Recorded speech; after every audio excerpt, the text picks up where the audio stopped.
Okay, I'm gonna unmute right now, but don't say anything. I'm gonna have Snuggles say something real quick, and then yeah, and Snuggles, go take it away. Tonight, we step beyond the known into a world shadowed by secrecy and speculation. Our guest, a man who walked the thin line between truth and deception.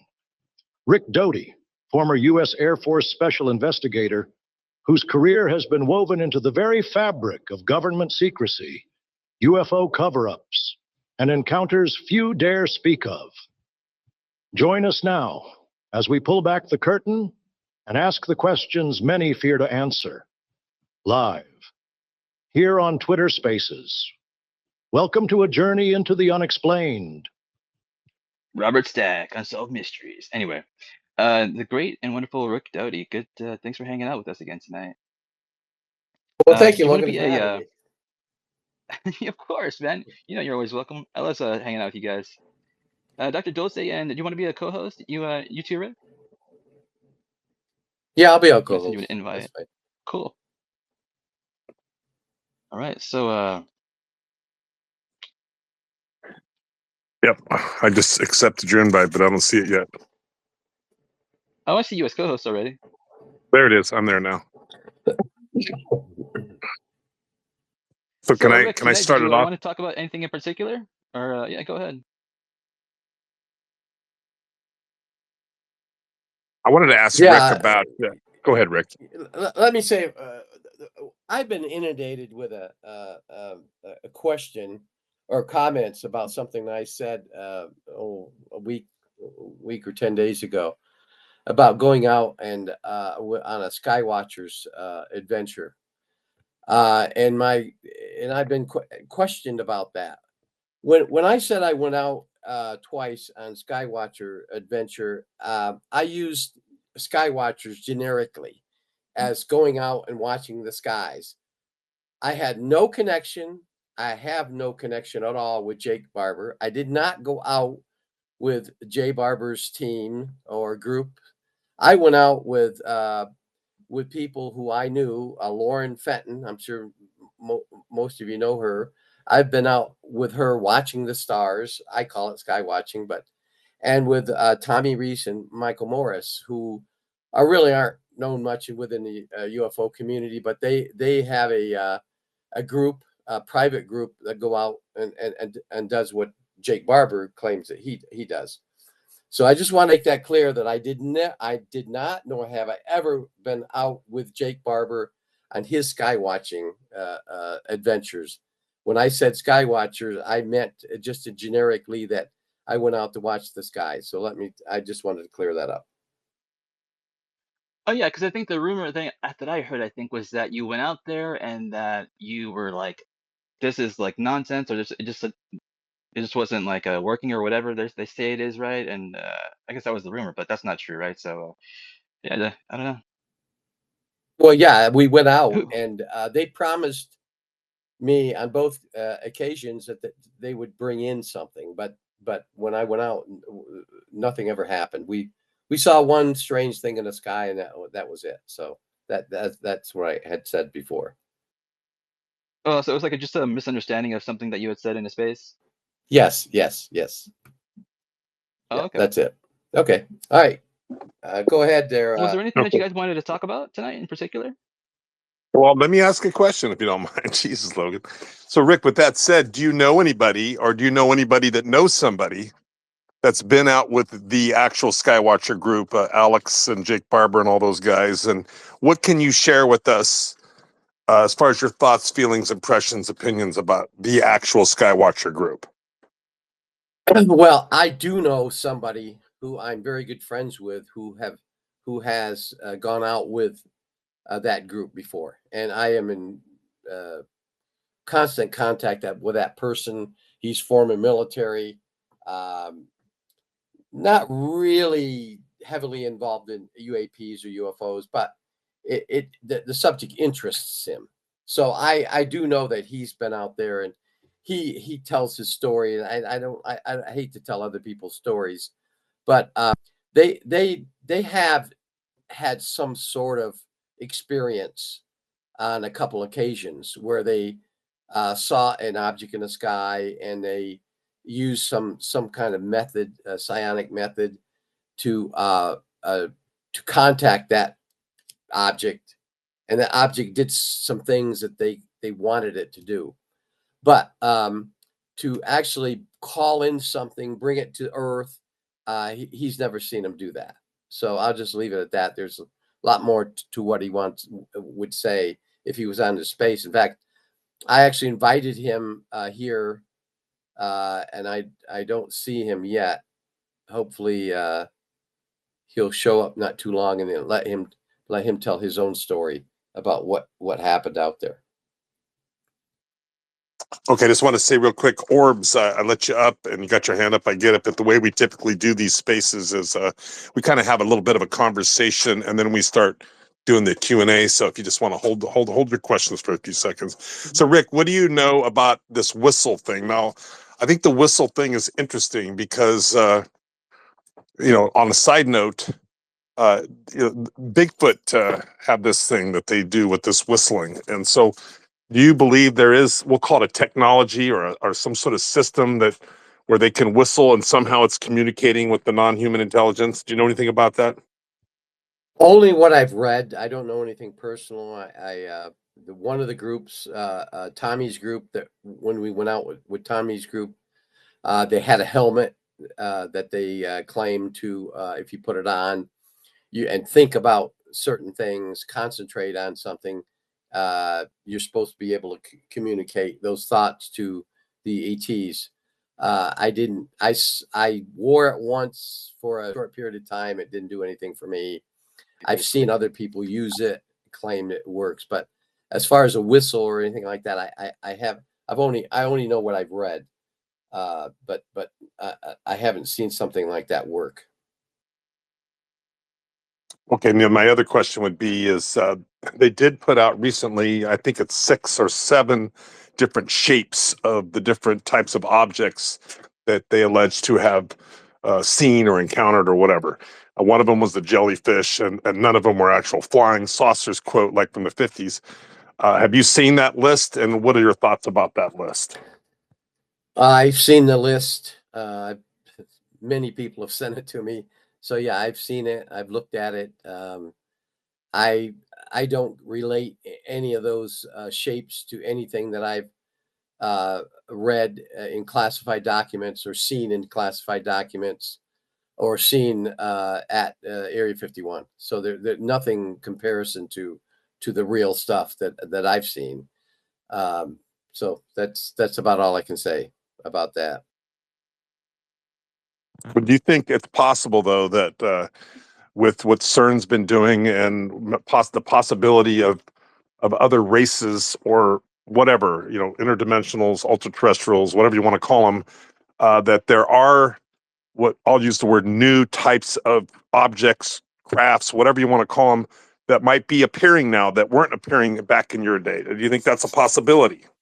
Oh, absolutely. I certainly don't know everything, and I've never said I knew it all. There are certain things out there I'm sure exists that I don't know anything about, and it's a very possible. It's a possibility that CERN opened the fabric of space or opened something, a time warp or a wormhole, and brought in or invited in, however you want to look at it, strange interdimensional, trans-dimensional entities.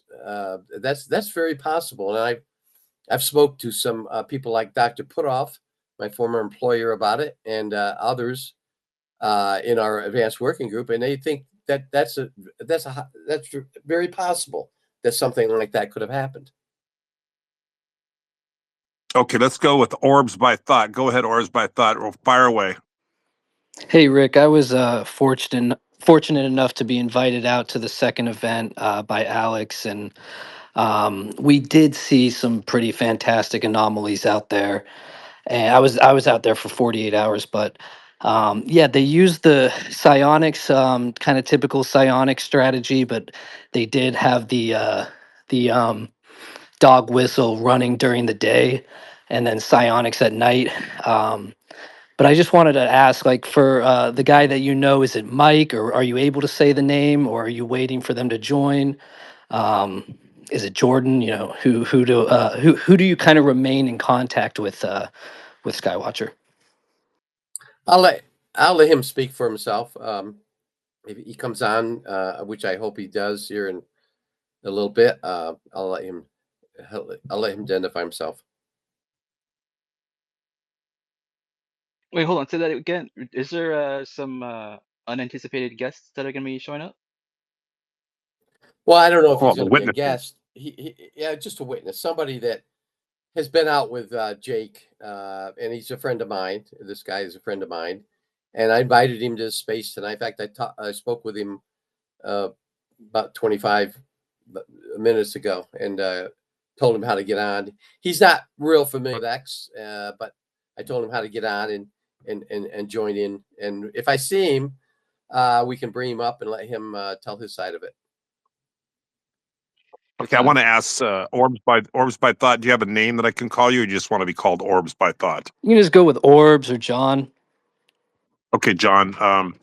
Can I ask you a couple questions? Did they ask you to sign any kind of NDA when you went out there? Yeah, it was like a really generic NDA. I never spoke of any of like the planned trip beforehand, but I believe it's fine to just say that I was out there and then not give any, pertinent details. What are your thoughts on that too? Because I'm not so familiar with NDAs, but I give zero details beyond what they released in the video, and definitely like no pertinent details on location or operations or structure. Just I only say that I was out there for 48 hours and that the intention was nothing but pure, and it was nothing but a great group of guys. Do you think I'm breaking the NDA just saying that I was out there? No, no, no, no, no. I don't think so. Can you say what state it was in? I don't think that No, would be I don't want breaking to any. say anything like that just to stay on Okay. their good graces. But um, yeah, it was a phenomenal experience, and they flew me out. There was no money involved. Extremely professional, and just so elaborate. I was so impressed with how elaborate and the extent, like the extensiveness of it.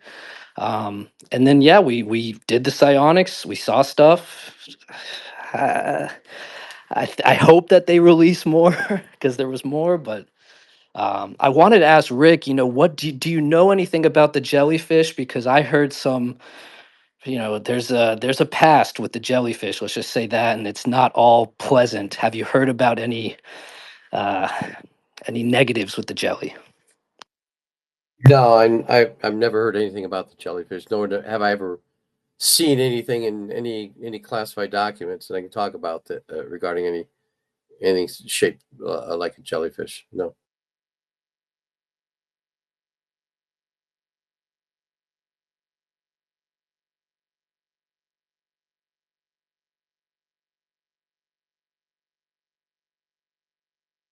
Okay, I'm going to So I was ask sending you. you a DM there. But yeah, Oh, go ahead. Sorry about that, go Randy. ahead, Yeah, go Rick. ahead. Rick, okay, this person I know that works for an agency for the government that analyzes videos of UAPs and UFOs. He was in a skiff. I don't want to give too much away, but he said in this skiff that they had discussed there was two shapes of UFOs that would be disclosed this year. Do you know anything about this, Rick? No, no, well, I think Lou Elizondo mentioned something like that a while back, that there's a possibility that the identification of an alien craft would be disclosed, but that I don't know that he. I don't know if you talk about the same thing. Yeah, he said that one of the shapes was like the yo-yo, where the center of it's got that slot in it. He said that is one of the shapes, and he is going to get in trouble if he tells me anymore. Interesting. No, I haven't heard that. All right. So you know what? I've been talking to whistleblower Charles McNeil the past just recently, I guess, and he was telling me about like the Project Society hike and all that, right? But people have been asking me like, what? Well, they think that's like a lie or whatever, right? And I can't really recall what you said about it exactly. And I was wondering if you had any more information about that ever since you first came out with that info. Can you explain that Project Society Hike thing again? I was never involved in a society hike, but there was a program called Society Hike uh, within the intelligence community where they went out and recruited people in high school, uh, probably junior, senior year in high school, to start grooming them for a career in intelligence. And that was called Society Hike. I think there are somebody that had Google or FOIA that and didn't get a whole lot out of it, but they got a statement from the DIA regarding that. But anyways, um, so I was never involved in it, but I knew other OSI agents who were involved in it. And so when Charles came out a few years ago, uh, the his former handling agent, we'll call him Bob May, who was still alive at the time. I went to Bob and I said, "Hey, Bob, do you know anything about this?" And he told me, yes, he was involved in that operation, as other OSI agents have come out now and talked about it. And it was exactly what uh, Charles had claimed, that it was something that you would recruit a young guy, bring him into the program, or a woman, a guy or girl, and then groom him and steer him towards a career in intelligence. And that's what they did to Charles. And unfortunately, in 2012, Charles got involved with the law, and he was eliminated from the program.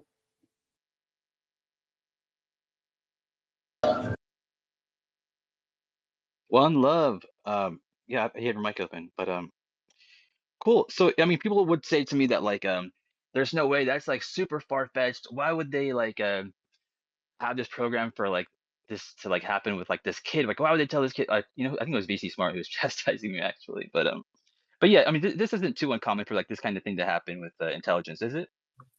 No, and I can't verify anything that Charles was told. Like again, I wasn't in the program. I was long out of OSI at the time, and I just I can relate what uh, the other agents have told me about the program. And unfortunately, Bob Mann died a few years ago, so he's not here to talk about what he told Charles.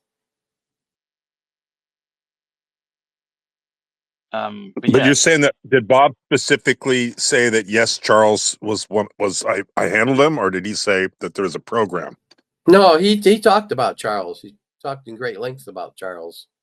Not just Charles, but he remembered Charles, and he said unfortunately Charles went the wrong way and in 2012, and he was eliminated from the program, and so he had nothing to do with Charles after that date or that time period.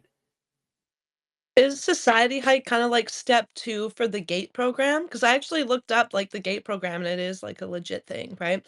Here in Canada anyways, you can, like, search it.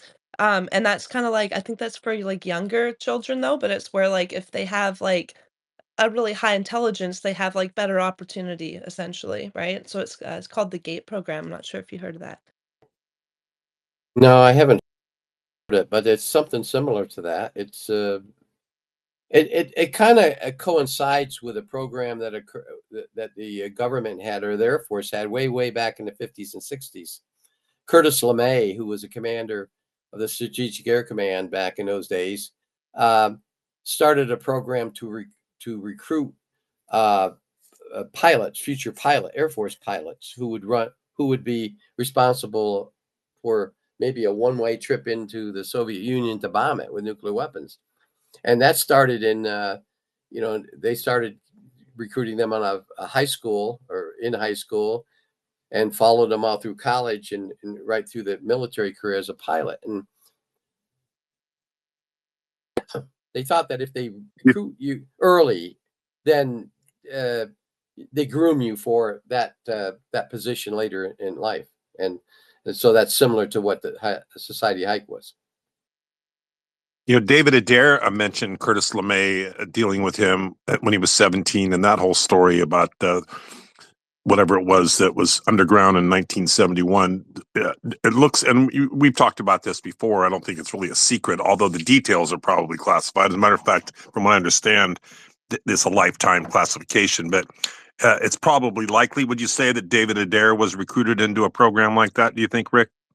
Yeah, definitely he was. He was one of the candidates for that program. But this whole like recruiting out of schools thing is like I mean, I saw when I was in high school. They had what JROTC. Is that like countrywide? Everyone has that, right? I think it's like a federal law. They have to have it if they receive like funding for something or other. But yeah, totally plausible. Why not? Were you talking about the Blue Room, Eric? That whole like Blue Room thing that happened with the governor? The Blue Room? No, I didn't say anything about a Blue Room. What are you talking about? The whole thing with Curtis LeMay when he was talking with one of the governors, and they had like an argument over the phone about like he wanted to see the Blue Room, but he was like, "Don't ever ask me about it again," or something like that. You weren't talking about that? I remember that, but that had, I don't know if that had anything to do with David Adair and what he did for the Navy. And by the way, Rick, I don't know if you had a chance to listen to Ramirez talk to Dave Scott a few days back, and he mentioned something I wasn't really aware of, that the Navy and the Air Force have competing UFO programs. Do you know anything about that you can talk about? You mean the Navy and Air Force? Yeah, like competing programs, like Yeah, they're almost in they competition. Yeah. did. Yeah, I saw that when I was stationed at Area 51. We had the Office of Naval Intelligence there, and also the Naval Scientific Research, which was in the same building with the Air Force Scientific Research, and they were real competitive about what they were learning. And although they had to share, it was very difficult from the having shares to share technology that they developed and the Air Force didn't know about, or vice versa. Why do you think that is? That we're supposed to be on the same team, United States of America, but it's not that way. I've learned that myself recently. That even in the intelligence agencies, it's somewhat like a little bit of a dog eat dog, very competitive. Where, I mean, is it politics? Why is our system set up that way? It seems kind of odd to me that we should all, if we all just work together, it seems like we'd be a lot more effective. Oh, I agree, and I saw and I see it today.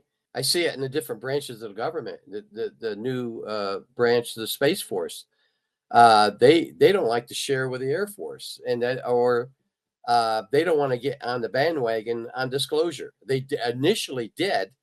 They claimed they would, but then when the disclosure movement started, they jumped off the train. They don't want anything to do with it.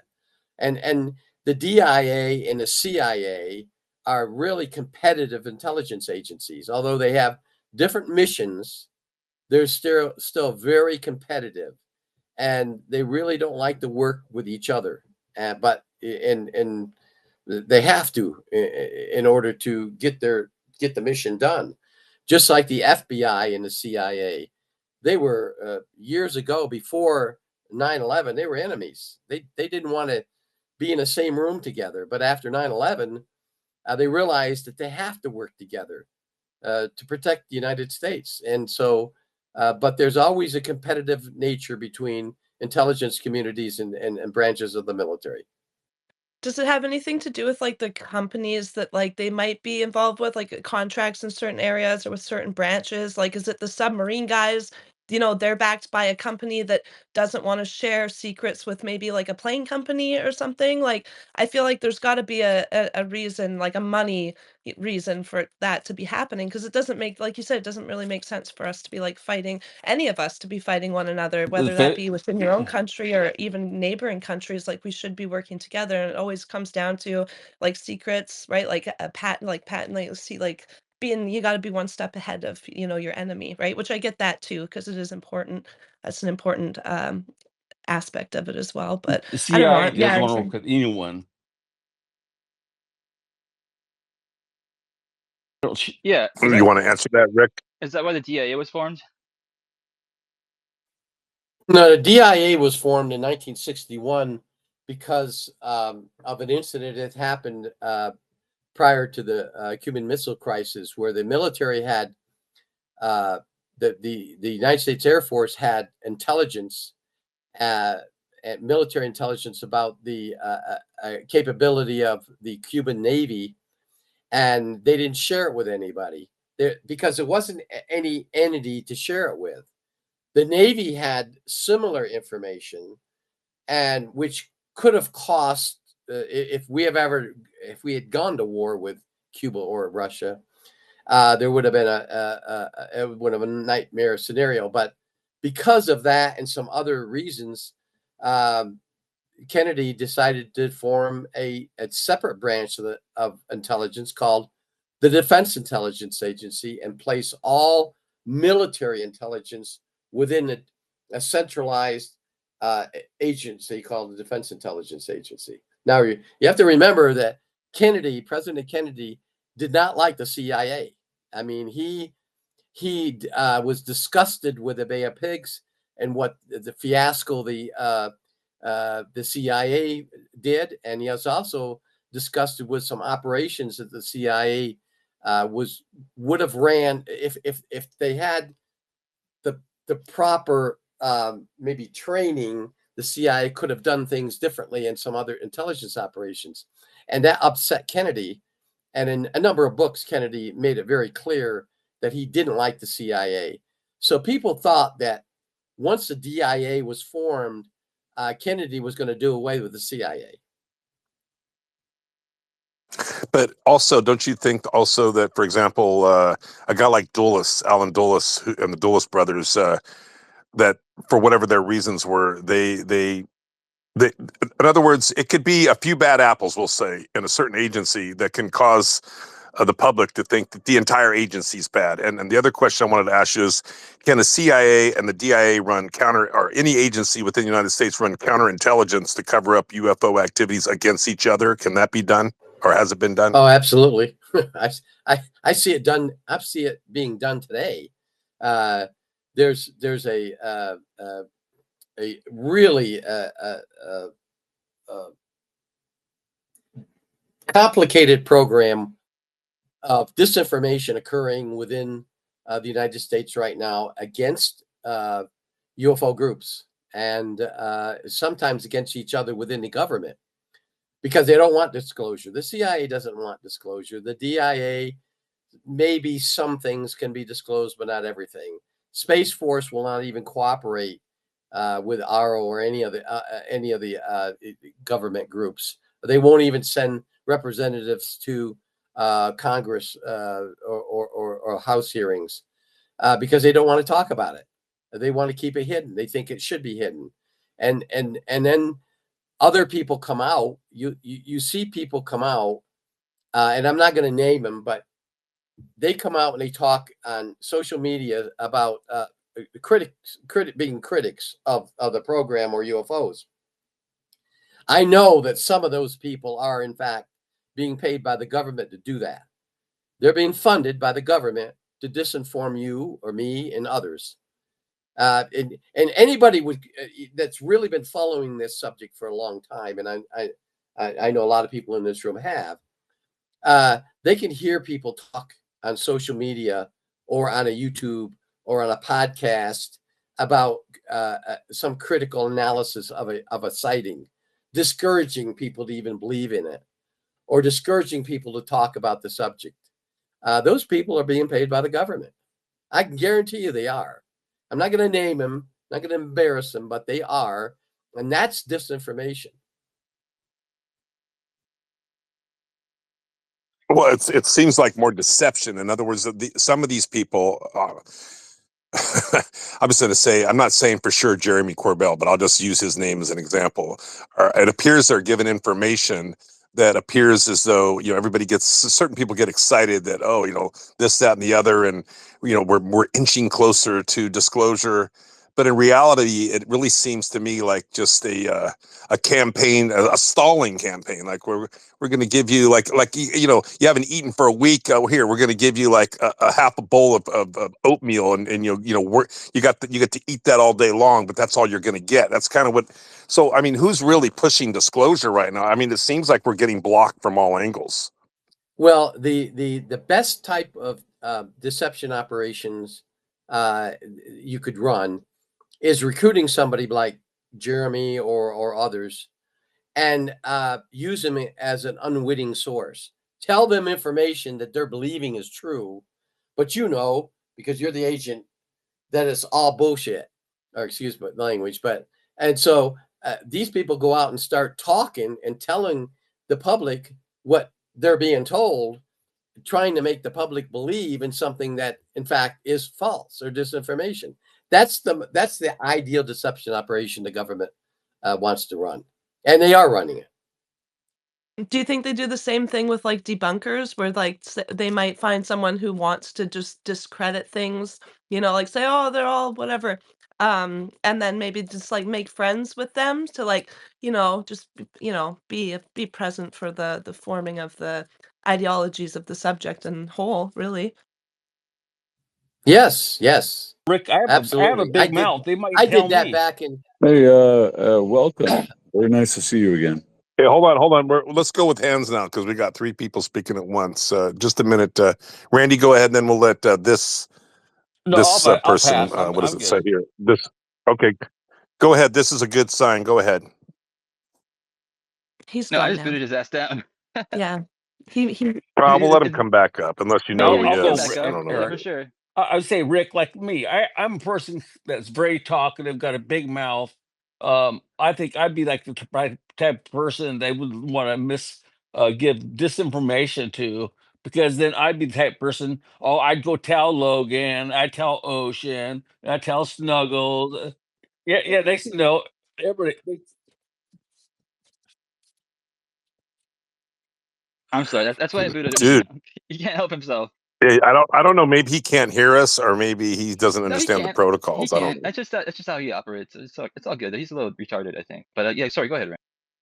I was just saying, I'm kind of an out there talkative person, just like I told you about with that person that works for that agency. So I think I'd be the type of person that, you'd want to misinform, and I would probably spread it around the UFO community. And I think that's how they operate, right, Rick?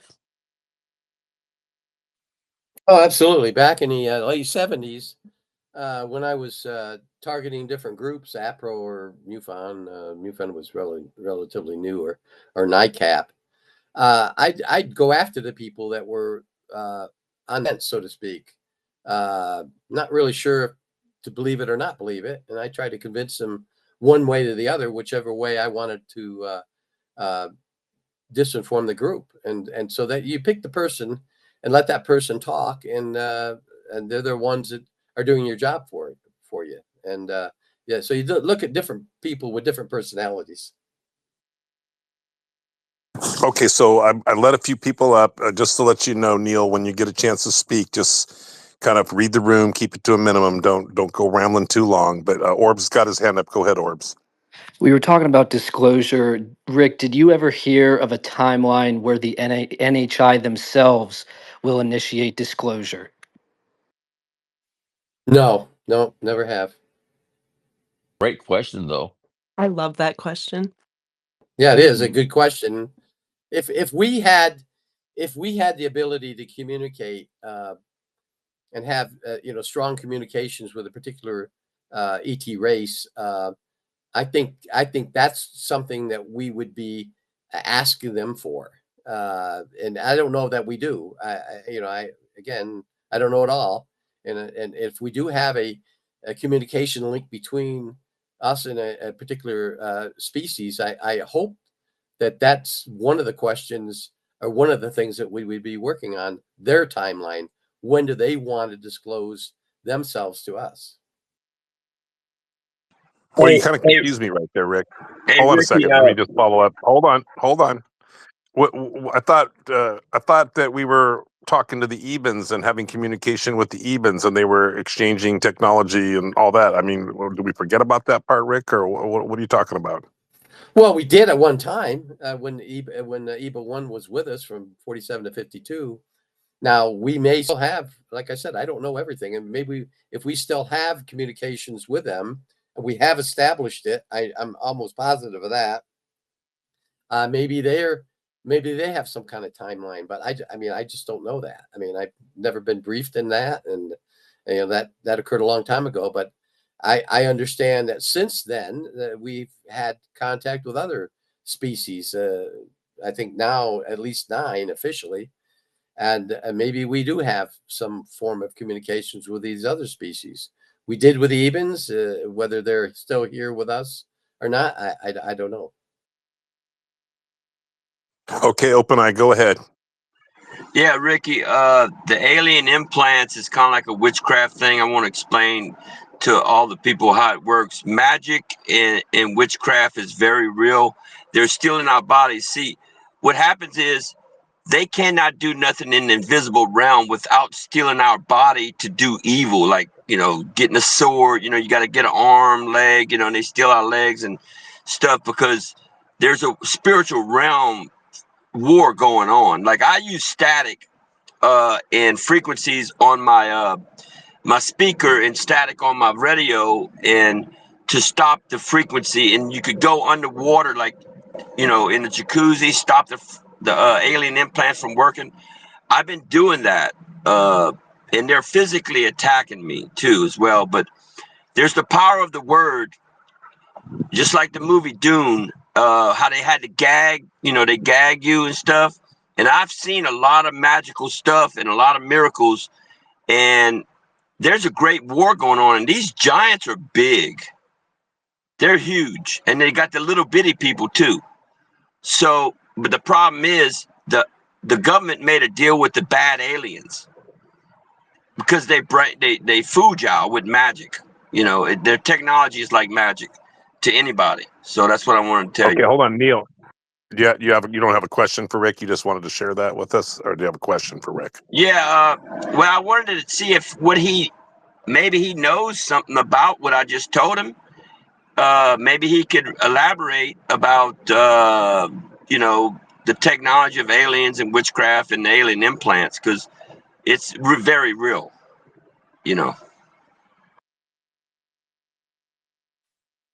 No, I'm not. I'm not involved with any, or have I been educated in the medical side of the implants. I have a very good friend, Dr. Kit Green, would be the expert in that area, but I wouldn't be able to answer any of those questions. No offense, Rick, but you're pretty conservative tonight, but that's all right. Who wants to ask Rick Don't a hold question back. next? Here we go. Hold on a If I sec. Let's could just jump do a in. quick housekeeping. I thought we'd just do a little bit. There have been people that have been like having some issues connecting to the space, so I'm gonna go ahead and post like I'm also streaming it live to like my YouTube, so just in case you can't connect to the space, you can just watch it there if you really want to see the space. And also, was there anything else? I guess that was it for now. Yeah, go ahead, Ocean. Yeah, I want to ask Rick a question. So, Rick, in recent times, has anybody contacted you and and commented on your participation in disclosure, your participation in spaces, and tried to encourage you or offer any kind of unsolicited advice as to kind of tone it down a little bit? Have you been encouraged to tone it down? I have been contacted by friends within the advanced working group, or some other people that I've known for a long time, or worked with in intelligence, and question why I'm doing what I'm doing. Why are you telling people secrets? Why are you discussing classified information or something like that? Well, my response would be I'm not. If I know something to be classified that I had signed an oath to protect back in the 70s or 80s, I don't talk about that. I many times when a person asked me a question about something that I know was still classified, I wouldn't talk about it. But things that I see and other people talk about that I knew at one time might have been classified, I'll talk about it. Now I've had people, like you said, Eric, I've had people tell me tone it down, but I don't want to do that. I don't want to tone things down because I want disclosure just as much as, if not more than anyone else. I really want it out there because once the truth's out there, there's a lot of people, myself and many other people, will be vindicated. Like, my God, DOTY was telling the truth, or yes, John Ramirez was telling the truth, or one of these other people. And so I want disclosure out there. I want at least the history of how we became involved with extraterrestrials, whether it's 1947 or 1941 or 30, whenever the government wants to start the timeline. I want that out there so we know, the American people know, that we actually have had contact with extraterrestrials. Like I always say, disclosure's already happened. The government just hasn't acknowledged it. Fair enough. Fletcher, go ahead. Yeah, my question, Rick, just brought this up to mind when you mentioned Kit Green. Do you think it would be possible to get like some specific medical, biological, basically medical questions, human biology questions answered by Kit Green? Do you think he'd be interested in doing that? I've invited him. Many other people have invited him. He's talked in private settings. He has attended UFO conventions and privately when Wendell Stevens was running him, and we would have a private setting with a conference room where only selected people would come in, and he would answer questions or talk about some topic. But whether he would go out in the public like now and do it, I don't know. I've asked him to do it. I've tried to set up a space where he would be the person being asked the questions. He could answer them any way he wanted to. If he didn't want to answer questions, he didn't have to. And we also talked about, I talked about it with you, Logan, that we could do him and Hal, whereby they would just talk with no questions asked to them, so that way they wouldn't get the gotcha questions. So I'm still pushing for it. What if we gave him questions ahead of time? Yeah, that's good. That's good. That's excellent, right? That's exactly what we would ask, is that you DM or get the questions. Like I'm getting a bunch of DMs here asking me to answer these questions that they're giving. Yeah, we could do that too. Absolutely. I did mention in the previous space as well, we have a thread down below, and I put a comment there, like anyone who's listening can put a question in the thread. Logan usually checks on the thread sometimes, right? Oh yeah, I mean, if people are gonna be like asking questions in it, I'll for sure like keep an eye on it. So yeah, I mean, if you want to ask Rick Doty a question, just post your question in that thread. I'll keep an eye on it. Okay, I'm gonna just. This is not something Rick told me. This is just my opinion based on my own private analysis. That I don't think Kit will ever actually come out publicly and like Rick is. And it's because of who he's worked for, and I don't know for a fact he's still working for them, but I'm gonna guess he probably does. So my next question would be, as far as you know, Rick, or maybe rumblings that you've heard on the inside, whatever. We've got Ratcliffe at the CIA. You've got Kash Patel over there at the FBI, which, whatever. And then you've got Tulsi Gabbard. Are you getting any sense that any of these people want to help us with this disclosure, or do you think they're preoccupied with other things and disclosures on the back burner now that Trump's running the show? No, Ratcliffe, who I know personally, I actually know him personally. He's open-minded about the subject of disclosure. Of course, there's limitations on it, and he realizes that what the limitations would be to disclose not disclosing certain aspects of our involvement with reverse engineering or things like that.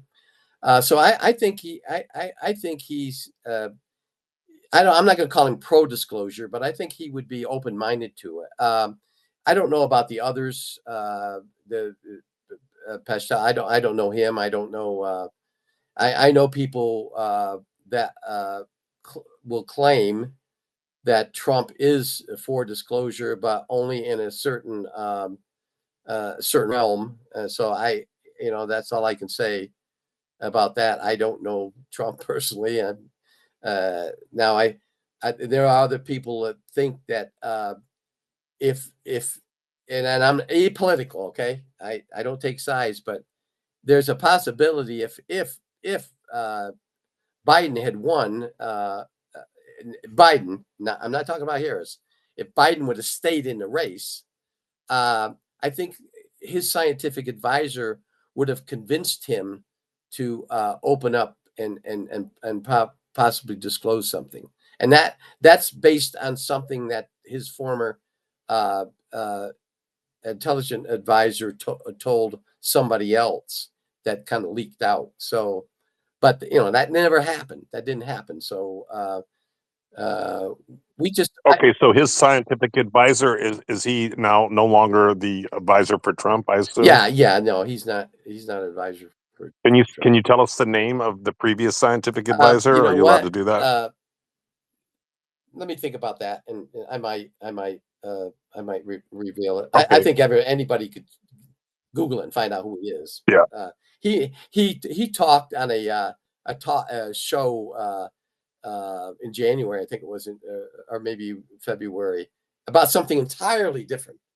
But he kind of hinted to the fact that Biden might have been open to discussing the subject, something to that effect. And I get paraphrasing it.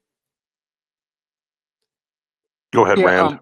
Rick, I know you were going to Senate hearings on the last administration. Do you have plans, or have you been invited to come back with this new administration with Trump in office? Well, our advanced working group is aligned to the Senate. We have, from the last couple years, we've spoken with and discussed the subject with staffers, Senate staffers. We don't have the luxury of going and talking to senators face to face. Although I have talked to some my senators from my state here, New Mexico. But so we are aligned. Our group is aligned with the Senate. And now, when the change occurred, when the Republicans took over a majority of the Senate, our access diminished somewhat, but we still do have contacts with people within the Senate staffers, and with certain senators, and we try to facilitate as much as we can to push the disclosure, setting up people to interview. When we do have Senate hearings, we want to line up the whistleblowers, not the ones that are out there who claim to be whistleblowers. People within the whistleblower community that you don't even know their name, never heard of them, but these are the real whistleblowers, the people that have had hands-on experience with ETs, placing ET bodies in body bags, being at crash sites, shooting down UAPs, being abducted, real abductions.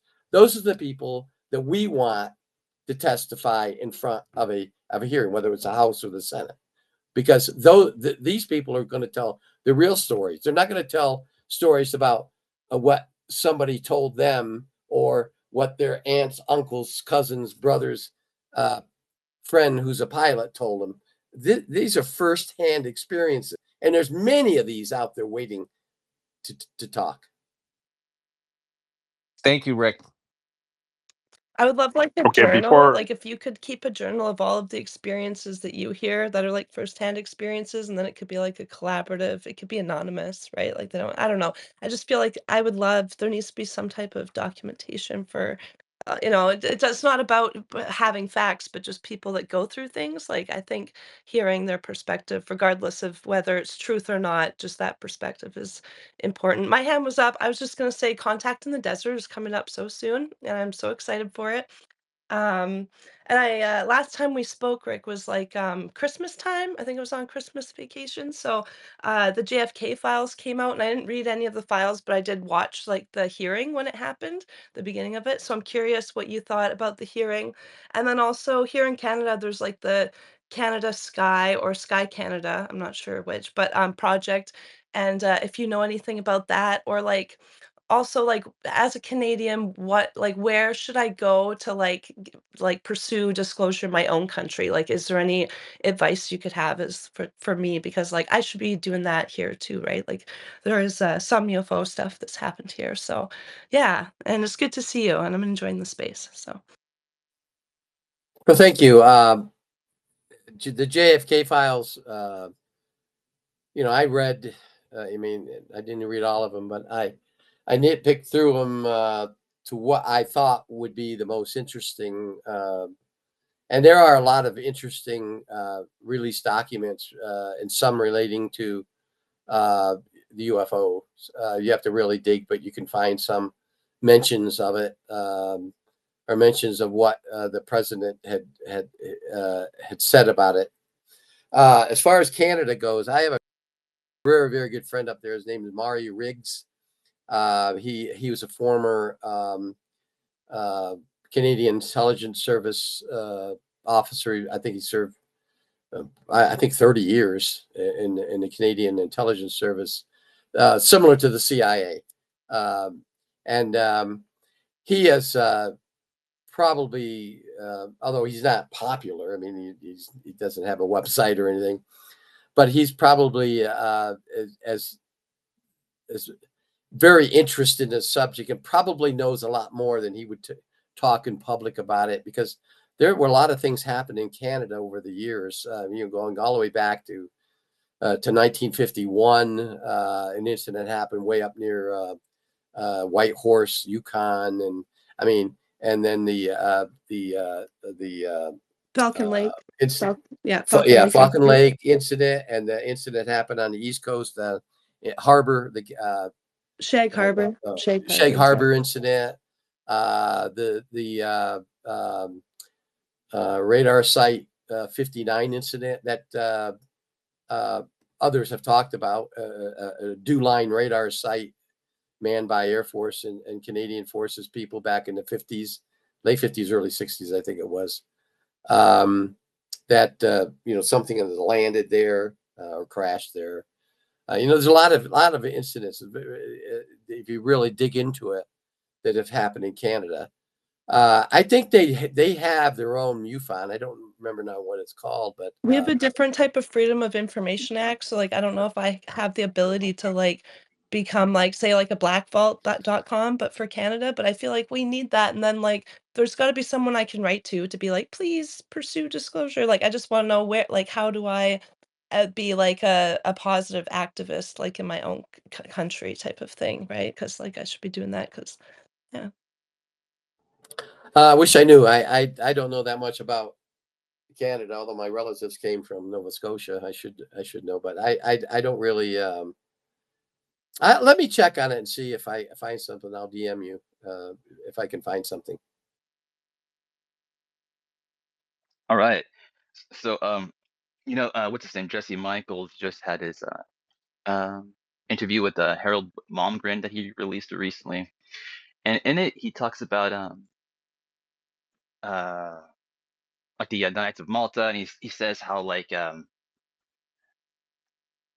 a key relationship that needs to be uncovered in the UFO story, and it's the one that's between the Angleton family and the Knights of Malta. And he also said that the Knights of Malta were, I guess, like involved with like the Vatican and like a UFO disclosure, or no, well, not disclosure, I guess, right? But just UFOs like in a big way. I mean, in your experience, there like based like on any documents or like briefings that you were privy to, did you ever like encounter any information suggesting that the Knights of Malta had a role like in the whole UFO subject at all, or secrecy or anything like that? No, I never read anything about the Knights of Malta. I do have information about James Angleton and his heavy involvement with the subject of UFOs, beginning back in the late 50s, all the way up to when he retired in 1975. Okay.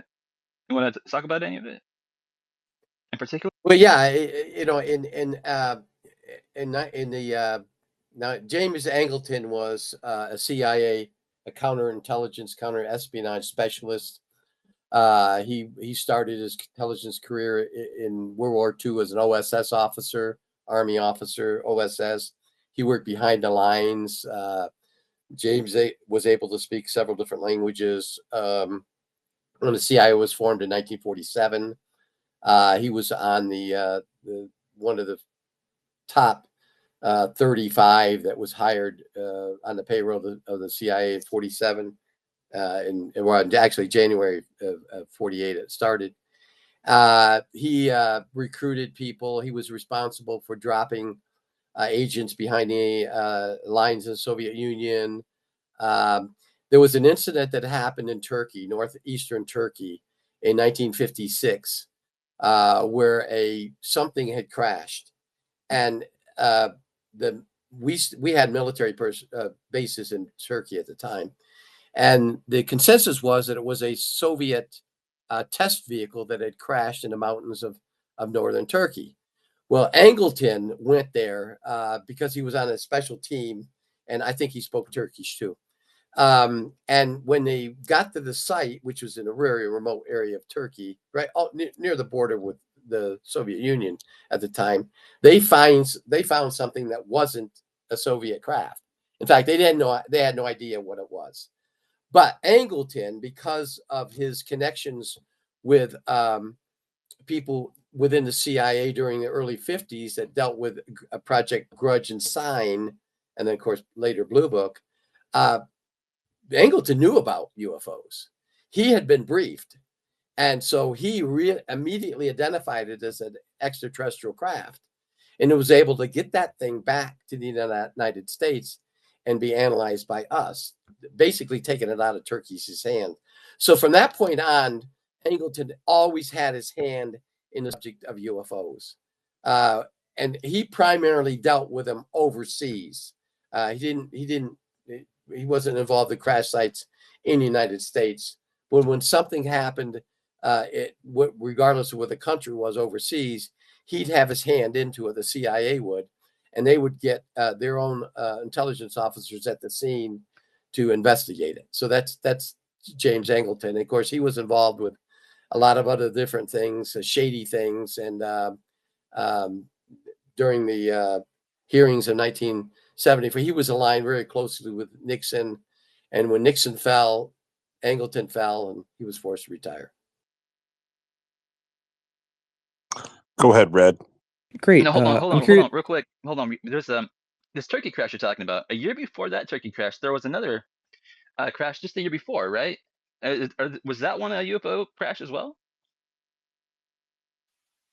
Yeah, there was. Yeah, I think I know what you're talking about. Yes, I don't know as much about that one as I do the one that Angleton was on. Okay, cause yeah, I wonder if they were both UFOs or just the one. Or cool. Anyways, yeah, RPK, what's up?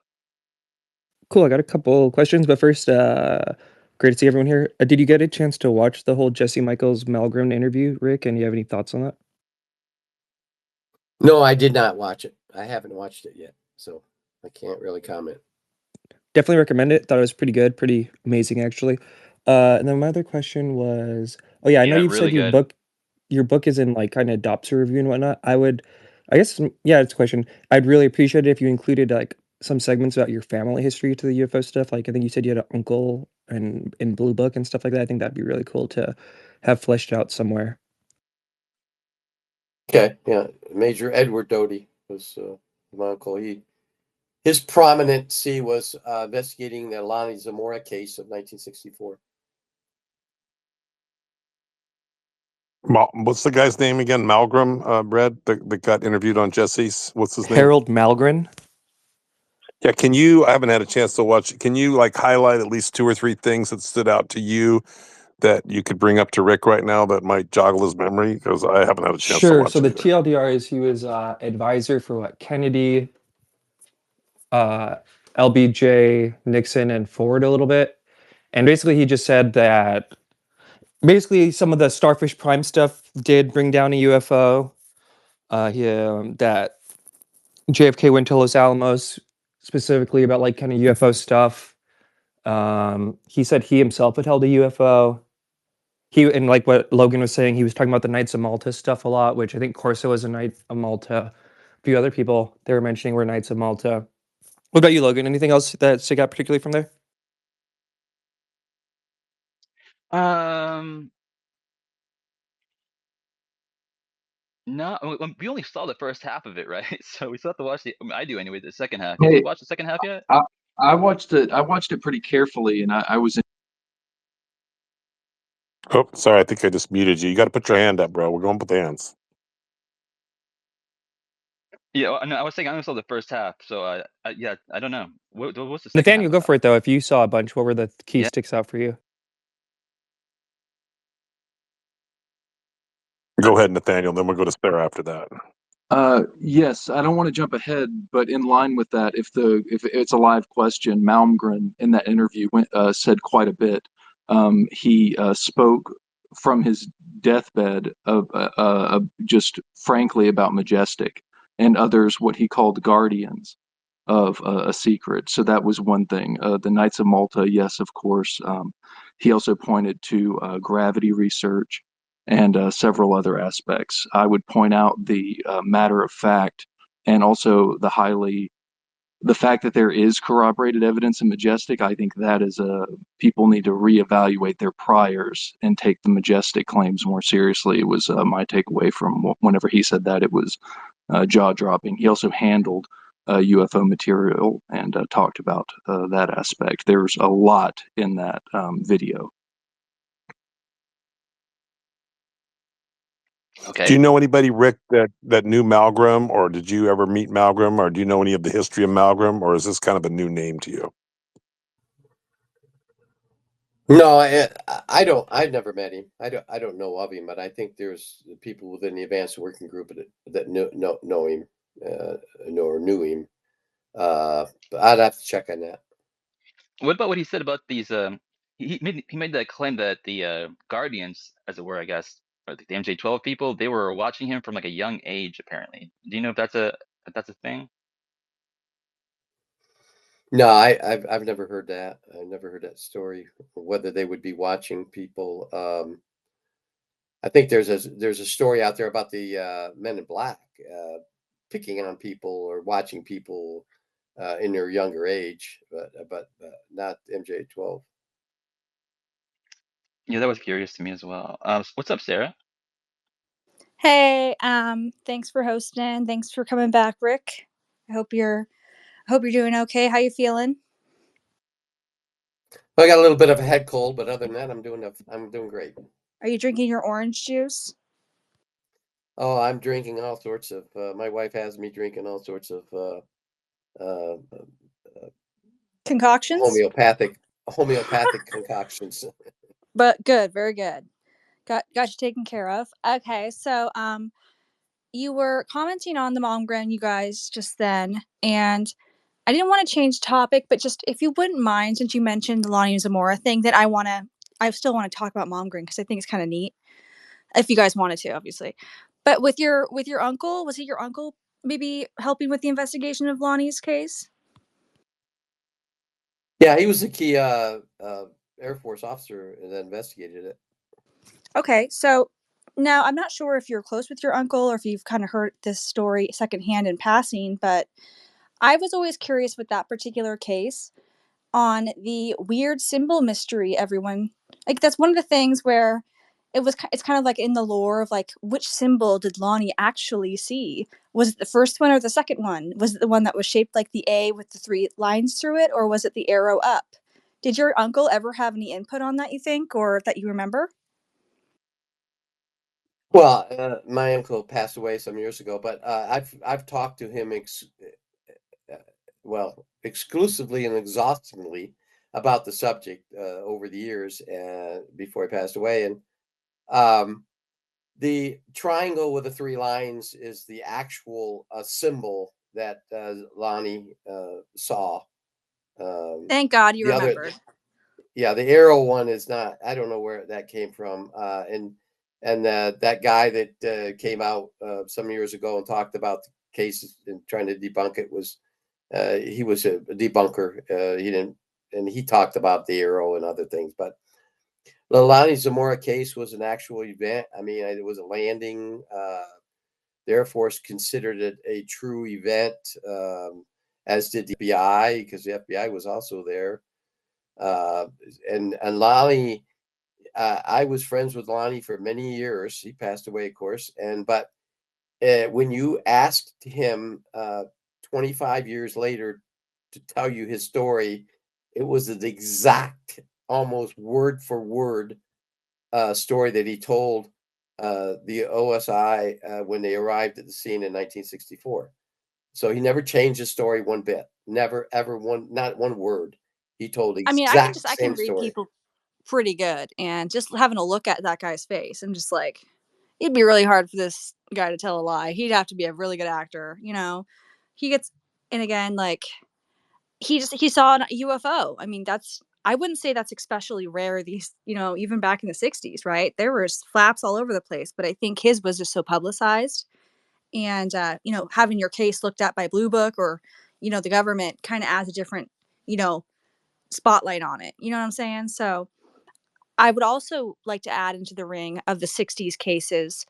Have you ever had a chance to look at the Joe Simonton case with the pancake? Because he also observed it was more of a rugby ball object that was highly, like, really, really chrome, but it kind of rings like a Joe Simonton for some reason. Like there was two occupants in that one as well, kind of a similar shape. But this one, they handed him a pancake, which I thought was really interesting. Have you ever researched that one, Rick? Well, uh, I think vaguely, but I didn't. I've never delved into it. No, It's I've pretty heard of short it. though. That's It's about like it. it's not a big, you know, dig in case, but Yeah. it's pretty fascinating. You might find some. I know if you ever run across it, I think you'd get a hoot out of it because, as I just said, it's a pretty random and high strangeness story that it's one of my favorites. So, thanks for answering the Zamora question. No, you're welcome. You're Okay, welcome. we got three hands. We're going to go with Nathaniel, then Mario Woods. Thanks for coming up, Mario, and then Orbs after that. Go ahead, Nathaniel. Hey, thank you, and I appreciate everybody. I'll try and be quick to be respectful. Since you have a connection with Hal Puthoff, do you know of a connection between Hal Puthoff and Prince Hans Adam Liechtenstein, perhaps as a technical advisory role? All I can say is the Hans Adam is friends with Dr. Puthoff. I consider myself friends of him too, the prince, and I met him. We've been there to Liechtenstein, Vaduz, the castle. Stayed the night there a couple times. So they are they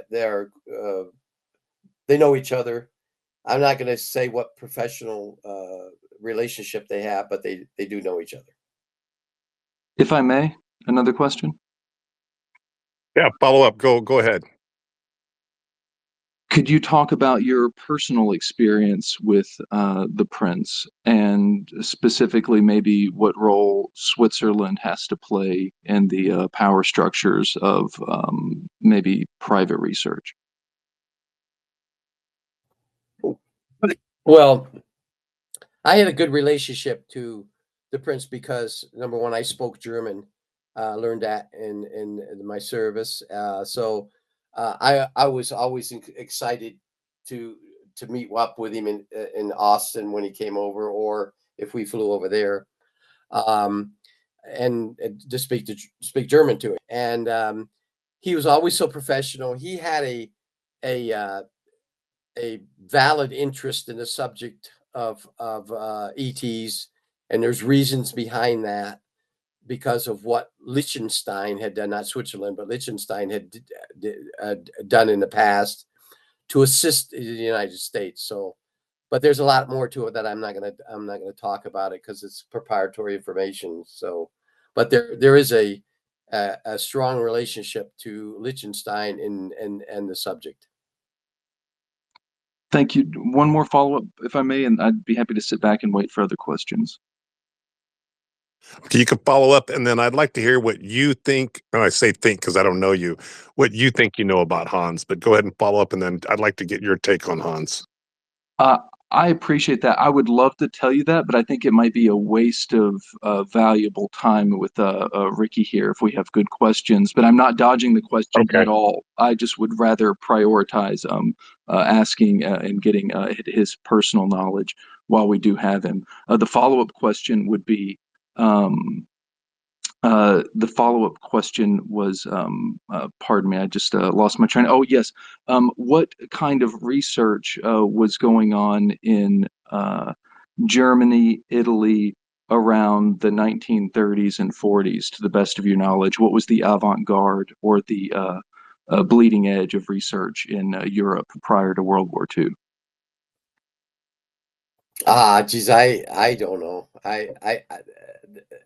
I know the Germans had a secret program dealing with space flight, and they tested different types of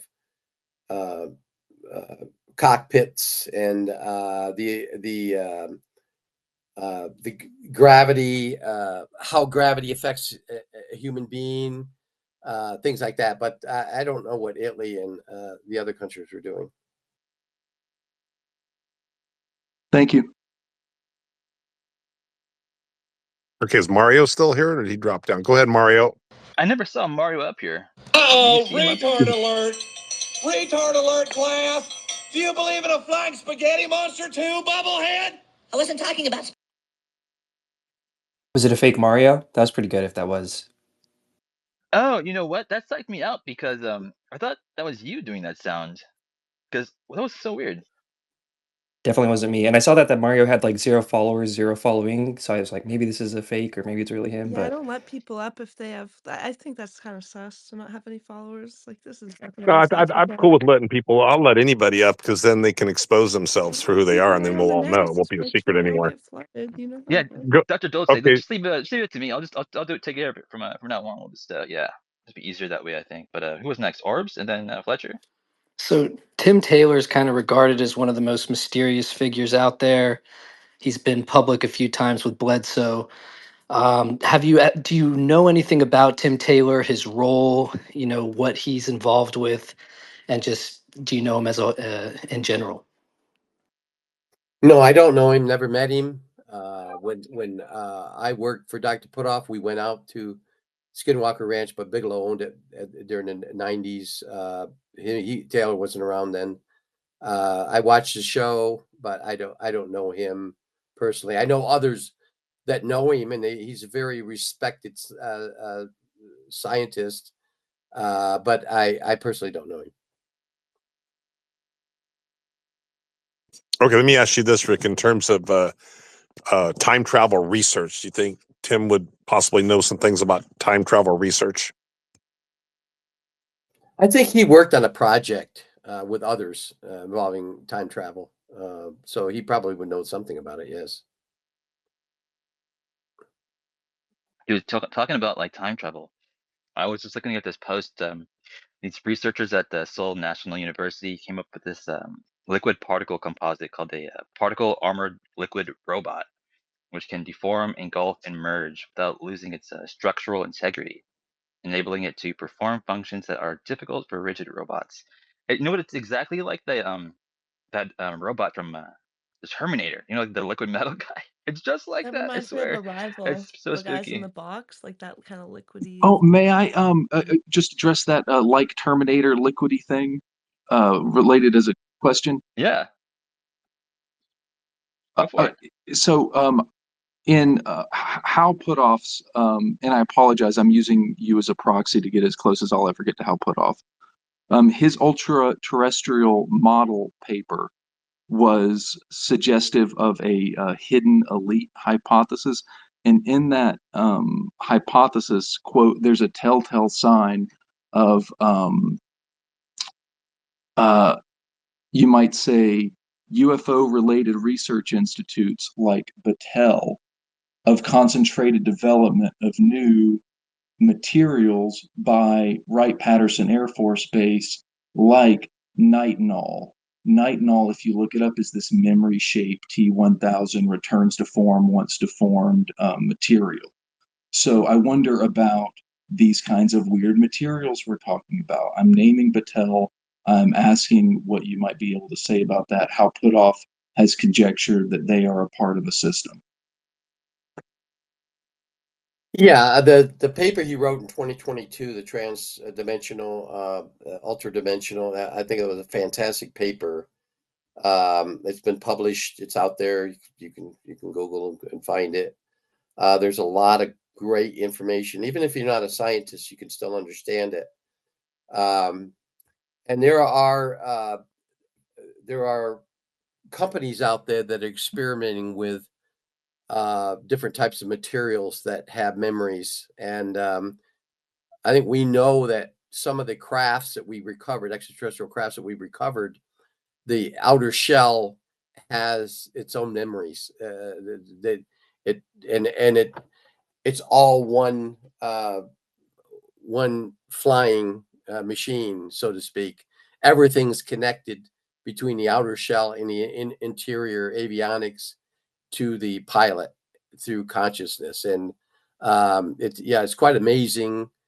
That paper is quite amazing, and there's a lot of other information out there, even in the open source area pertaining to this subject.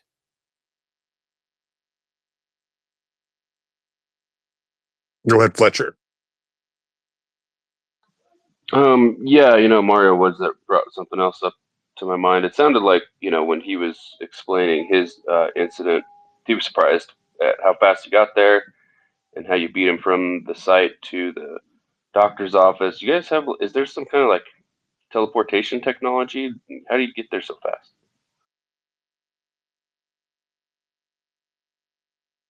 That was a coincidence, right, Rick? When you were there, I don't have any idea what he's talking about. What was it?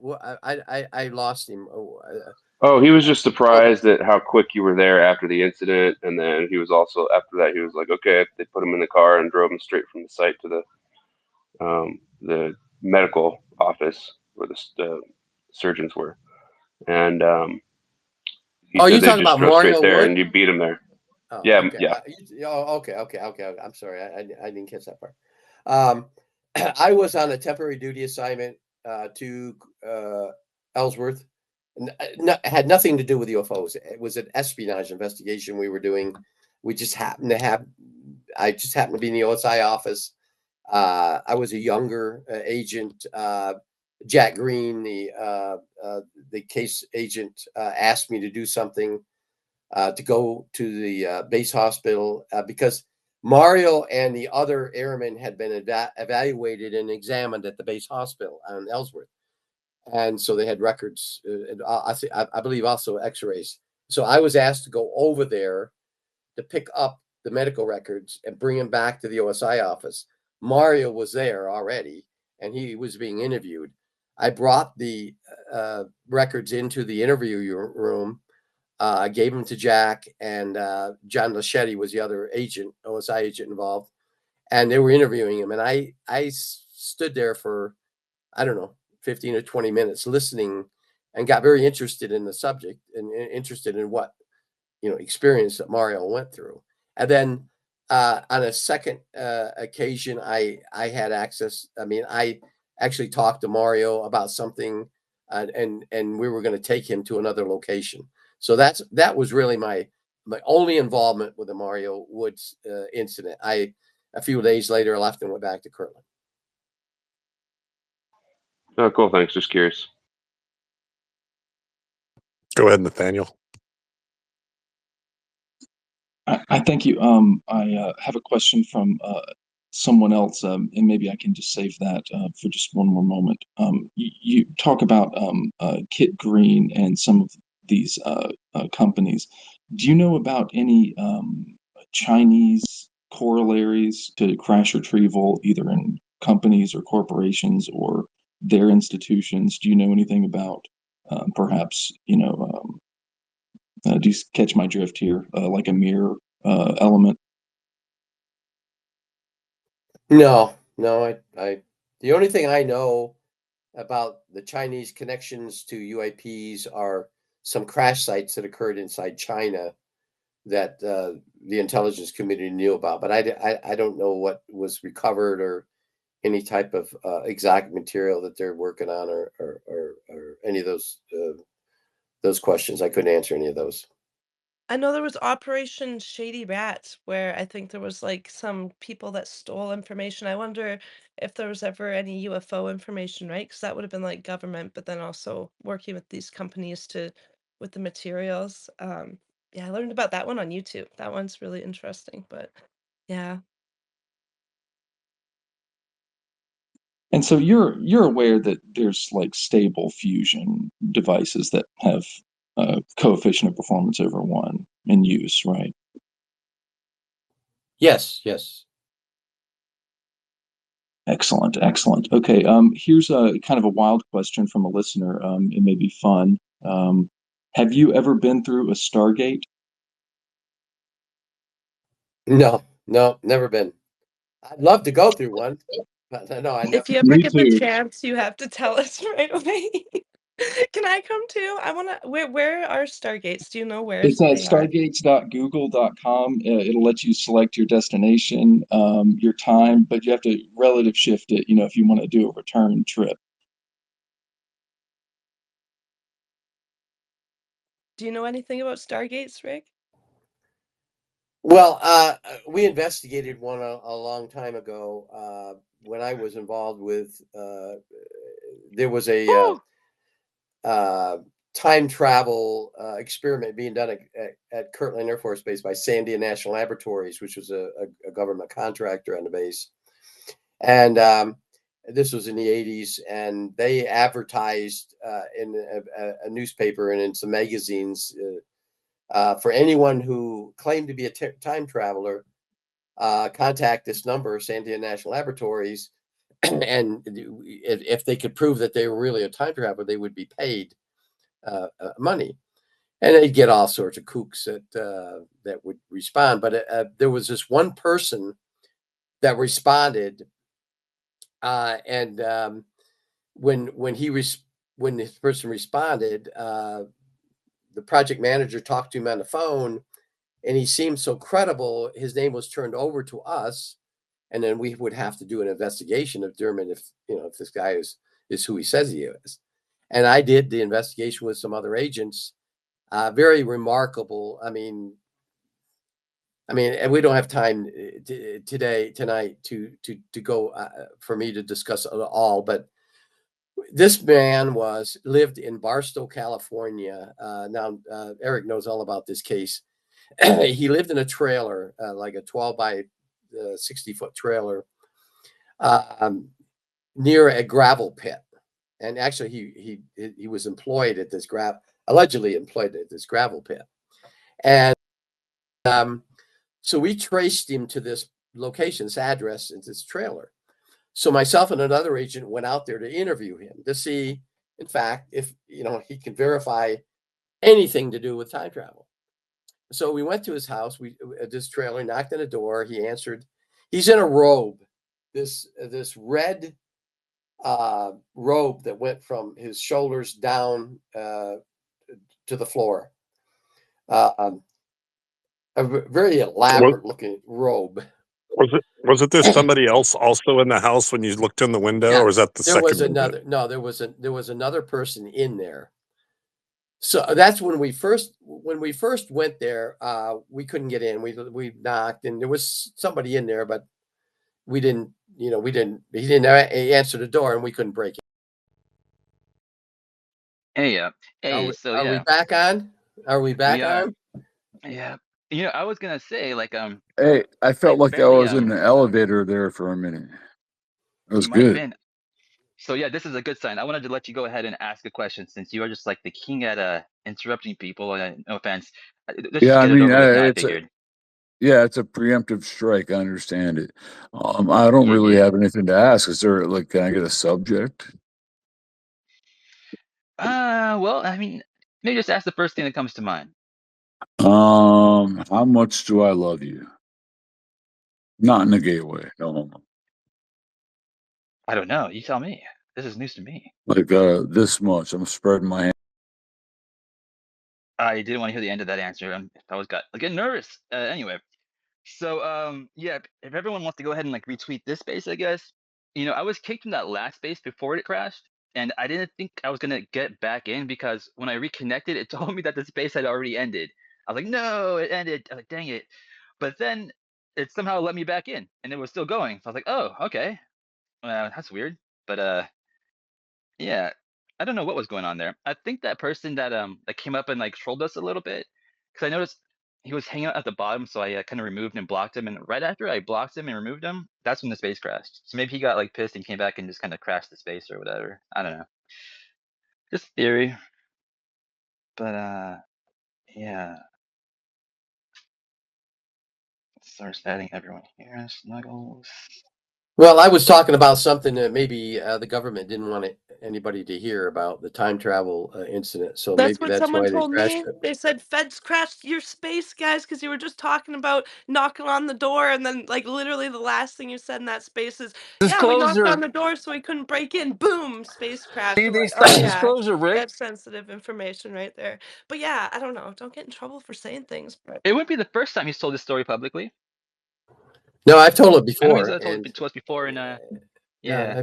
I've told it before, and so anyways, the story is that this guy was very strange. He had nothing in his trailer but in the refrigerator. He had a carton of milk. He had a chair and a bed. Nothing else. We could find nothing else in that apartment. So it was really weird. And he actually went out to a place in Arizona, and Eric knows exactly where this place is at. And he told us that he would go down towards a rock, and that was a portal, a time portal he called it, and walk through it, and then shortly thereafter would come out. Well, he walked through it. We saw it was filmed by Sandia and cameras, but he never came out. At least not the time we were there. They stayed there for a long time. I didn't. And to the best of my knowledge, he never returned. So uh, that location down in Arizona, which Eric knows where it's at, has been studied by a number of people because this happened back in the 80s, and the location leaked out probably in the 90s. There was a UFO convention where some people gave the GPS coordinates to it, and so anyways, that's the story of a time portal, which probably exists there today. How to get through it, I don't know, but it was a fascinating experience.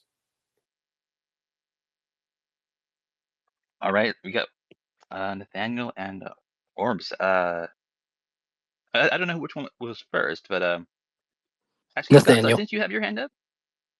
I know. Hold on, Godsaw had his hand up for a minute there, didn't you? Yeah, I was just wondering. First of all, great to see you, Rick. I'm glad you're doing well enough to be here with us. You ever seen anything with red eyes? We have a lot of stories about these things. I have a contention that they're just hungry, right? And it's a deep sea characteristic of hungry things to project red out of the eyes while they're hunting.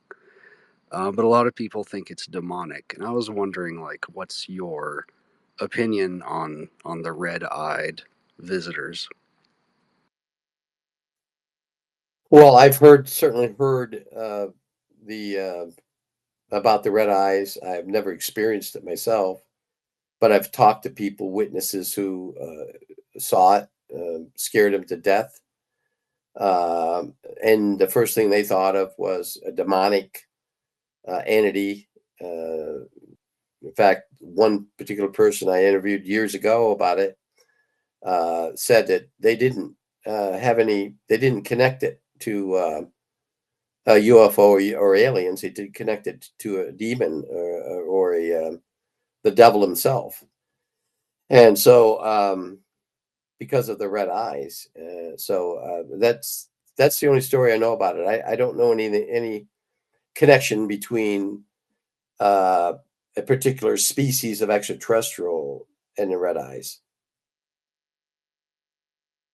Yeah, there's a guy here, VC Smart. He really loves this story that I think Ophelia talks about. A very similar story, but yeah. So was it Nathaniel or Orbs next? Nathaniel. Actually, hold on. I got a question just now. Please ask Mr. Doty if there's any reports of. Hold on, let me read it again. If there's any. Oh wait. Ask Mr. Doty if he's ever worked on any cases where a winged creature was reported. That's really A winged right? creature? No, I never investigated or worked on any case involving a winged creature. No. Check out No, Mothman. no Mothman out there. Yeah, exactly. But yeah, yeah. So sorry, Nathaniel Orbs. Orbs, go ahead. You know me. I have a huge fascination with the deep underground military bases, and you hear about John Lear talking about it. Have you ever, had friends or colleagues that have been in the DUMS, and did they report similar things to Lear? Are there beings down there working? Do you know anything about the deep underground military bases? Well, I know of facilities under military bases, but Area 51, Tonopah, Dugway Proving Grounds has miles and miles of underground facilities. But I don't know any About connections. Dulce? No, don't get me on Dulce. There's oh yeah, when you talk about Dulce, we'll talk about Dulce. Joe Firmage, if you know who Joe Firmage is, years ago, back in the early 2000s, he paid a lot of money to a contractor to go to find an underground facility in Dulce. Somebody got their mic open? Anyway, It sounds like it. Yeah, I don't know who that was. he spent thousands of dollars or millions of dollars and found nothing. In all my travels in and around northern New Mexico, I knew that at one point there was a mine there, but I've never talked to anybody that could show me an entrance to in any underground facility at Dulce. So I know of zero facilities underground at Dulce. You sure about that? No, I'm just kidding. 100%, Actually, what about 100%, Mr. 1,000%. No, no. There we go. Dr. Dolce is now a co-host. Yeah, Dr. Dolce, did you have a question about the Dolce? Dr. Dolce, Dr. Dolce. You can't freak me out like that because I No, certainly think this space I is was in crowded. I was in the zone there. Yeah, I've talked to Rick about this quite a bit. I'll just say this: that he doesn't really like to talk about it. I understand why, but I can say that back in the day when Paul Benowitz and Rick were spending time together, Paul was and Rick's told this story, so it's not like I'm telling it for the first time. I think at one point Paul and Rick got in a plane and flew out there, and surveilled the area, and Rick saw some things from the exterior, but never actually saw evidence or proof that there was something underground. there was a lot of research done by people with a lot of money. I think you started to say Firmage. I think even Bigelow and some other people wanted to try to get to the bottom of it. My guess, now this is my guess. I've never like talked to Rick about my guess, but my guess that is if there is something there, and somebody knows about it, they're definitely not going to talk about it. That would be a secret. If it's true, that would be kept very tight-lipped. Would you agree? If it were true, Rick, that would be a very tight-lipped secret. Yeah, if it was true, it probably would be. Yeah. What kind of question is that, Eric? Of course it would be. Well, it's not a question; it's just a Eric, statement. hey buddy. Yeah. I mean, any other questions? Yeah, going on there. I don't have any questions, so there's a lot of hands up, You know, though. somebody named Brian Pemble wanted to ask about underwater bases. But we know Brian, right? You know anything about underwater UFO bases? Well, yeah. I interviewed on Gaia Admiral Carpenter, who was a submarine commander, U.S. Navy submarine commander for 21 years, and roamed the Indian Ocean for years with the U.S. submarine. And there was an incident where they tracked a object coming. The submarine was surfaced. It was west of Australia. And they saw this object coming over the submarine and then went into the water. They didn't know what it was, so the commander immediately ordered the submarine to submerge and try to chase this object that went into the water. Well, the submarine can only go down a certain distance, I think 4,000 feet, and they had to stop chasing it. But when they were able to look down at this place where this submersible was going, they saw lights, and this part of the ocean was about between 16,000 and 20,000 feet. They saw many lights down there. So he was convinced, and I think many other people are convinced, that there could very well be a civilization living on the bottom of the ocean. So that's what I know about it. I don't know anything else. I've never read anything in any classified documents. I've had people tell me that, yeah, we have terrestrial underwater creatures that come up and visit us. Not all creatures that we see flying around are, in fact, extraterrestrial.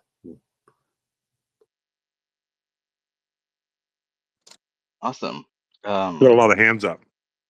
I was going to say we go to BC Smart. What's up? You're next. What's going on, BC? Hey, yeah, good night to everybody. Question, Carl Jung, you would certainly know of him, world famous psychologist that was very much experiencing the paranormal in his childhood and his family, and there's all kinds of incidents recorded about that. And of course, he studied UFOs for about 10 years or more before he wrote his book on UFOs. And I assume you definitely would have read his book and studied him since you're doing psychological operations with those UFOs. Um, what do you think about his theory? You know, that a lot of people can just be manifesting these things as part of their own psyche and belief system. And it doesn't even necessarily matter whether there's something up in the sky or not. And then, assuming that's true, and I would think that the United States government would have studied that thoroughly. And in fact, they know that happens, and they know it happens with a certain type of people that meet certain psychological profiles. Wouldn't the government be utilizing that probably factual knowledge? I believe it's factual about this to use as an operation against the public or just to use as part of their psych ops. because a certain. Hold on, you can't use a belief and factual like Well, interchangeably I said right I there, can believe you? it's factual. That's my point. I'm not saying it's absolutely Right. factual. I just believe that that's studied that way and they know it, so they could use this to their advantage, right? To get a certain percentage of the population they know is going to believe this factually to them, even though they may be producing this phenomena from within themselves because of the psychology aspects of it.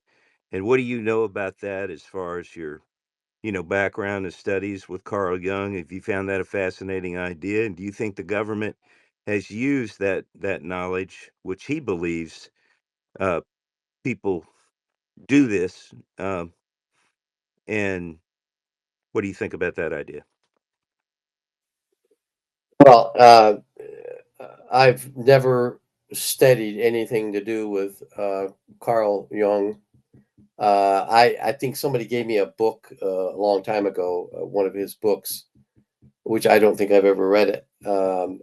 I've never seen anything during all of my training, um, counterintelligence training, that dealt with any kind of uh, book or instruction material pertaining to Carl Jung. I know basically who he is. He wrote a book. I think he's from Switzerland or someplace else. But so no, I wouldn't know anything about what his theories or what his philosophy is.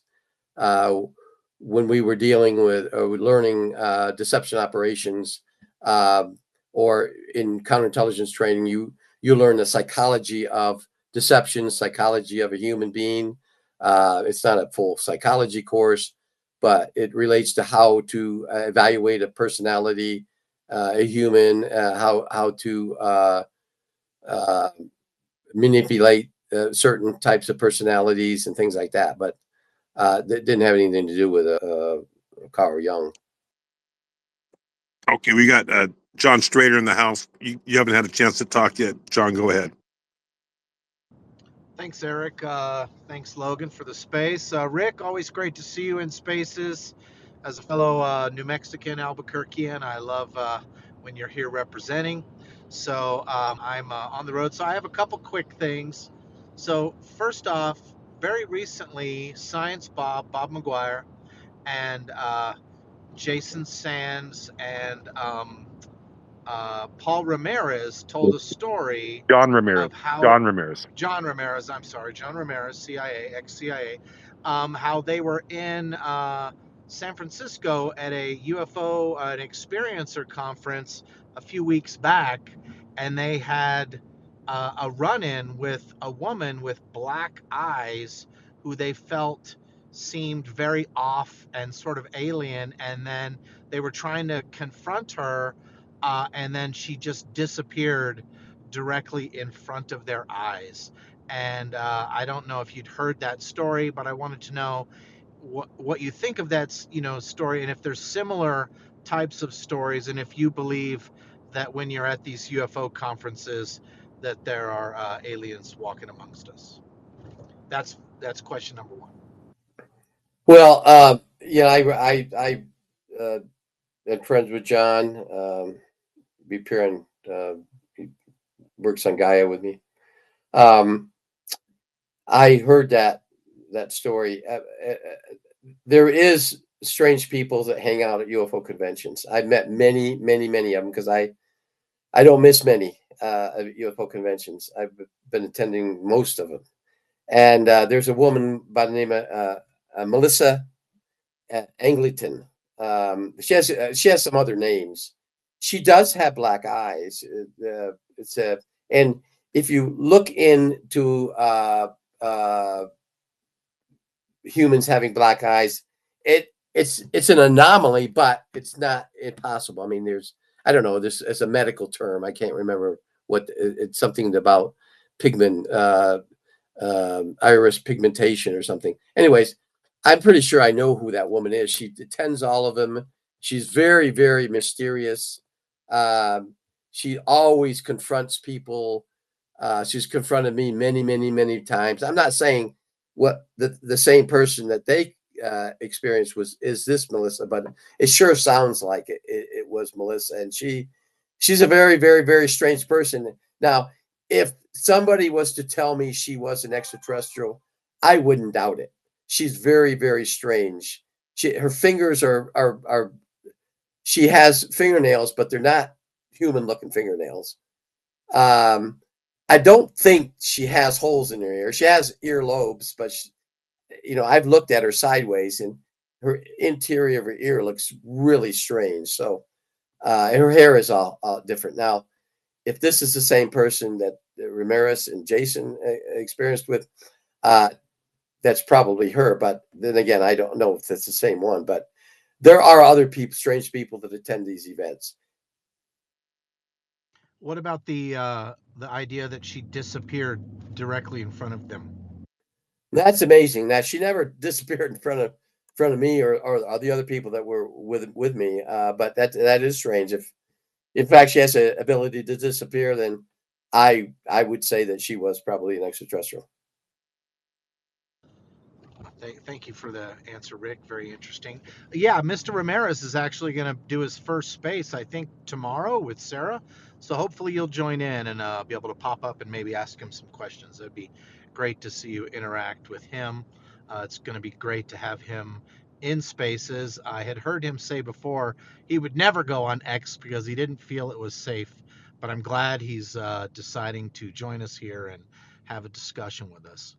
One more quick question before I give it back to everybody else. So we just passed the 1 year anniversary of Jason Sands' big coming out space, and then all of us were there, of course, and then that next week, you and Jason had some pretty high profile back and forths going on, and I just want to know now, a year later, with so much has come out about him. Him being in the James Fox documentary, him going on Rogan and many other podcasts. Where do you stand now on Jason and his story and his legitimacy? Well, I've said this over and over and over again that 1994 there were 2 OSI agents stationed at Tonopah. The incident he claimed happened in 1994 would have been reported to these 2 OSI agents.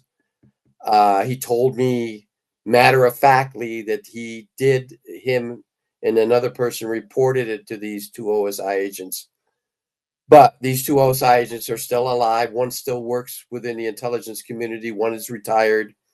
They were contacted by not me, but other people who've heard Jason's stories, and both agents denied it that the incident ever happened. It was ever reported to them. Now we have verified that Jason did work out of Area 51, out of a classified location. So that part is true, that he did work out there, and him and I talked about it. We talked about it privately on the telephone together. And so, yeah, that happened. I mean, he did work out there. So that is all true. But whether this incident happened regarding this thing that he traveled or driving along the road, I seriously doubt. Now, I know that several years ago, on Gaia and on another podcast, I talked about an incident that happened in the area between Groom Lake and Tonopah, which is about 70 miles. There's a road that connects the two within the Nellis Tested Training Range. There was a Staff Sergeant Harnell, Air Force, that tells a similar story. He said that he's in his convoy traveling from Groom Lake to Tonopah. Then it was this in 1984, 85, and they had a nuclear device or nuclear material that they were escorting along this road. And an incident happened where the last vehicle on this convoy drove upon somebody standing along the side of the road. And this person was in U.S. Air Force clothing. The last vehicle stopped. He was a bluish glow appeared on this person. So this story was told many years ago and also at a UFO convention by Sergeant Hartnell in 2008. So it sounds almost identical to the Jason Sand story. Now there are differences, I have to admit that. So I questioned Jason, and I said, and I actually got Jason in touch with one of the OSI agents, the former OSI, a retired OSI agent. I said, contact this guy and talk to him, because maybe, something happened that you can explain more to, because I'm a third party. And so, but Jason never talked to him. He never bothered to talk to the retired OSI agent. So that's my take on it. Whether it actually happened. So you're suspect on the story, but his role, at least who he is and what he was doing out there, you can confirm. What about this secondary story? Yes. What about this secondary story that he has told recently since the program dropped about this like weird alien hunting team that they put him on with like crab-like aliens, some pretty fucking out there shit. And it kind of freaked James Fox out and a lot of people that all of a sudden he dropped this news story that no one had ever heard before. Have you heard that story, and do you have a take on it? Well, I personally don't believe it. I can't find a single person, and I have deep connections within the intelligence community and the advanced working group. If I don't have the connections, they have the connections, and they can't find a single person that could ever verify that second story of Jason. So I'll just leave it at that. Alien hunters, no, I just can't. Okay. I just can't believe it. All right, I'm with you. Thank you so much, Rick. I really appreciate it. You guys, great space. You're welcome. Okay, I think God Sauce or Nathaniel. I don't know who was next. Well, I already forgot. Go ahead, Nate. No, hold on. We got whistleblower up here. Does whistleblower want to say something? What's up, dude? Hi, Charles. I'm sorry. Yeah, I should just call you Charles. I keep doing that. Yeah, Charles. Hey, what's up, Logan? What's up, Randy? Hey, Rick, how you doing, bro? Doing good. Great. Did you have a good night tonight? Oh, you talking about date night? Yeah, date night was awesome, dude. It always Date night, is. yeah. Yeah, my wife, All right. man, my wife's the best, bro. Thanks for asking.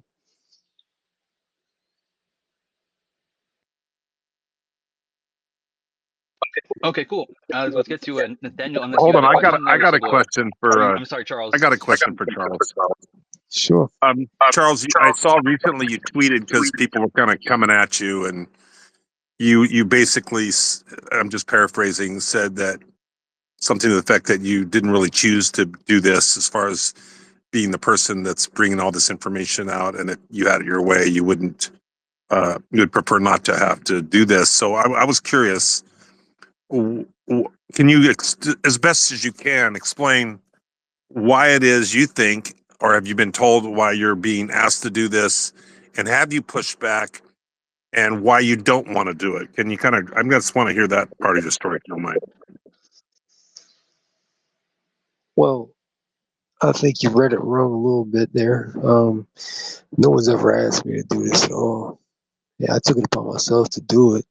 I was saying that I wish I didn't have the responsibility. I wish that what was coming is not coming. I wish that these technologies were not hidden, that, people that had cancer were able to cure it, with what we have. I wish my stepfather was still alive. He was a senior chief, retired Navy SEAL back when they were still called underwater demolition, with a very high security rank, and he wasn't even clear to know that technology exists, and they let him die. So, I mean, I wish I wasn't in that position, but I tried to contact them 6 months internally first, and I did it very detailed, and they ignored me. And so when Surfside the collapse in Surfside, Florida happened, it was like the straw that broke the camel's back, where I said, man, I'm just tired of it. I gotta say something. But I held a lot back.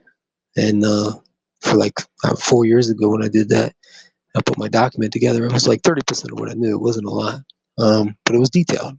And that's actually what Rick was the first thing to actually come across his desk with me back when I actually sent that to Congress and Senate back in 2021. And first time that I don't think my name had come. I think just the document itself had come up, and then COVID happened, or they were still dealing with COVID, I should say, and all that stuff. So then I come forward in 2024, and he gets sent a copy of it itself and gets to actually review it. And I'll let him speak on that if he wants to or not. But that's how we all found out about Operation Society Hike. So I was never asked to do it, but I have a responsibility to do it because I was able to see multiple different compartments of a very compartmentalized subject, and a lot of psyops that people think are fake are actually real. And then other things I've revealed details of and confirmed others that have been leaked, and then discounted other 20 different accounts of the same story type stuff. And it weighs on me a lot. And that's what I was saying in that thing. I was like, I wish I didn't have to do this, but honestly, there's I Okay, so have to. what you're saying is it's a personal responsibility. It's not a responsibility that's been laid upon you by somebody other than yourself. Yeah, 100% correct. Now, Okay, for what I'm glad you cleared that up because I didn't really interpret it that way, but I'm glad you told me that. yeah, 100%. Now, I have found out that there's somebody within Defense Intelligence Agency that is apparently, I'll say, sanctioning what I'm doing by not stopping me, I should say, and that they actually are an advocate of mine. I don't know their identity. I don't know how to know because they're actively in it. But I've been told that by a very a vetted insider, I should say, and not Rick, by the way, but a vetted insider. And I've actually told Rick about this, and he can't confirm it. I want to make that clear. He can't confirm that, but it makes sense for those. Let's just say that it makes sense for those that see everything I'm saying and they know what's in the files, and I'm not being stopped. So that tracked for me. That made a lot of sense for me when I found that out.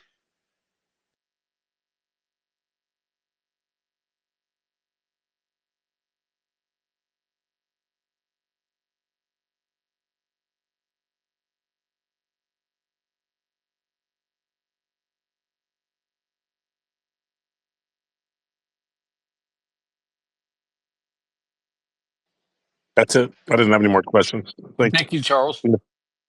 Nathaniel, you got your hand up. Yeah, I wanted to ask a question to Rick here. This is just a simple one here. Did you ever talk to Kit Green about Zodiac Group or know what he thought about it?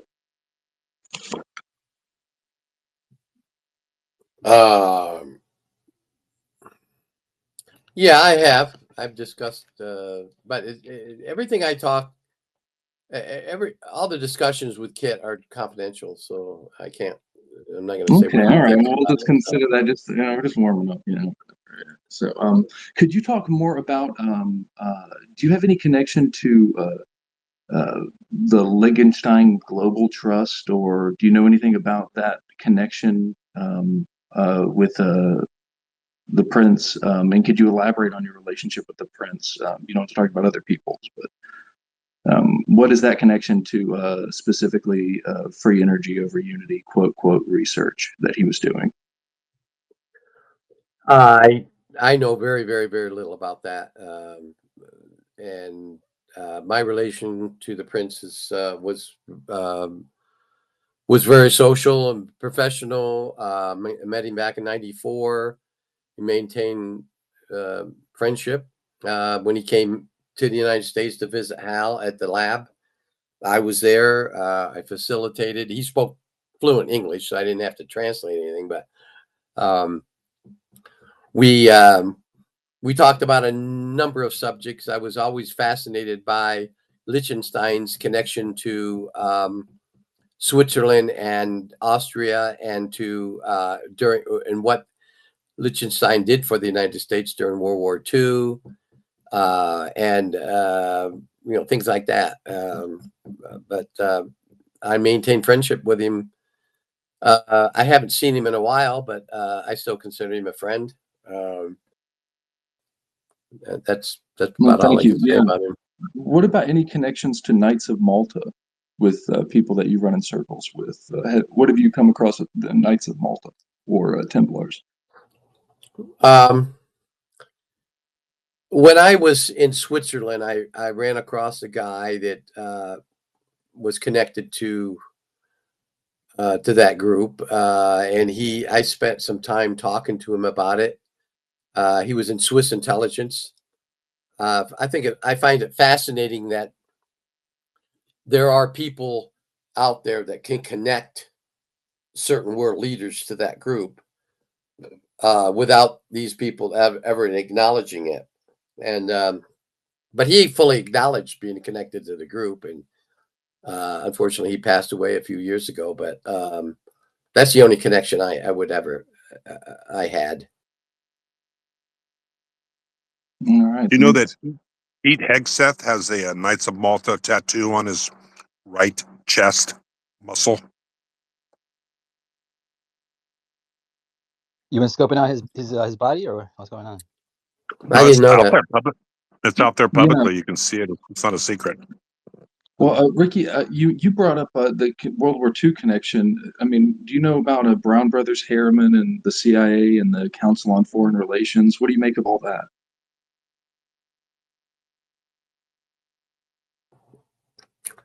Well, and connected to the World War II, what was the connection you said about World War II? Brown Brothers Harriman. Oh, only what I read in history books. I don't know anything else than that. Oh, thanks.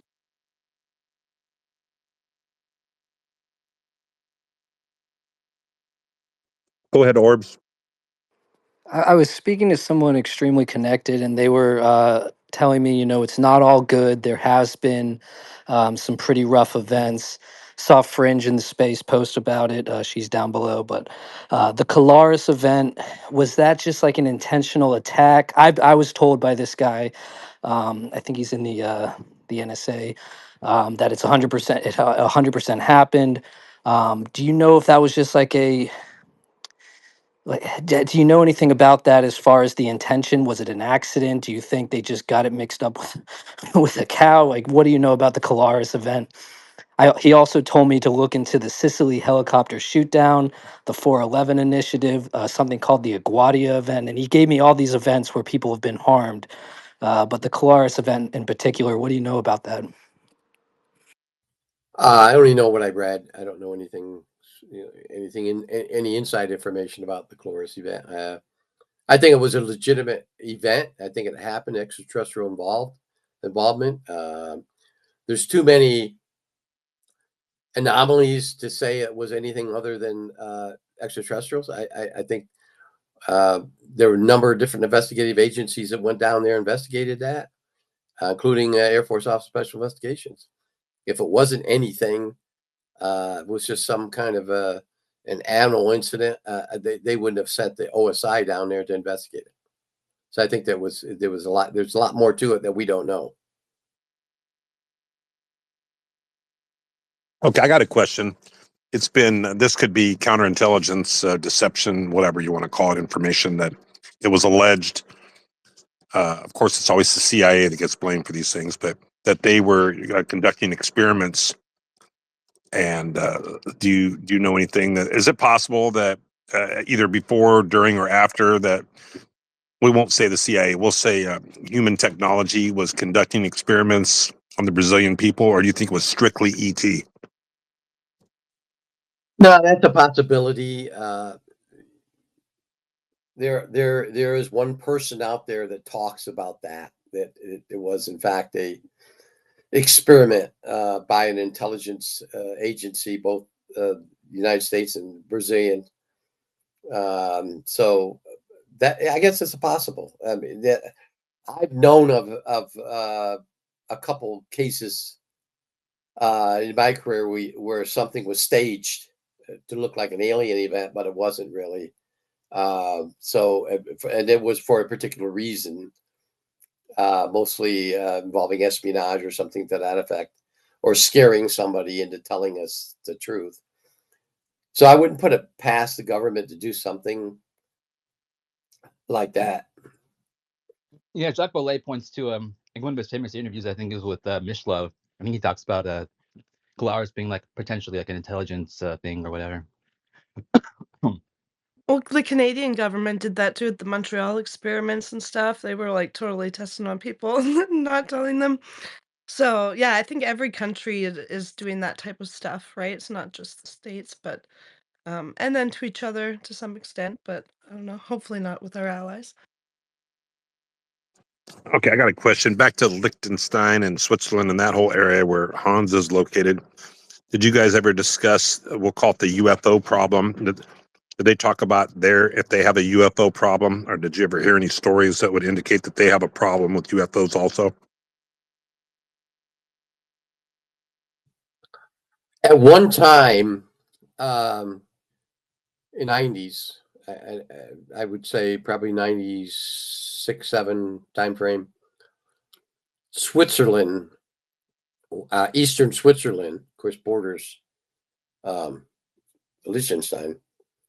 They had a rash of abductions and missing persons, and we talked extensively about that. Excuse me. Liechtenstein wasn't involved, but eastern part of Switzerland was. That's really the only. They have occasional sighting of UFOs over that area between. Isn't that where Billy Meyer's Switzerland. from? He's from Switzerland, yes. Right.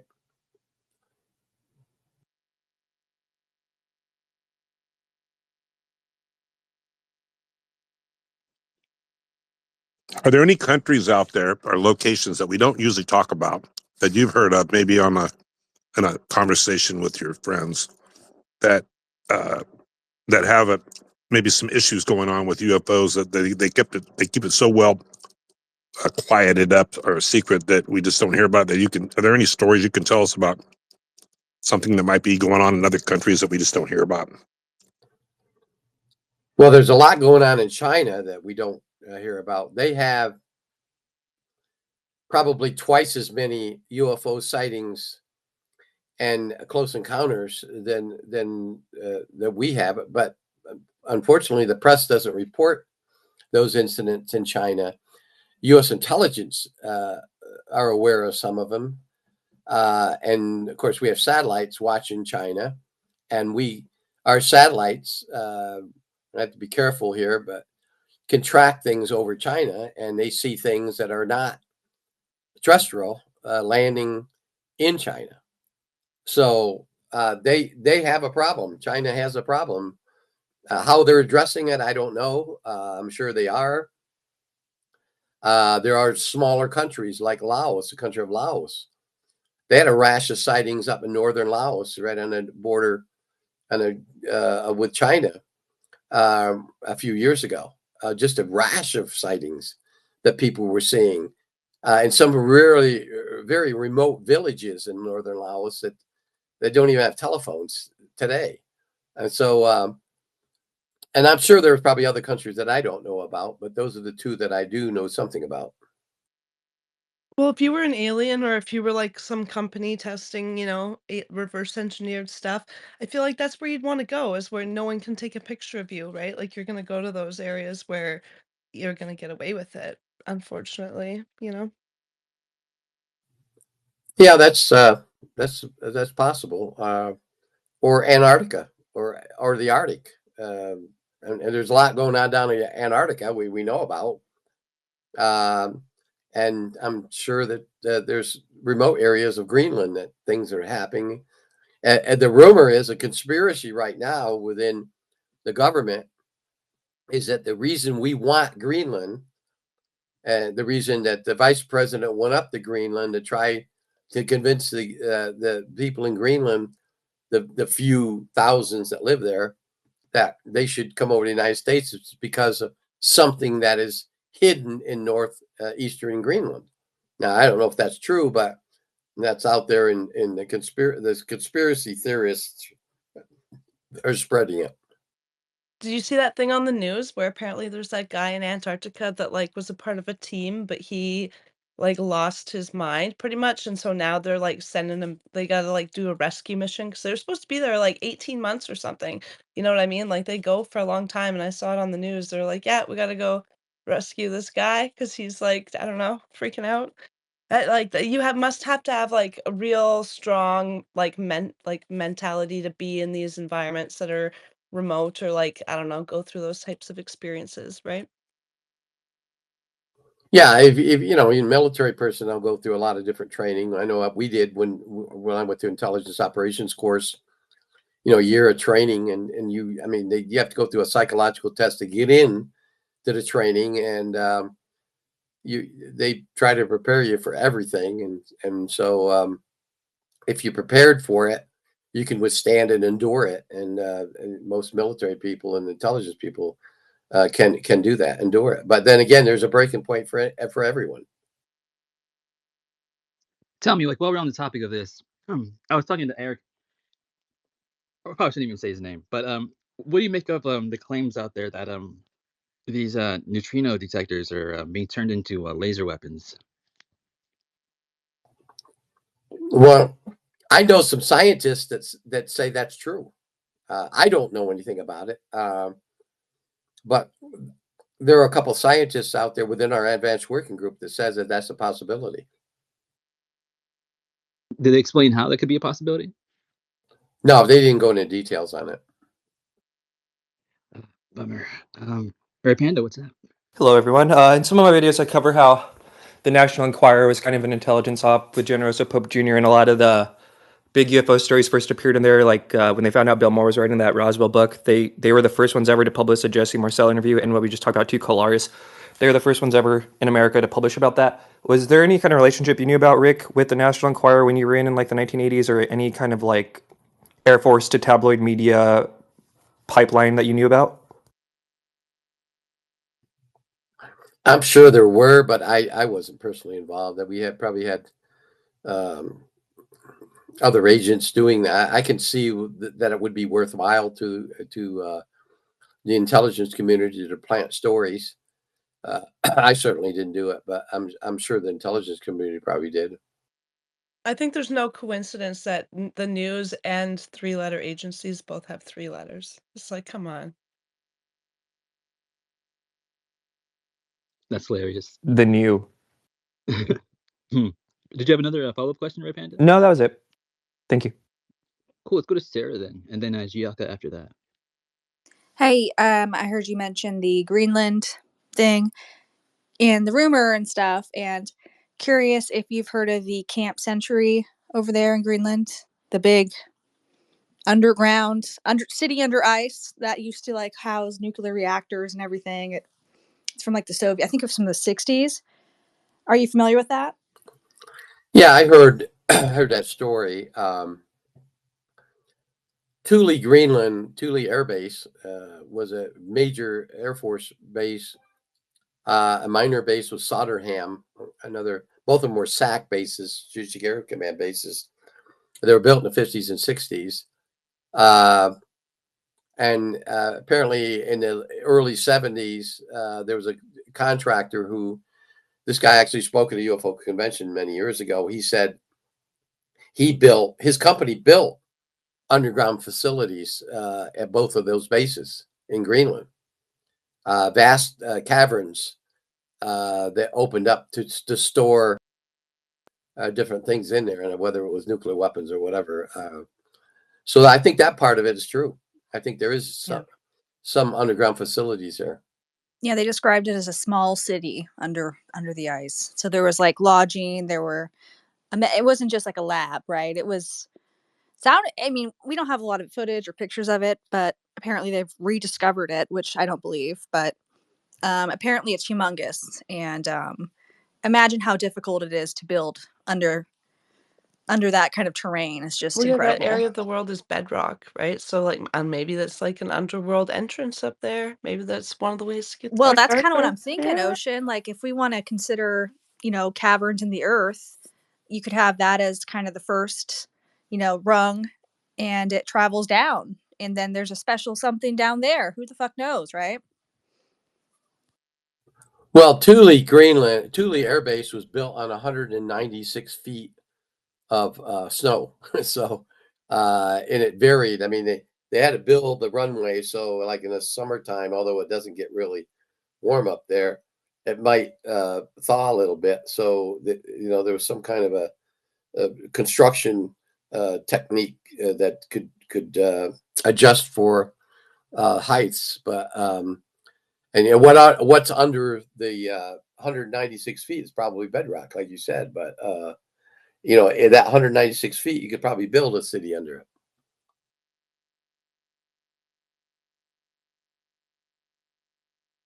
Jaka, go ahead. All right. Hey, Rick. So I was wondering if you ever came across anything to do with the Baca Valley in Lebanon, and particularly like maybe like Baalbek or any of the sites that are around there, like with like the ancient temples, possibly pertaining to like UAP stuff, maybe tied to the CIA. Um, I did a tour of it years ago, but I never heard anybody connect it to UFOs. We went to all the different religious sites. But no, Was I it super haven't heard impressive? any. Very impressive. Yeah, very impressive. I think uh, there are sites that are very religious in nature and very historical prominence. I mean, I was raised a Catholic, so when you talk about different historical religious events, that's kind of interesting to me. But I never heard any connection to UFOs or UAPs. Was there anything like like any connection to like the occult, like particularly maybe the Nazis researching that area at some point, and then maybe tied to the Theosophical Society? There, of course, the Germans were there, and Hitler was fascinated with the paranormal. Um, the the he did Harrison Ford's the movie Raiders of the Lost Ark has some facts in it. Hitler was very extremely or was extremely interested in the Ark of the Covenant, and he did actually send people out to try to find it. He was also interested in the pyramids, and so he sent teams of people down to Egypt and Sudan. So there was interest in the paranormal by the Germans, but that's about all I know about it. All right, on. There's this guy. Doesn't matter. Last, what's up? I can't remember anything right now. Yeah, like I thought it was interesting, like talking about like portals and stuff like that, because I was always interested in like the King Arthur story, like the Lady of the Lake, right? How that time worked differently in her realm, and that this is somewhere that you could go.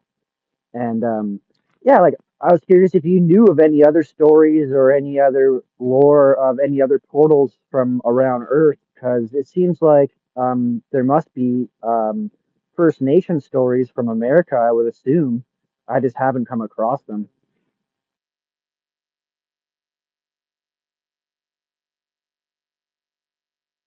Well, there are many stories about portals.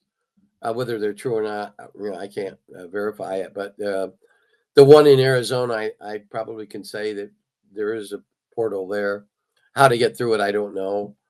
There's probably portals under pyramids in southern. There are some underground pyramids in southern Egypt that have been there's tunneled under them. There's been explorers going through there.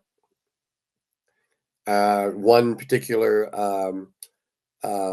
Colonel Blumenthal, who was a British Army officer back in the 30s. He led a team into an underground facility under the pyramids in northern Sudan, southern Egypt. Remember, back then, Egypt was governed by the United Kingdom. He was looking for gold, actually, and he finds these tunnels. He went into one of the tunnels, and he found this ring, a huge ring. He called it a portal, a time portal, and he actually went in there with some of his men and came back out. And a lot of time went by. So there's stories about that, and so there's probably one down there someplace. Now there's a guy. If you watch Sebastian, the name is Sebastian on Cosmic Disclosure with Emery Smith, he tells of a time a Stargate in Syria that the U.S. military found. So there are probably many. I have a friend that used to be a KGB agent in the Soviet Union. He now lives in the United States. He's an American citizen now.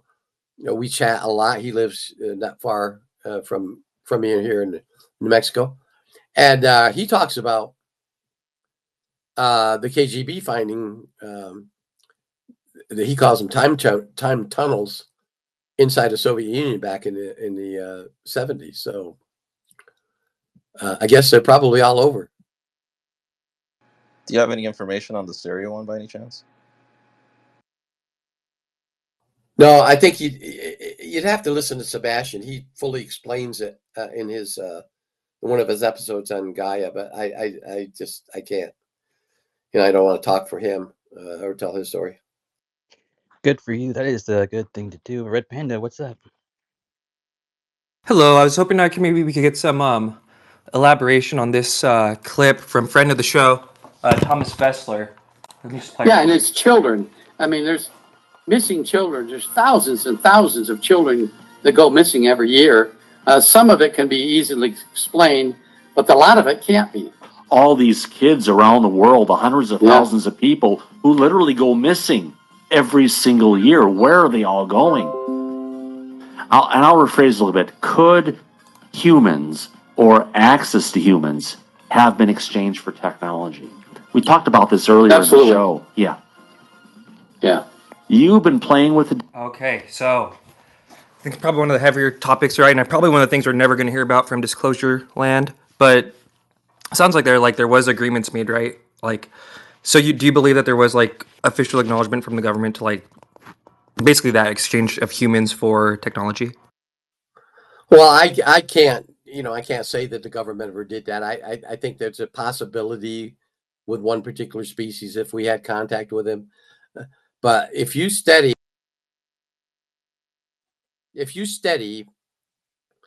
and I've looked at the 411 project, and there's literally hundreds of books and articles out there dealing with missing children and missing people over time.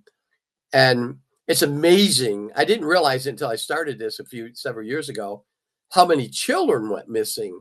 If you talk about this small town in Bend, Oregon, in a period of 5 years, 15 children just went missing, just like that.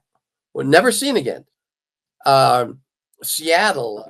Have you seen that on video camera? Like I've seen these. I don't know if they're fake, but I've seen it where people just disappear and it's caught on camera, and they're the portal.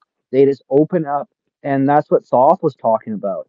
The Egyptian, or the Atlantean was talking about that we're the portal, and I was like, oh my god, it blew my mind when I heard that today. Let Rick finish last. Yeah, you're right. I mean, there's evidence, videos in Alaska, in Nome. There's videos of two people walking down a road, a surveillance camera in a house in Nome. These two people walking down the street or a road, actually a road, and they just disappear.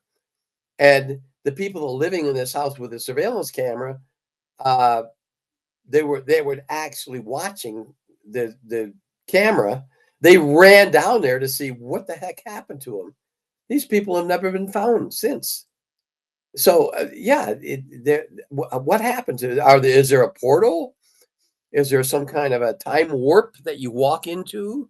A fabric of space open in certain places? Beam me up, Scotty. Yeah, I mean that's just fascinating. I don't know that there's an answer to it. The answer is aliens, I think, maybe. Let's see. Who else? Anybody else have a question? Yeah. Oh, you know what? Yeah, I I just want realized to. someone sent me a message. I keep forgetting to ask this. Yeah, I'm not gonna say who it is, but they asked when you were at the cafeteria at Area 51, what was your can you tell us your favorite recipe from the mess hall you were head of towards the end of your career? I love it. Well, what's so funny? The there were two dining facilities at the cantonment area of Area 51. There was a military mess hall or military dining facility. We call it chow hall. The military we call it chow hall. And then there was a dining facility for the civilians, the contractors, and others. Now, eventually, the contractor could eat either one, and I normally ate breakfast at the chow hall. You had to pay. Because I wasn't military per se, but considered a civilian, so I had to pay. But it was only like 80 cents. And then the dinner meals, lunch sometimes I ate, sometimes I didn't. Dinner meals was the best at the cafeteria, and I think the best entree they had that I liked was meatloaf. That's a solid option. That would be my favorite too, probably. Yeah, I I love got a mashed question, potatoes, gravy, and meatloaf. Logan. I don't know if I heard you right, but whoever asked you to ask that question, were they implying that Rick actually worked at the mess hall, that was his job, or did I misunderstand you? I don't know. I don't think so. I think they were just asking like what was his favorite food at like the chow hall that he worked at or whatever, right? Okay, fair enough. Kind of a silly question, but that's I mean, okay. I think he's talked about it before. I mean, like that. Was that a weird question? Was there something else being implied Well, there? it's all good. I don't care. It's no big deal. I just thought it was kind of weird. Yeah, I'm Whatever. sorry if that was weird. I don't know, man. I'm sorry. Okay, I got a question after Orbs, so go ahead, Orbs, and I got a question after that. I wanted to ask Rick about the orbs. Should be fairly familiar with the Benowitz situation. Do you have any idea what the orbs are? They do react to consciousness and intention. Do you feel they could be like alien drones? Do you feel like they are intelligent beings themselves? Do you feel they are kind of like an extension? Or do they come out of a main craft and just scout the area? What do you know about the orbs, and can they harm people as well? I think the latter is my explanation. A reconnaissance entity or that would come into an area. You remember, go back to Close Encounters of the Third Kind.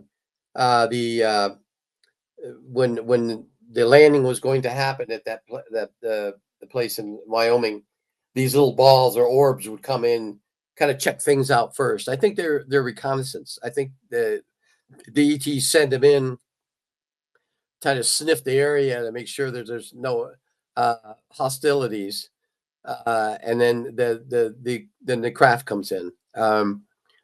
There's a video out there, and it's been on the internet. It shows it's the New Jersey case, and I think it's December 10th of 2024.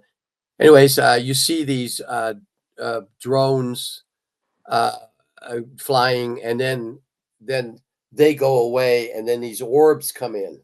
You see these orbs all over the sky, and it's pretty much over the coastline above Perth Amboy, New Jersey.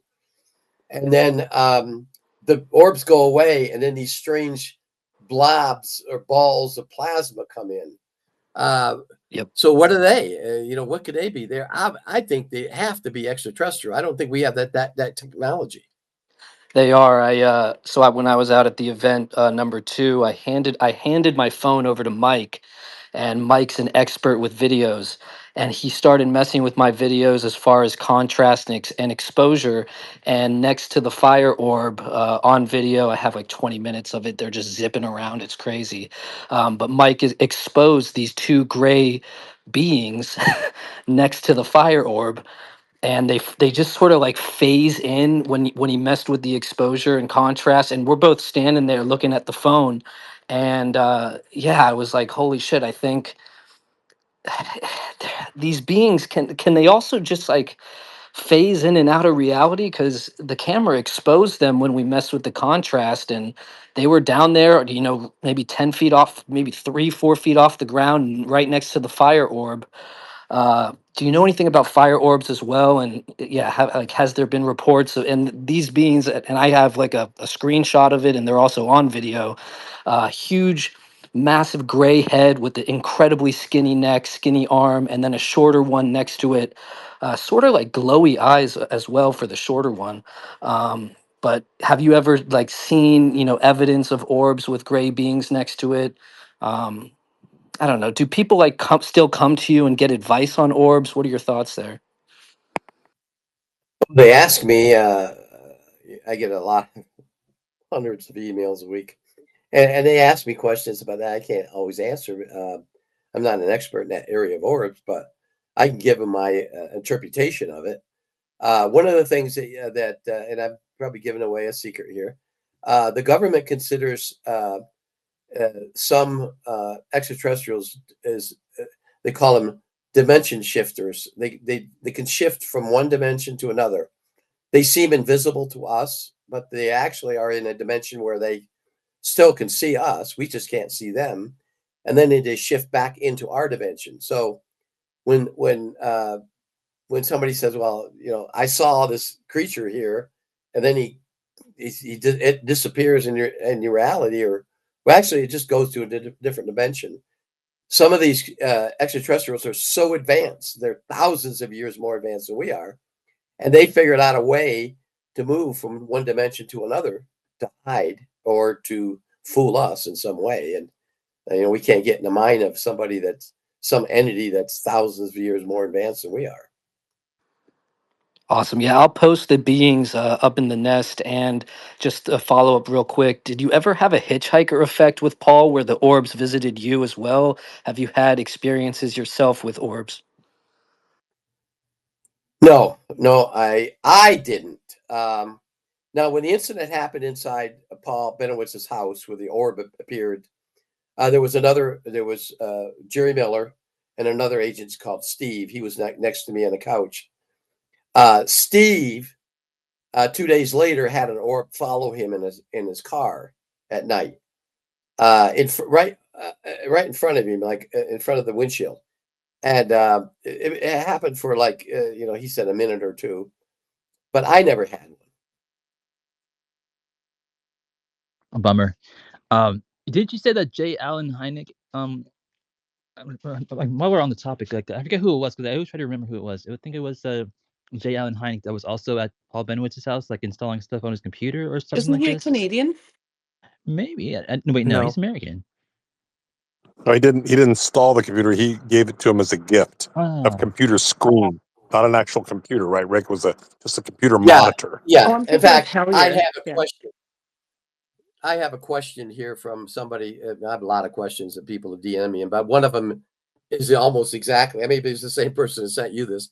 Is the same question as what was Alan Hynek's role in the Paul Benowitz case?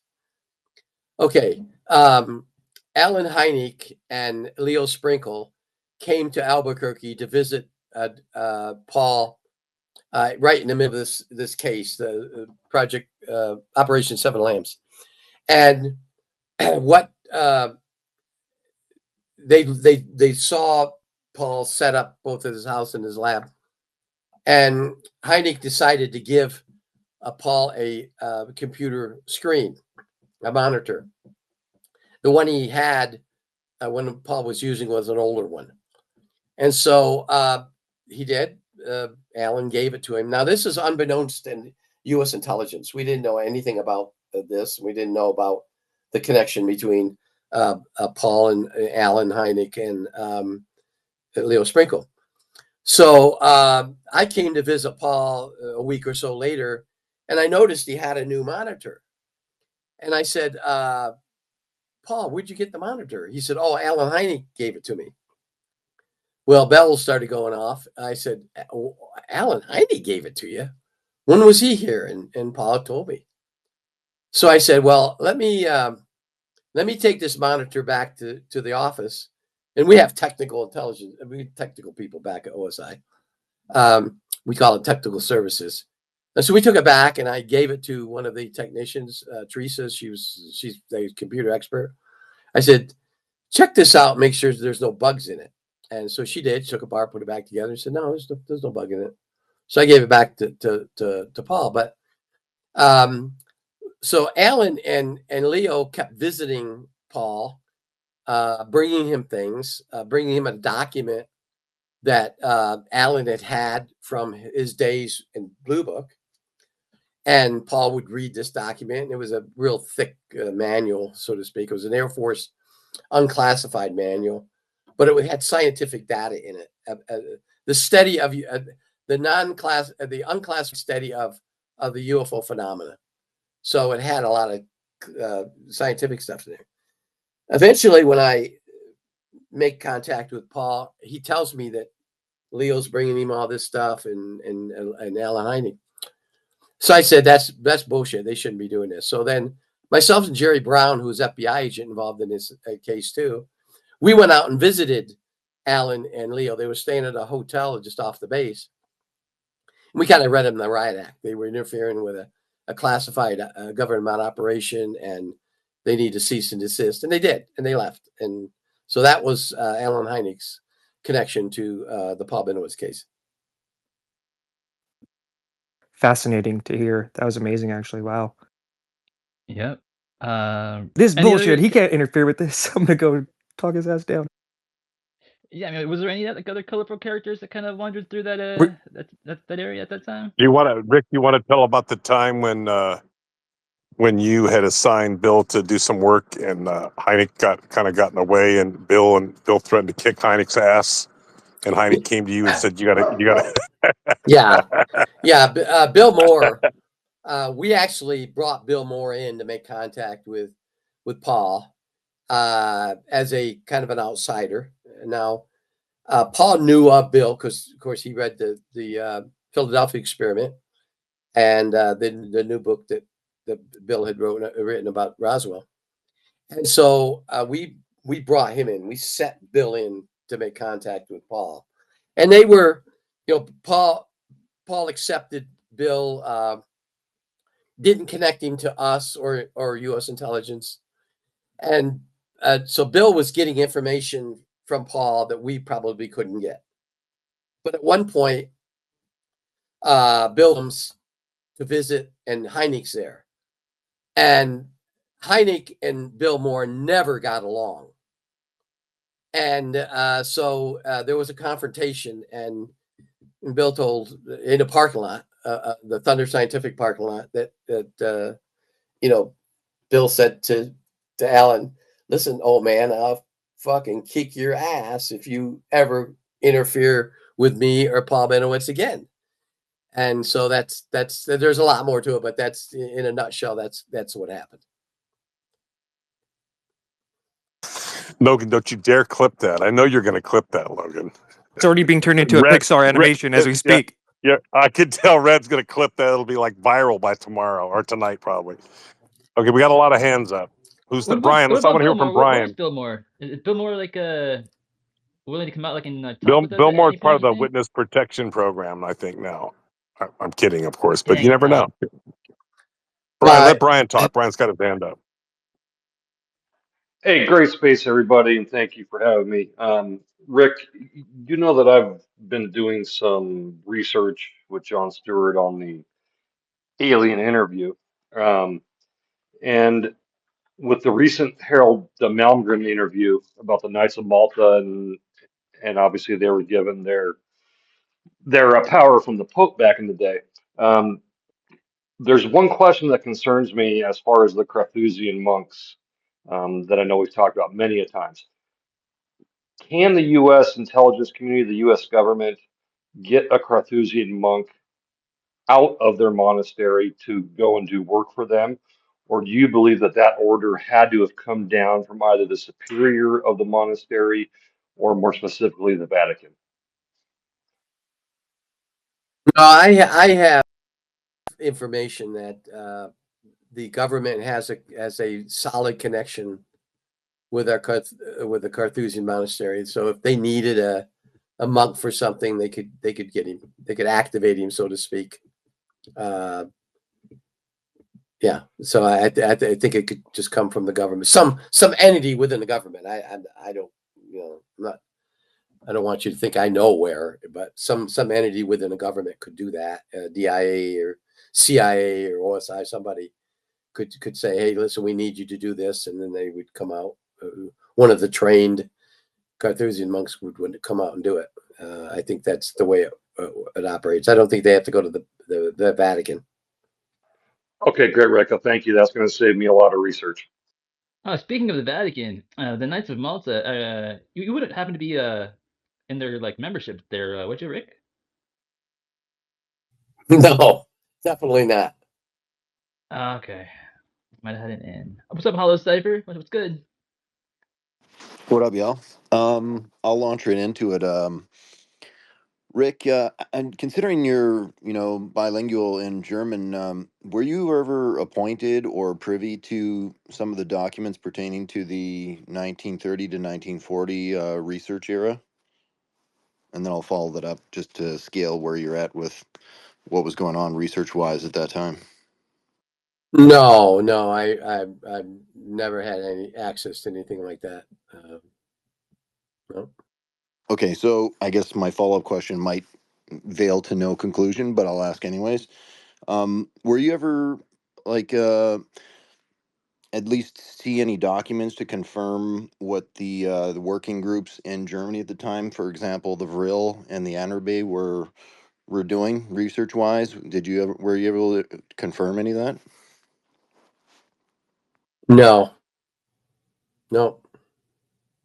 So if you were to assign a probability that the SS had cracked anti-gravity in the 30s, what probability would you assign that?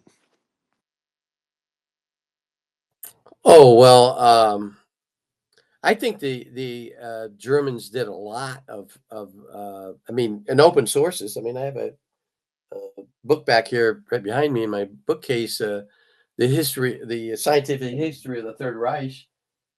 It's from 1933 to 1946, and there's a lot of information in this book about what working on gravity, anti-gravity, and they scientifically mastered it per se. I mean, they wrote it. They had the formula. They had it down on paper, but they had problems implementing it and getting the materials they needed. They thought they needed these rare earth materials to implement, and they couldn't find them in Germany, and I think they had to mine them in like Poland or some other countries. So, but they were they were on a threshold in 1945, but I think things kind of went downhill from there. So probability was 100% that they at least had cracked part of it then? And Yeah, I think they did, and that's why paperclip occurred. That's why we brought so many German scientists over and cleared him, gave him alien visas to immigrate and to work on these projects at our scientific labs, because they had the formulas. I think they added so much to our technology to advance us. And so, yes, I think they had at least the formulas in anti-gravity realm. So considering we're talking at least 7 years down road of that being brought over here, would you say that there's a high probability that we're dealing with a breakaway civilization that has essentially effectively put that type of technology into working use? That's possible. I don't know anything definite, but it's highly possible. I think there is. I personally think there is a secret space program. I think there is a secret scientific program that scientists, DARPA scientists, are hiding it deep within, and that we're working on at so much advanced technology that the normal everyday scientists working on DARPA projects don't know about. That's my belief. Classified physics, right? Yup. Yeah, that is real. Classified physics is absolutely real. I saw it when I worked for Dr. Putoff. Did Putoff ever mention what the social sort of political entanglement or implications were of essentially merging with this breakaway group, or at least trying to, or No, we what the didn't. hurdles might be? We never discussed that. We didn't discuss it. And if we did, I couldn't talk about it. Could So we have that I do discussion have an issue now? here that Go ahead, Logan. yeah, just real quick, some real quick housekeeping. There's just a bunch of people requesting, so I'm gonna go ahead and drop everyone down that's already asked a question, or unless you want to drop yourselves down, or if you don't want to be dropped down, just put your hand up, I Yeah, guess. no, thanks for the And space. I'll dip. Thank you, Rick. I'll talk to you later. I'll listen. Peace out, guys. Okay, thanks. I just want to anyways, say that Greider's hasn't raised his hand, but I did let him know that he has the option to ask as many questions as he wants. So he's going to be the third in line here. He's always got good questions. that I do. So I'm assuming everyone here wants to ask a question. Is that right? Because yeah, we have a bunch of people requesting. So anyway, Yeah, I yeah, go mean, ahead, last. What's up? Or Grider? I'm sorry, Grider. no, I mean, I was just gonna say that I just have one question to ask. So, but I mean, I'll wait. Like, I have no problem waiting. Yeah, I'll be really fast. I just have any like, has he ever heard of the term undine? That like these orbs might be a grouping of spirits themselves. That's what some of these grimoires were talking about. And yeah, like King Solomon was talking on this kinds of terms, like actual a key or a yeah. Anyways, I'll end there. I guess that's possible, but I don't have any information that would could verify that.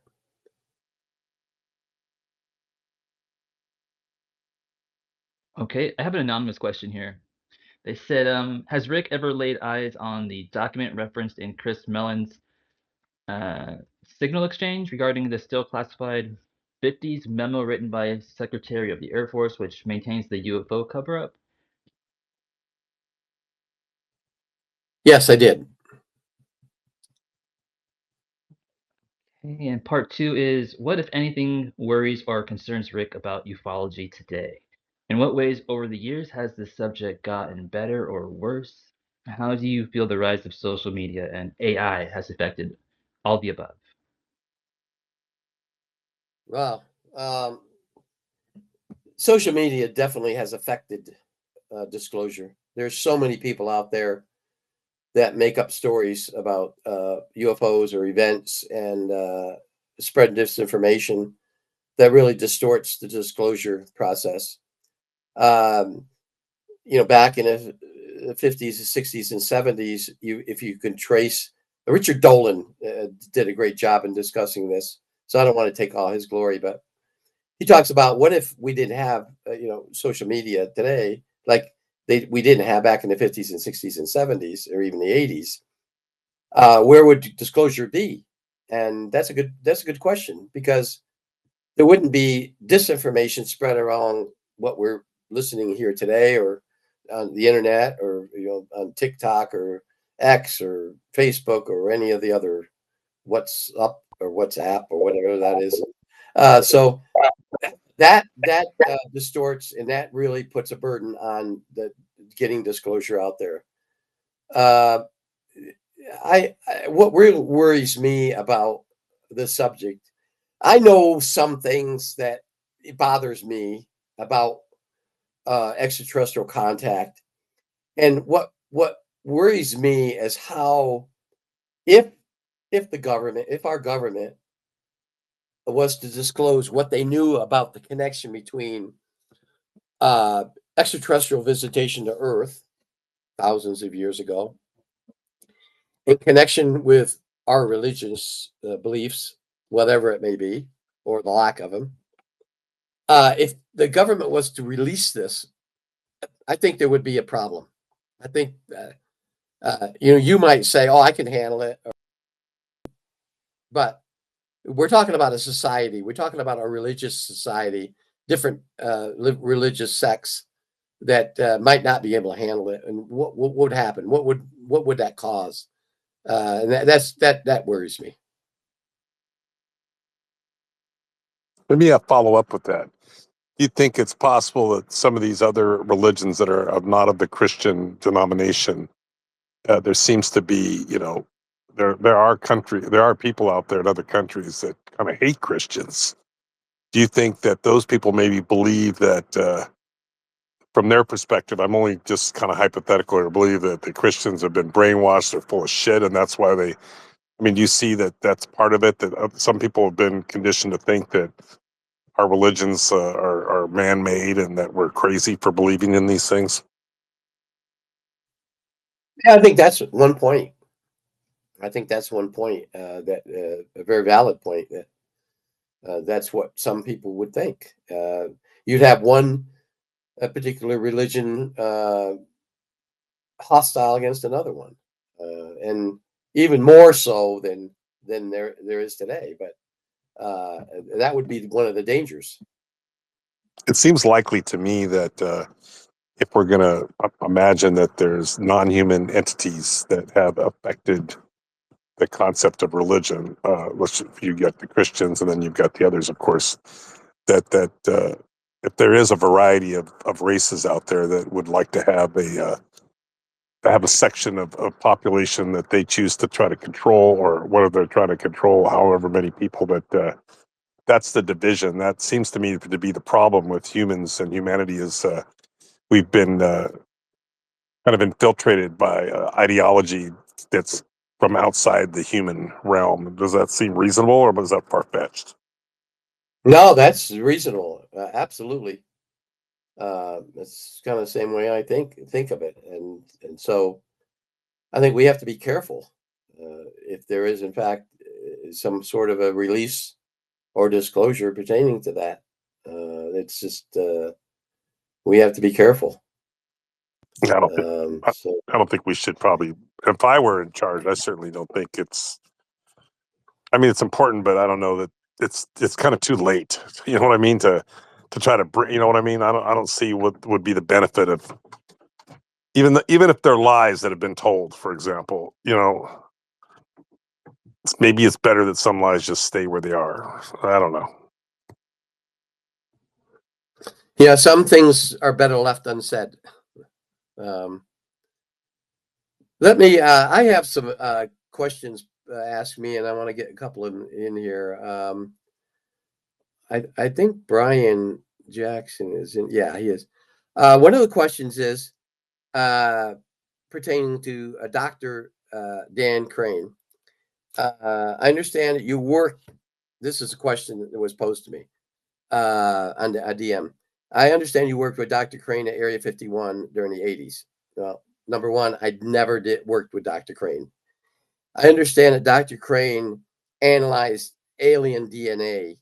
Can you talk about this and what he found, the difference between human DNA and alien DNA? Well, I know nothing about Dr. Crane, but we have a person in the audience, Brian Jackson, if we could bring him up to answer that question. Logan, could you bring him up? I just sent him an invite. I just want to make a quick. Okay. Let me make a quick comment on that, Rick. I really have a lot of respect for Brian. He's very humble and he kind of low profile. 37 years. This guy, he knows a hell of a lot, and he's done his homework.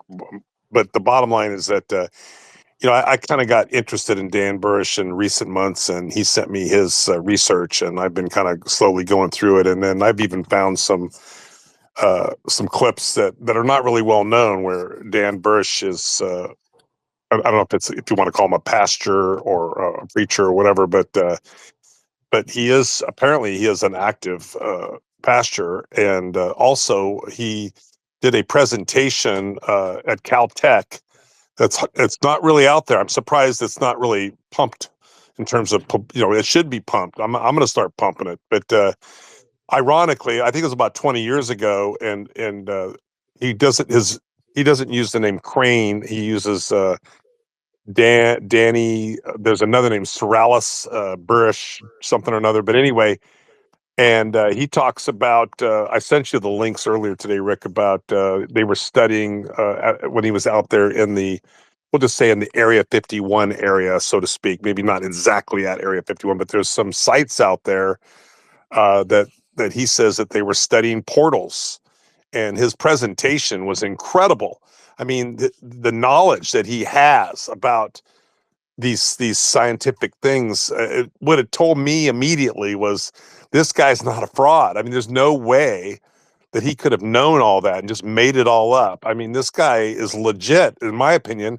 And what was also ironic is David Wilcock. I don't know if he was the one that kind of encouraged Dan to come forward, but we're talking 20 years ago. And in this presentation, David Wilcock came up and spoke briefly and sounded very lucid and intelligent and well informed and very much abreast of the. It's kind of sad. I guess what I'm getting at is, David Wilcock at one time was quite a researcher, and it's too bad that he kind of slipped into where he slipped into, and I blame Corey Good for that, and maybe other reasons too. But anyway, I just think that more people need to pay attention to Dan Burish.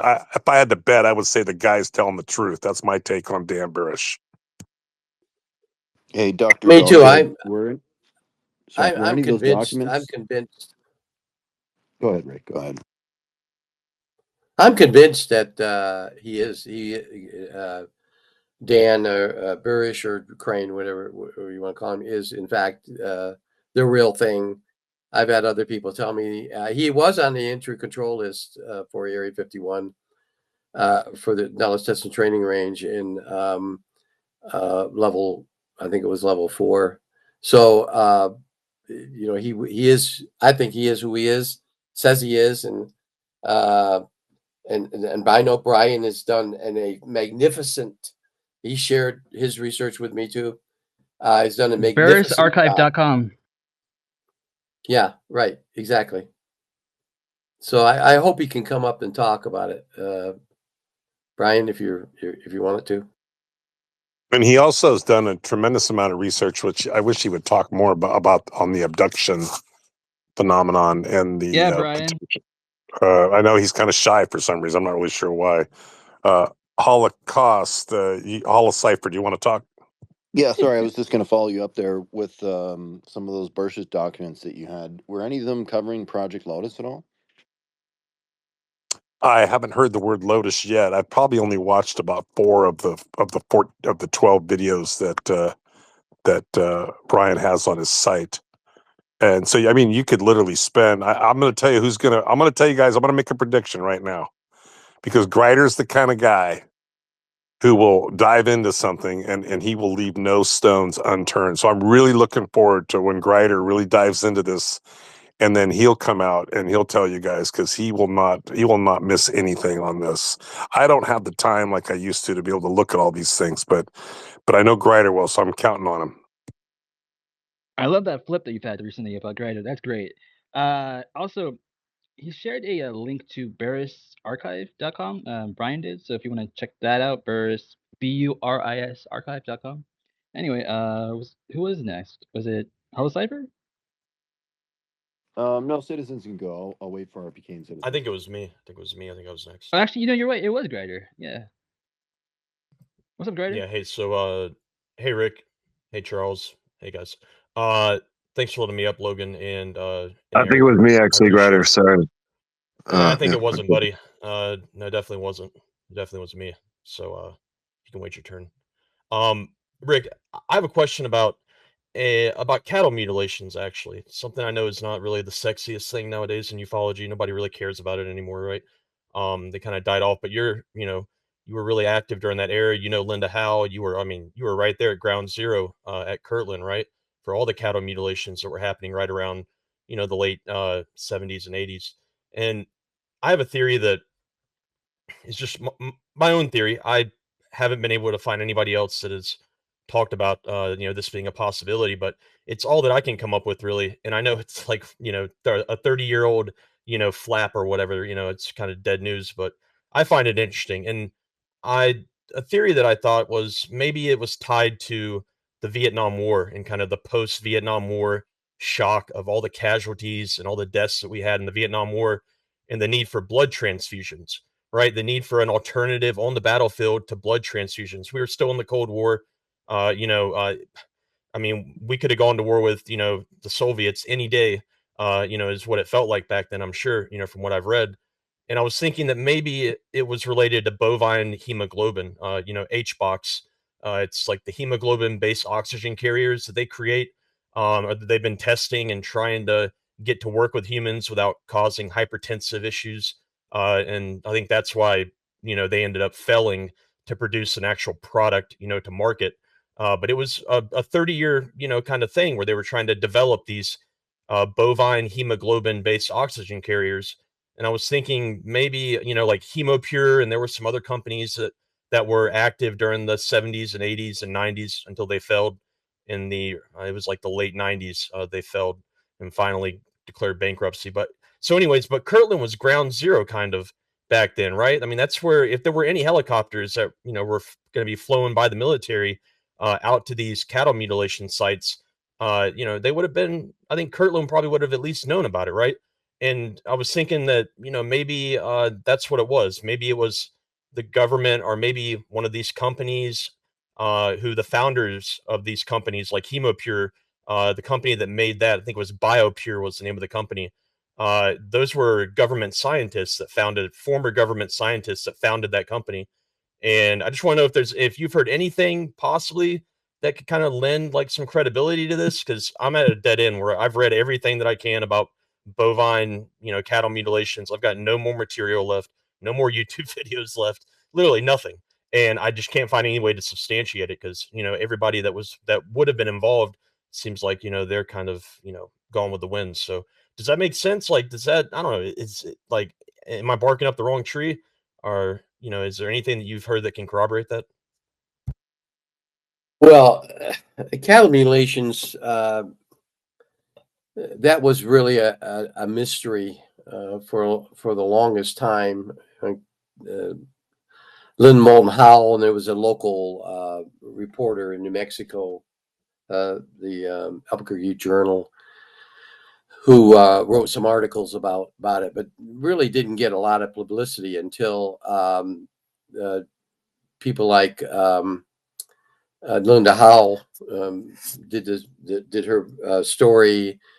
Television stations, both in New Mexico and Colorado, ran the story about these cattle mutilations. What would have caused these cattle to be mutilated the way they did? And then comes Gabe Valdez, Trooper Gabe Valdez from the New Mexico State Police, who really did a lot of detailed investigations on the subject.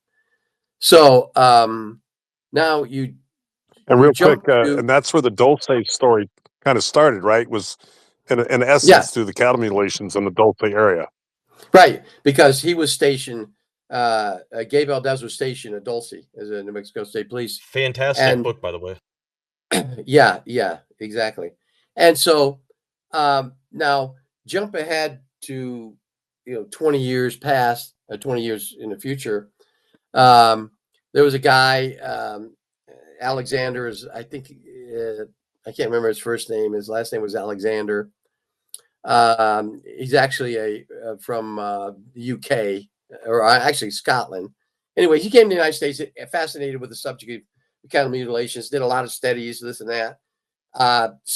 His girlfriend, who was American citizen, submitted a FOIA request, a lot of different FOIA requests, and she got back a document called Project 100, United States Army Chemical Warfare Experiments Project 100. Wow, that's sensational, right? Well, unfortunately, most of it was redacted.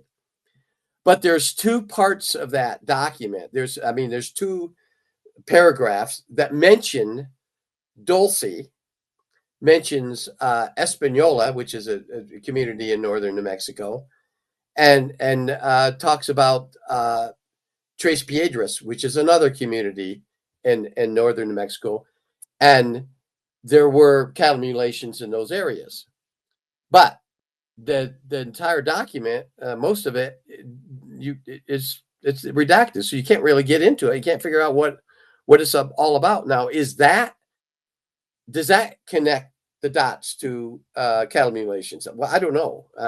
I never heard about it until this guy Alexander talked to me at a UFO convention some years ago and said, "Hey, did you ever see this document?" And he showed me the document. And I said, "No, I don't know anything about Project 100." It was, and the date of it was 1977, maybe 77 or 79. And so I looked through it, and it was pretty thick, probably 100 pages. And I said, "Well, what's this pertain to?" And then he tells me the story about, go to the FOIA request about germ warfare and things like that. The FOIA request didn't talk about cattle mutilations, so it talked about germ warfare. But this document was released by the Army at Project 100, and I said, "Well, this could probably had something to do with what was happening in Dugway Proving Grounds when they had pigs and cattle and goats and chickens. They were experimenting with germ warfare up there." And he said, Also "No, with I cloning think people? I don't know Wait, about wait, wait, that." sorry. Someone But said today that there's pig people. I thought there's no way. There's pig people, really? Have you heard about that over there? Yeah, I mean, have you met my ex-wife? What? anyways, That was a joke. That was a joke, by the way. She's a nice woman. I mean, I wasn't joking though. that's what I know about. I don't know anything more, any inside secrets about I thought for the longest time it was extraterrestrials taking samples of our cattle, because it wasn't just cattle. They found elk and deer and wild game, the bears mutilated too, and so it wasn't just cattle. And why were they doing it? And I think it's still a mystery today. I don't know the answer to it. Cool. Thanks. Hey, and Sorry about that. Go may ahead, I ask brother. just one quick question? So, Rick, thank you for answering that. By the way, that was a fantastic answer. And I'm gonna look for that guy first of all, Alexander, and see if he's posted the document anywhere. If, at the very least, if he'll send it to me, that would be amazing. Well, that would be one hell of a document. But to share with the community. But so we're both veterans, right? And so you understand the perspective of like seeing veterans who are coming out as whistleblowers. How do you think that we should handle it as veterans? Not, I mean, yeah, calling out, holding accountable, whatever. If we have any questions about the credibility of these people, how would you recommend we go about kind of vetting without being, I mean, like, it's just a really sticky situation. It's just, because it's like we don't want to call out other veterans, right? We want other veterans, we want to stand up for each other. But if we believe that they're lying about stuff, if they're misrepresenting, if they're just, blatantly just lying, how do you think we should handle it in the community? Like, to kind of protect the community and advance the topic. Yeah. What do you think? Good question. And I want to thank you for last night, all that wonderful things you said about me. I appreciate that. I But absolutely meant every bit of it. So what I do is I go one-on-one with them, and I say the preamble is exactly what you said. Hey, listen, I'm a veteran and you're a veteran. Thank you for your service. But some of the things you're saying just doesn't make sense. You need to clarify and you need to justify some of the things, depending on what they're saying. I said, this is Jason. I admire, he was in the service for 22 years. He was in signal intelligence. He was out of Area 51s. He did everything as far as intercepts and things like that. It's just these stories that he's telling just doesn't make any sense. And it's kind of like the Navy SEAL guy who claims he was a Navy SEAL and he did all these wonderful. He might have been in the Navy, but then Don Shipley checks him out and finds out the guy never was a Navy SEAL. So I want to protect veterans. I mean, I'm a veteran. You're a veteran. I love veterans. God, I'd do anything for a veteran, a fellow vet, and I have done it here in my community when COVID hit and they couldn't feed their families, and just not just me, but others veterans that were financially secure supported them and bought groceries for them. So I'm 100% supportive of veterans. But I go one on one and talk to them and try to get them to fess up or set the story straight. I don't like to come out in the public and say things about them unless other people have already done. Like for instance, Jake Barber, who claimed he went to special tactics school, combat controller, and he didn't. But other people jumped out, like the chief master at E9 out of special tactics said, "Hey, wait a minute, this guy never went through special tactics. We have a we have a list of everybody who's ever went through that going back to 1955." So kind of like Don Shipley. So and then he corrected it. And then Jake said, "Whoa, no, I didn't.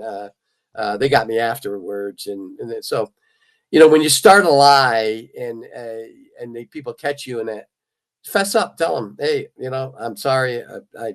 I tried to boast myself. I shouldn't have." That's what I try to convince vets. Cool. Thanks, Rick. Okay, I want to make a quick comment. I sent you a link. If you might have already heard of the book "Stalking the Herd" by Christopher O'Brien Grider. Have you heard of that book? I have not. That's probably the only book that I haven't read. Yeah. Yeah, I don't know if you've. Yeah, I recommend that book. In my opinion, and Rick might agree, Christopher O'Brien was an interesting character. He had a mysterious car accident last year. That's anyway. He's no longer with us, but he is he might have been, if not the top researcher, one of the top for sure. And he's even got a YouTube channel. If you type in Christopher O'Brien, you'll see videos from like 12 years ago. It's now this is my opinion. I see it similar to like the abduction phenomenon with the ET abduction, and then there is also the human abduction for whatever reason, the MyLab program. And Rick doesn't like to talk about that, so I'm not going to bring that up any more than what I just said. But I think the same is, in all likelihood, there might be some similar parallels with the mutilation of cattle. But we've got not just cattle, we got human mutilation. So there's just, to me, there's just no way that humans are doing all this. I think there is an ET aspect to this, and I think if you read that book, that's what you're going to find. But that's just my opinion.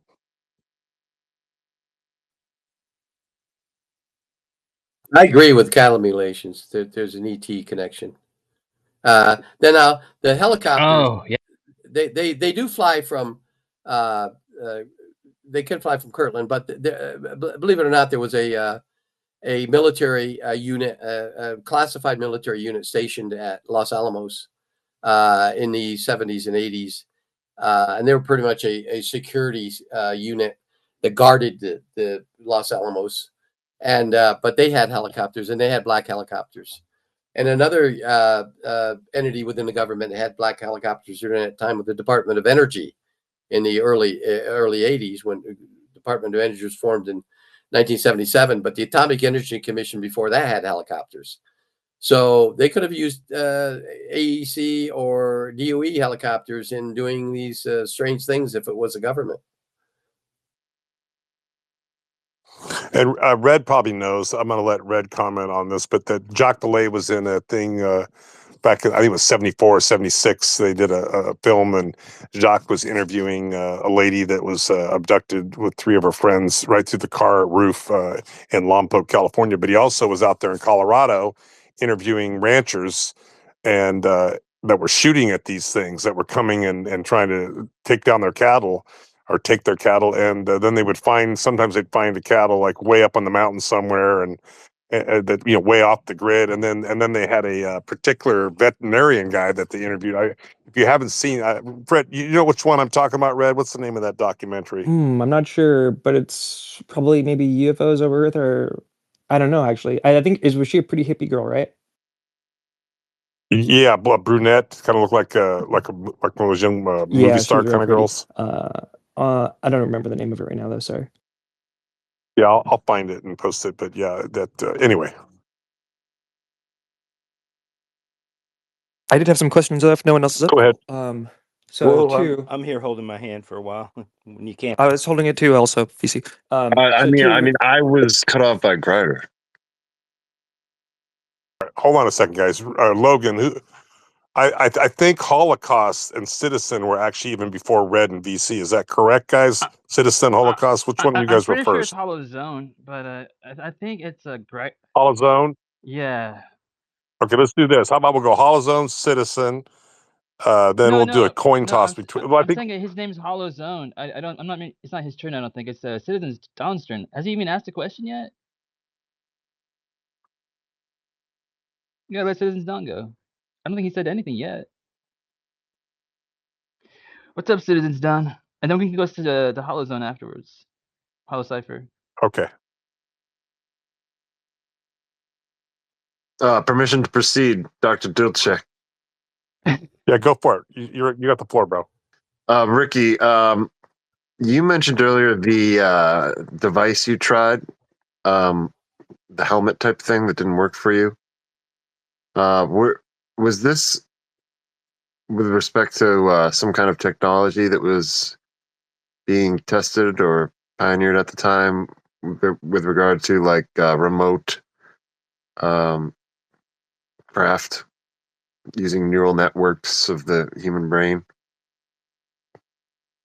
I was told it was a psionic device that read your whoever was wearing it read your mind and then transmitted that signal to passing UAPs. That's I guess that's the dumbed down version that they told me, and I did. I wore it Did they ever?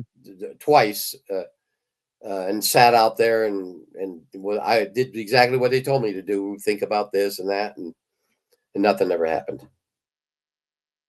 Have you heard of the term God helmet? I think that might be what that they call that on the slang term is the God helmet. They were just they had a name for it. I can't remember what the name for it, and they had the person there, actually a couple, a man and wife from Las Vegas, and they developed it. And so I didn't go into the details of how they made it or anything like that. All right. Well, I have a follow-up question.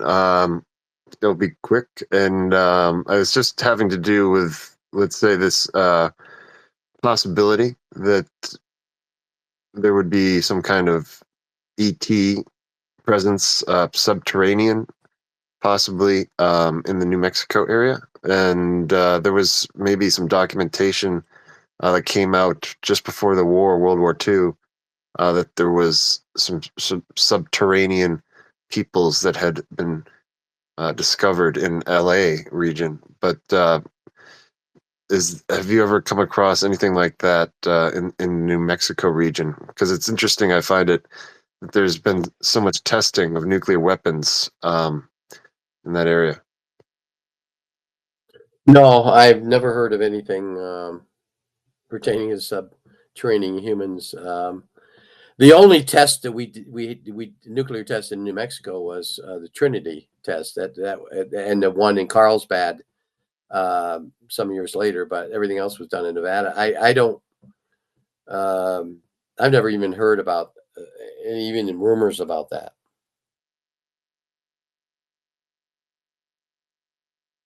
Did you hear about the LA thing? Okay, say again. You heard about what? Did you hear about the LA thing? I think I've heard it someplace, but I don't know anything more about it. Anything official. All right, let's get to Hollow Cipher, and then yeah. Yo, I love the classified physics area, so I apologize if I'm beating the dead horse here, proverbially. But the horse is live and well and kicking in secret. One of the more interesting things that came out of the Jesse Michaels Malgrim interview, I felt, was the revealing of T. Townsend Brown's developing work with Tesla during the Philadelphia experiment, Rick. I was wondering if you had any. Could you confirm or deny or elaborate on that merging of minds and or the Philadelphia experiment more in general about what they had discovered? I only know what I read in the book, Bill Moore's book. I don't know anything else in that. Scientifically, I like to talk shop, so to speak, when I would work for Dr. Putoff. At the time, I didn't have a master's and I wasn't teaching in advanced math or anything like that. But I was always fascinated with physics and in science. I'd ask a lot of questions, but sometimes they didn't give me the right answer or responses. And there's some questions I asked that they couldn't respond to because it was still classified. Although I had somewhat of a security clearance well, I had a security clearance, DARPA clearance, but it was a need to know, and I didn't have the need to know what they were working on. But I was always fascinated in the subject. So, But needless to I say, don't know anything. without being fully briefed on it, would you concur that there's indeed a lot of classified physics around the Philadelphia experiment? I would say yes. I know there's a lot of classified physics because I've seen it at the lab, and I was shocked that we had classified physics, but there's a reason, obviously, for it. And Putoff never elaborated. No, because I didn't have a need to know. Okay, thank you, Rick. Hey, my friend Dave is down there, right? And Dave has been in many an argument the past couple of days about this classified physics thing. He gets into it with Nate a lot, right? But he can't conceive of how like we could this could be done, right? Doesn't understand like how it's possible, and I can't really explain it. I thought maybe you could explain it in a way that he could understand there, maybe Rick. Do you know? Yeah, the classified physics is physics that we utilize to approve a classified program or a classified. I call it widget. If we have a widget and we want that widget to work, we don't really know how to work this widget. We develop formulas in physics and advanced physics and quantum mechanics to make us understand how that widget works. And that whole thing is classified, including the formulas and the calculations and the diagrams and the schematics dealing with that particular widget that we're trying to reverse engineer or create. So that's the best way I can talk about it. Okay, listen, we're gonna go, Red, if you don't mind. We're gonna let BC go next, and then we'll go. You're after that, Red. Okay. Yeah, thanks for bringing me back up because I was really trying to ask as many questions as I could last time. I only got one in edgewise, so let me go as long as I can, and I'll recycle. So you take whatever amount you'll take, and I'll recycle because I got good questions. But anyway, so we followed up just with the Carl Jung thing. You didn't have any of that you dealt with, but I'm sure the government would have stuttered Carl Jung very much so because I mean, with the paranormal and the UFOs compared to a Sigmund Freud, I mean, they would have zeroed on him like you wouldn't believe. And, he went through that whole period where the whole thing started up and died in about 1961, I think.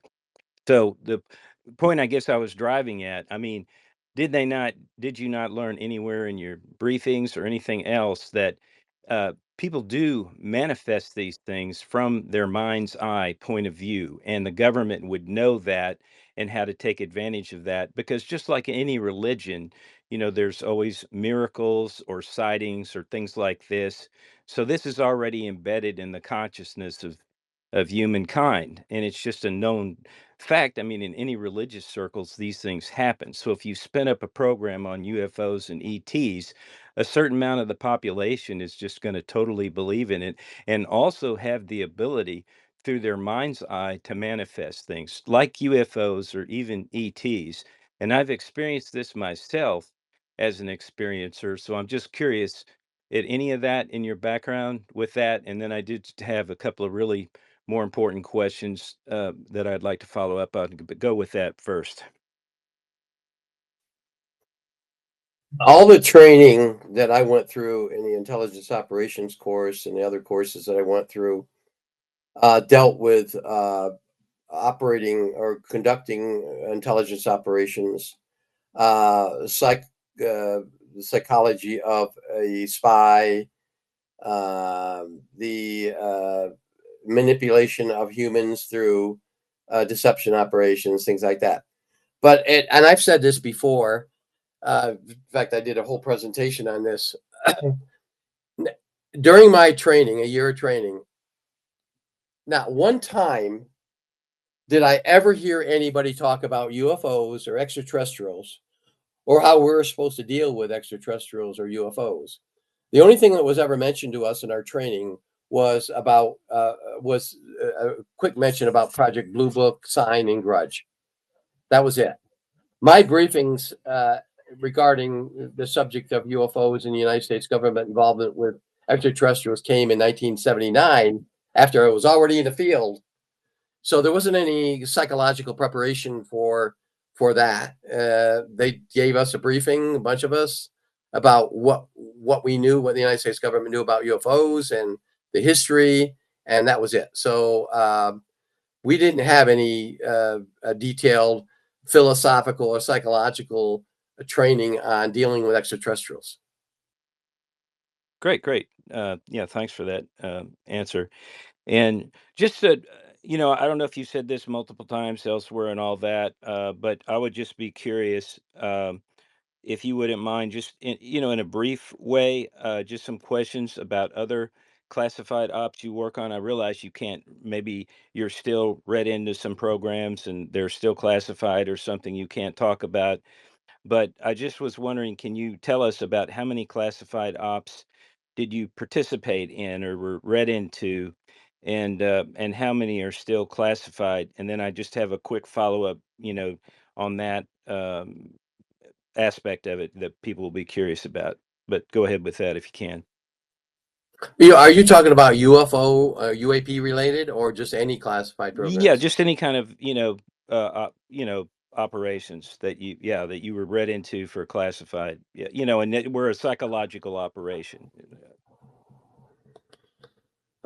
Oh wow, I can't remember every single one, but Well, just an estimate. we dealt with we dealt with not just UFO related, but we ran counter espionage operations. And other aspects of that, we number them different numbers: 345, 340s, 349 operations, which all deals with either counter espionage or espionage operations. So there were, I don't know how many, dozens of them. The ones that are still classified, I don't know that any of those are still classified, but the operations I dealt with or had access to or had some part of investigating involving UFOs back then were probably 20, maybe 25, and I think several of them are still classified today, but I don't know numbers wise. I can't give you numbers. Oh, that's okay. And Project Seven Lambs would have probably been the most interesting of all the UFO related that are still classified. Would you agree with that, Rick? Yeah, because Seven Lambs wasn't just one investigation. Seven Lambs involved a number of other peripheral or derivative, we call them derivative operations that grew from the initial investigation. We had a espionage case. We had a case involving NSA, illegal disclosure classified information. There's a number of them, and some of these are still classified. The main case regarding Paul Benowitz is not classified anymore. Okay, I got a really good follow up with the Hal Puthoff thing, but could you say what was the last classified project? Not the ones that are still active on, because obviously you wouldn't be participating, in a paid sense. So when you were being paid, what was the last classified project that, approximate date? And can you say what that was if it was declassified? And then I got the how put off question. That's your last two questions, VC, just so you know. Well, I worked on a lot of different things with Hal, a lot of little things, sending me out to a certain location to gather intelligence, gather information, bring it back. I went to an old crash site to see if there was anything left. Those things are not necessarily classified, but the last classified thing I worked on is something relating to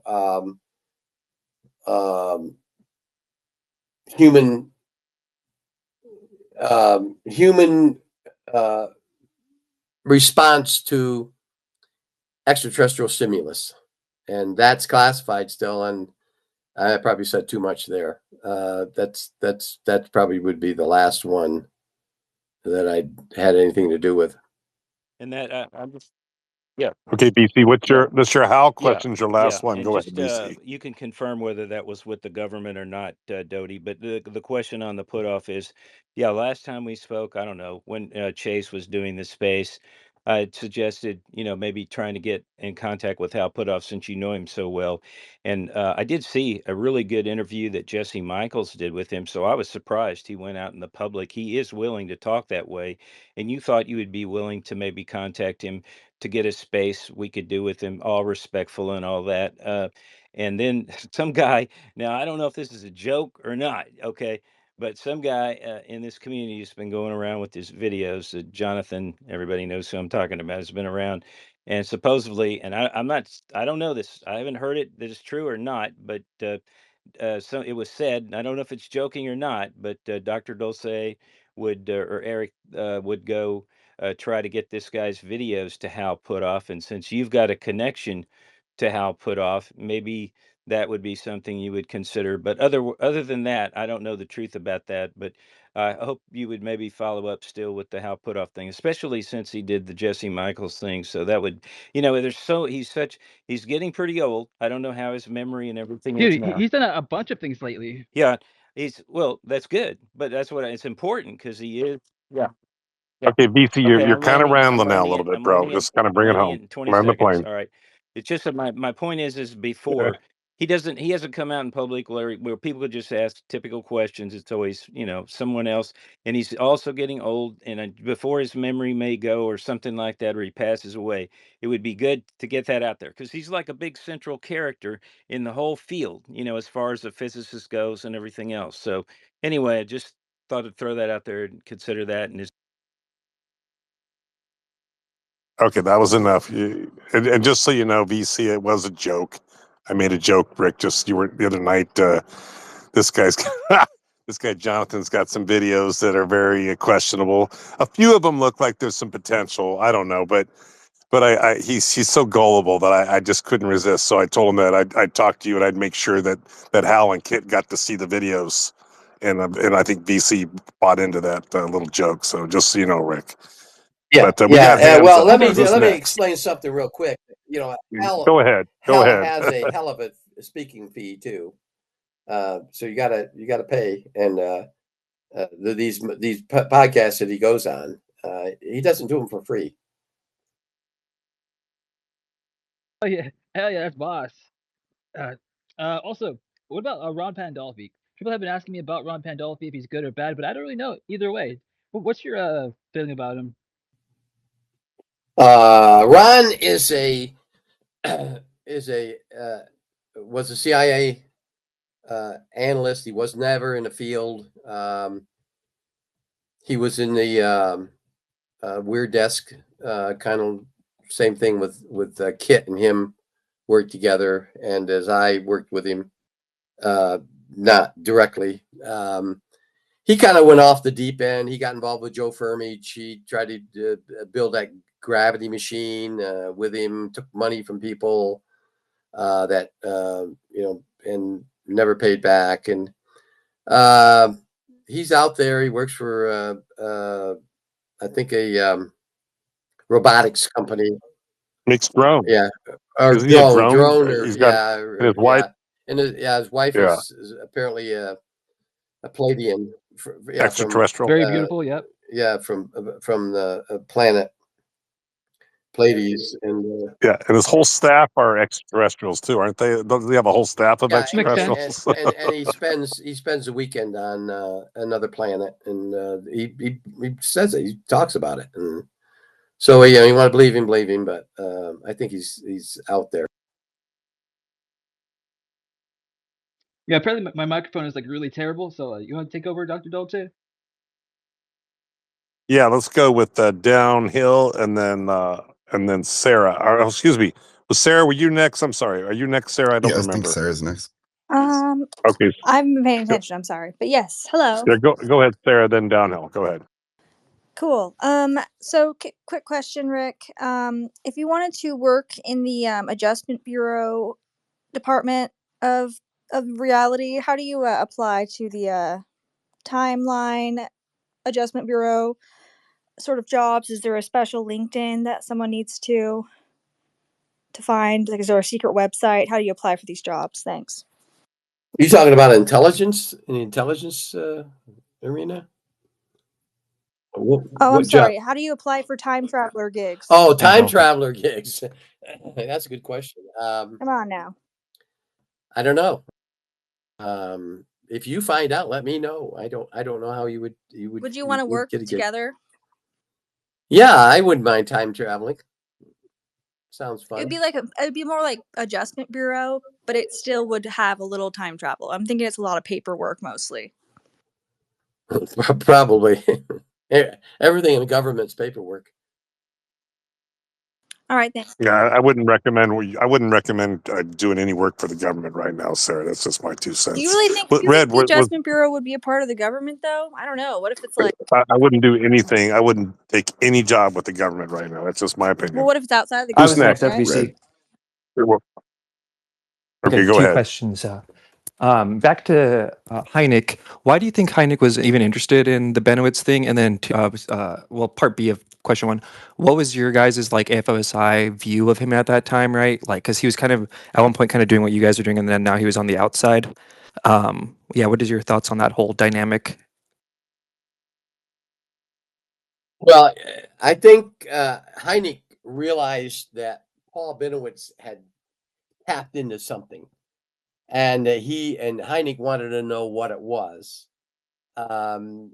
And the conversations I had with Hynek, and it was official because the FBI and I were there, and I was representing a federal agency, and FBI was actually the primary agency and would been in this investigation.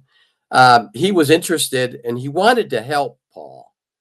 He said, "I have the knowledge that if he in fact is in contact with extraterrestrials, I want to direct him in the right way." And so that's kind of what Hynek wanted. Now, what inside information Hynek had that he didn't tell us, or that I don't know about, is very interesting. If you think back to Hynek's connection to the Air Force and Project Blue Book, he was one of the advisors to Blue Book. He wasn't the only, but he was one of the advisors to Blue Book. And he consented in 1969 to Blue Book closing, and because based on the Condom report. But I think Hynek knew the truth. I think he took it to his deathbed in 1985 when he died. I think Hynek knew, and he wanted every bit of information that Paul had, and that's why he was so interested in the Benowitz case. Cool. And were you kind of like nervous even talking to him, or you guys all probably knew who he was, right? In the context of the Blue Book stuff in the 80s? Oh yeah, we knew who he was, but we weren't intimidated by him. He violated a federal law, and we were there to inform him of that and tell him that he needs to cease and desist. So we had a job to do, and we were professional in our jobs, and we told him that, and he did. He backed away. Cool. Thank you. My second question, and then I'll drop down, is now now that a few months have passed since like the height of the New Jersey drone wave, what do you and maybe your working group and people you talk to, what do you guys all think about what happened there? I think most of what was seen can be considered drones, commercial drones, private drones, some government drones. But the oddities that were being seen, the plasma balls, the orbs that flew around and morphed into something else. This is Rick Doty talking. I personally think that they were extraterrestrial. I can't imagine we having that technology, or the United States having that technology that could do something like that. And I don't think there's any country on earth could do something like that. Thank you. So in all likelihood, China wasn't involved, even though it was speculated that it was some sort of China operation. Would you agree with that, Rick? Yeah, because there's things we know about China, the classified stuff about such as frequencies and things like that they use, and we would have detected all that, and I don't think any of the U.S. intelligence didn't detect any of that. Okay, cool. Who's next? Downhill. Go for it. Yeah. So we know about like Benowitz and Bill Maher's accusations. Did you ever have any interactions with Greg Bishop that would be kind of similar to PSYOP or anything like that, or any other researchers around that time period? Not during that time period. Greg Bishop came in years later, in the I think 2000s, and wrote the book. But during the 80s, 70s, and 80s, I didn't have any connection with Greg. He was just probably a kid there in that time period, and my connection with Greg Bishop didn't occur till probably early 2000s. Wasn't it Bishop who wanted you? Who, I don't know if you were. It was your first visit on Art Bell, but at least your second visit. And I remember that interview's still out there where you and he introduced you and you were talking to Art. Is that correct? Yeah. Kind of about the Benowitz. Yeah, that was in 1999. That was or 98, I believe. Yeah, that was one of the several appearances I had on Art. That was, I think, telephonic. The other ones were, I was home in Pahrump and sitting across from him when we did one show. And that, I think that might have been with Greg Bishop. I'm not sure now, but yeah, I did one with him. You're right.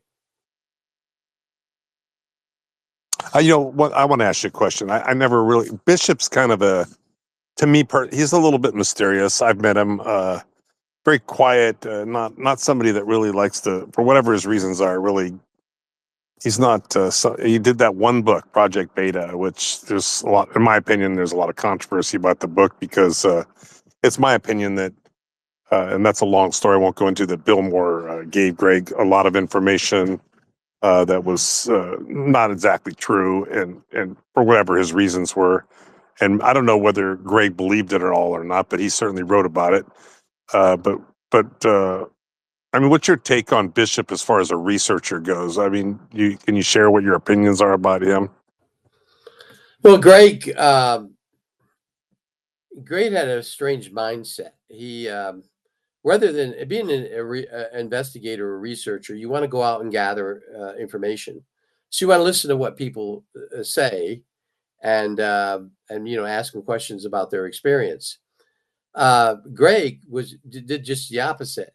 He already formed a conclusion, and he asked you a question to prove his conclusions, which was really weird and strange because all you get into is an argument by saying, "Well, no, that didn't happen.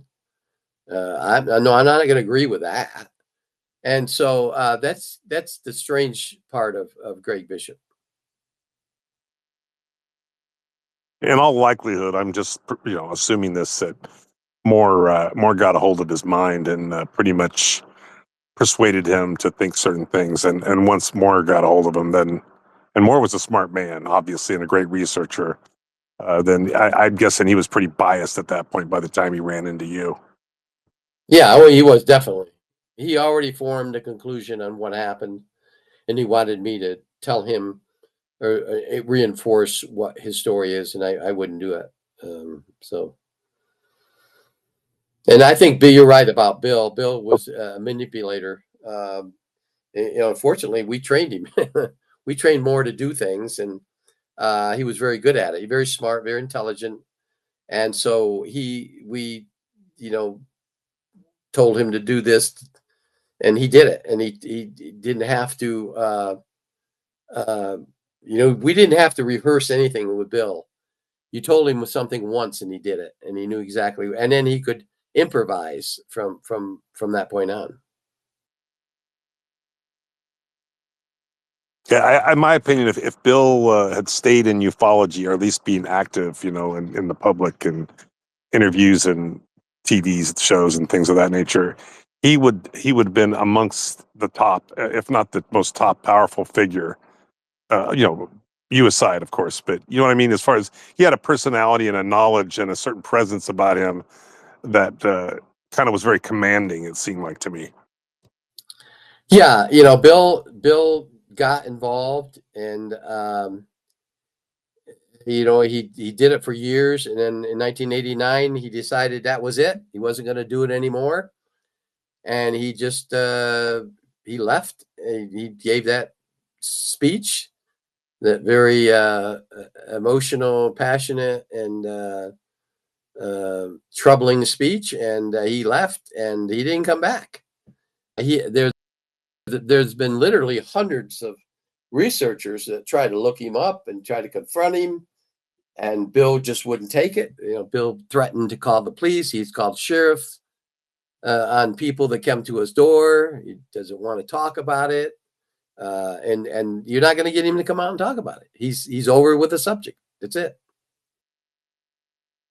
But the thing that a lot of people don't know, and I'm not really revealing anything that's too big of a deal, as far as that he did privately continue to do his research for many years after, and still came across, and I'm not going to say the stories, but some very interesting cases. One of the cases that we talked about when we were in Laughlin might be included in some future films, possibly. So in other words, Bill's an interest. Somebody should make a movie about Bill Moore. I think that's what I think. How can we? We need more information.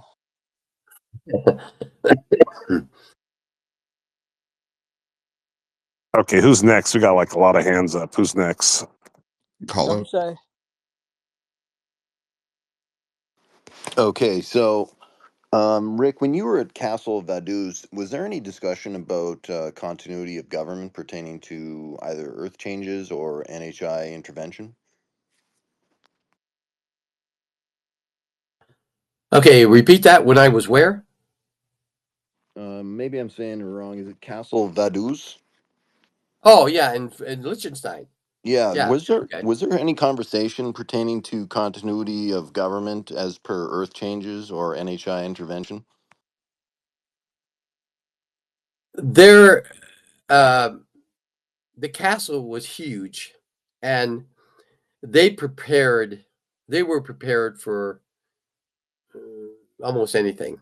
I'll just leave it at that. So I don't know about continuity government, but they were able to survive in that castle, in the basement of the castle.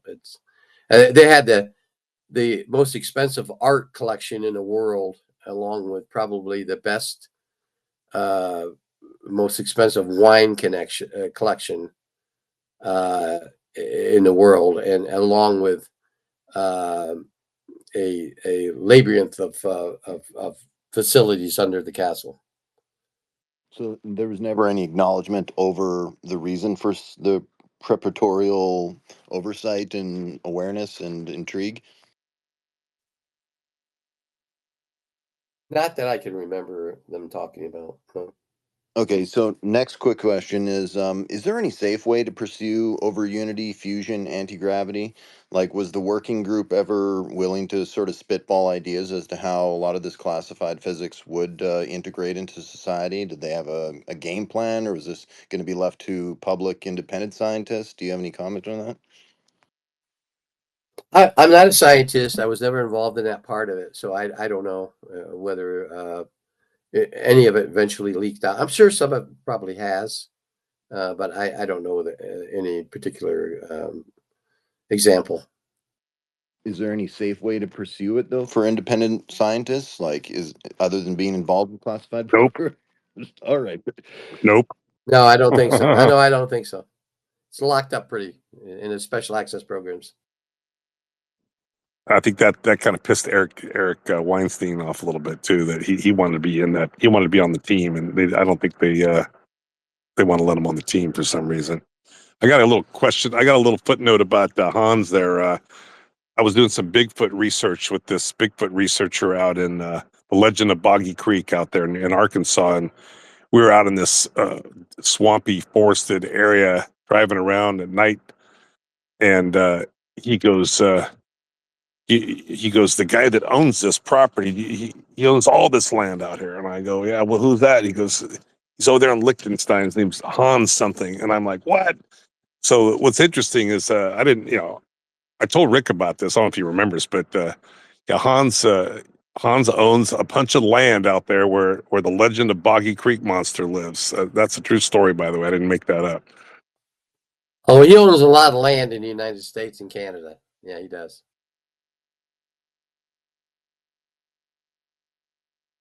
Who's next? Sarah. Hi.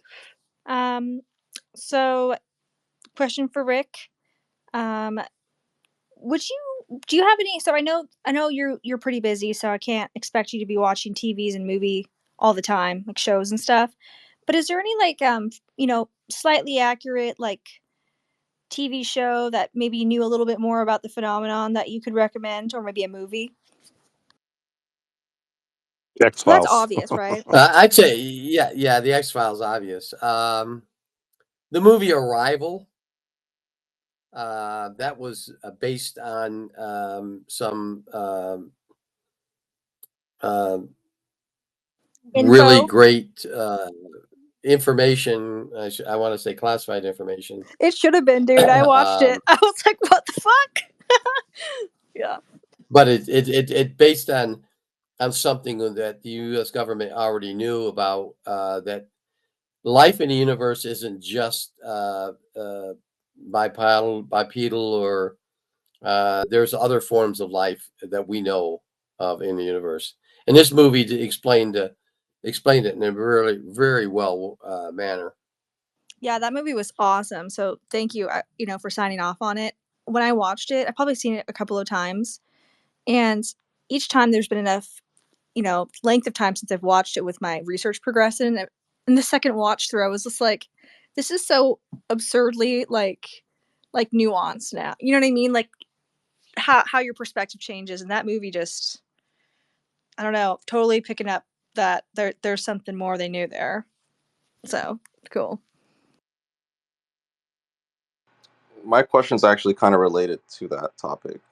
Like in terms of like maybe the CIA advising in movie projects, maybe like Indiana Jones or Close Encounters. Like, do you have any knowledge of the CIA possibly advising on that?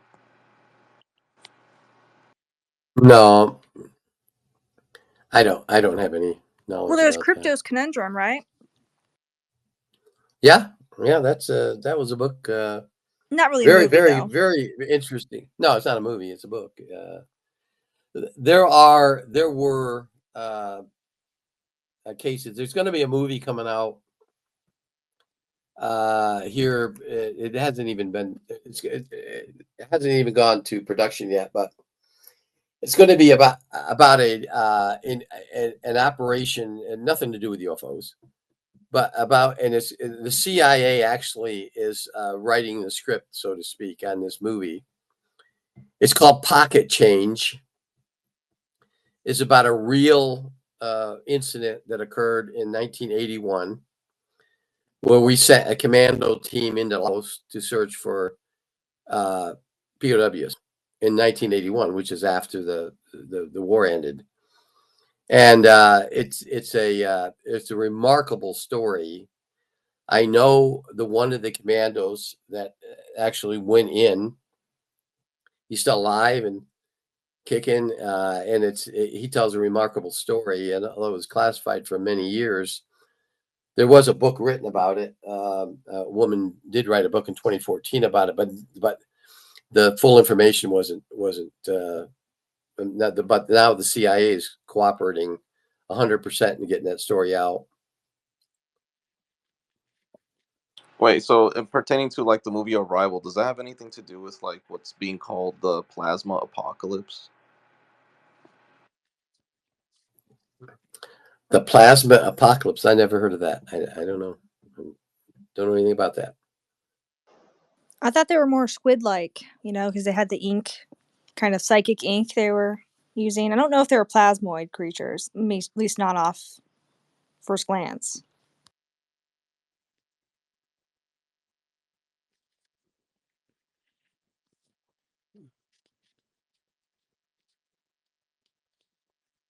Well, you God Sauce, are you next? I'm gonna make you next anyway. Go ahead, God Sauce. You're gonna make me next, okay? I was like, if I wait long enough, it'll come back to me. I know it will. It's okay to be wrong, once in a while. So what's going on, Rick? How you been doing, man? I'm doing just fine. Got a little head cold, but other than that, I'm doing great. Cool. Good stuff. Yeah, you're hanging in there for a good while, but you're probably going to have an early bedtime. Well, it's midnight here. I don't know what time it is in other places, but it just turned midnight. I think about 2 minutes after, something like that. 4:27. I'm doing all right. Maybe I could use the moment to ask you if you might think about showing up this time much earlier next week on our other show, the Vibing Out show with Rebirth and Fear and myself. What day? What day is it on? It would be Saturday next week, but just consider it and good.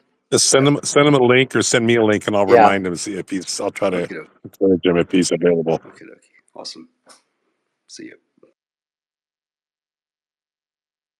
Just so you know, Rick, God Sauce is one of my favorite ex guys. Just between you and I, Rick. Okay, thanks. Yeah, I'll do my best. I'm not sure what we have planned next week, but I'll put it on the agenda. Okay, let's go with Downhill, and then we'll go with the man with the best questions of the night so far. I think Hall Cipher. Go ahead, Downhill. I'll pass the Hall Cipher real quick. Perfect. Rick, I think from one of Sheehan's interview, we gained insight into the fact that there is a whole classified area of Project Blue Book. Considering your area in AOSI, were you ever privy or have a need to know on the classified portion of Project Blue Book? Yeah, there was I think 4 sections that were classified, and they pertain to sightings involving military aircrafts or space. So I knew about 1 or 2, but I don't know all of them, and I can't remember. There was one other one that was still, and it probably still is classified today, about something I don't remember what it was, but is part of that. Actually, part of Grudge was classified for a number of years, and until it was declassified, and it only pertained to the military side of it. They didn't want to disclose. Do you think they'll declassify the parts of Blue Book that we're talking about? Is there an expiry date on that, or? I don't know. I would hope. But I don't see anything in what I know. I mean, there's probably others that information I don't know. But the information in the different sections that work or may still be classified, I can't see any reason why they can't declassify that. And Everything that it pertained to is over there. Like some incidents that occurred over SAC bases, Strategic Air Command bases, they don't even exist anymore. So I don't see why they would still have them classified. Now, did you happen to see the script that Sheehan had allegedly memorized from one of the documents?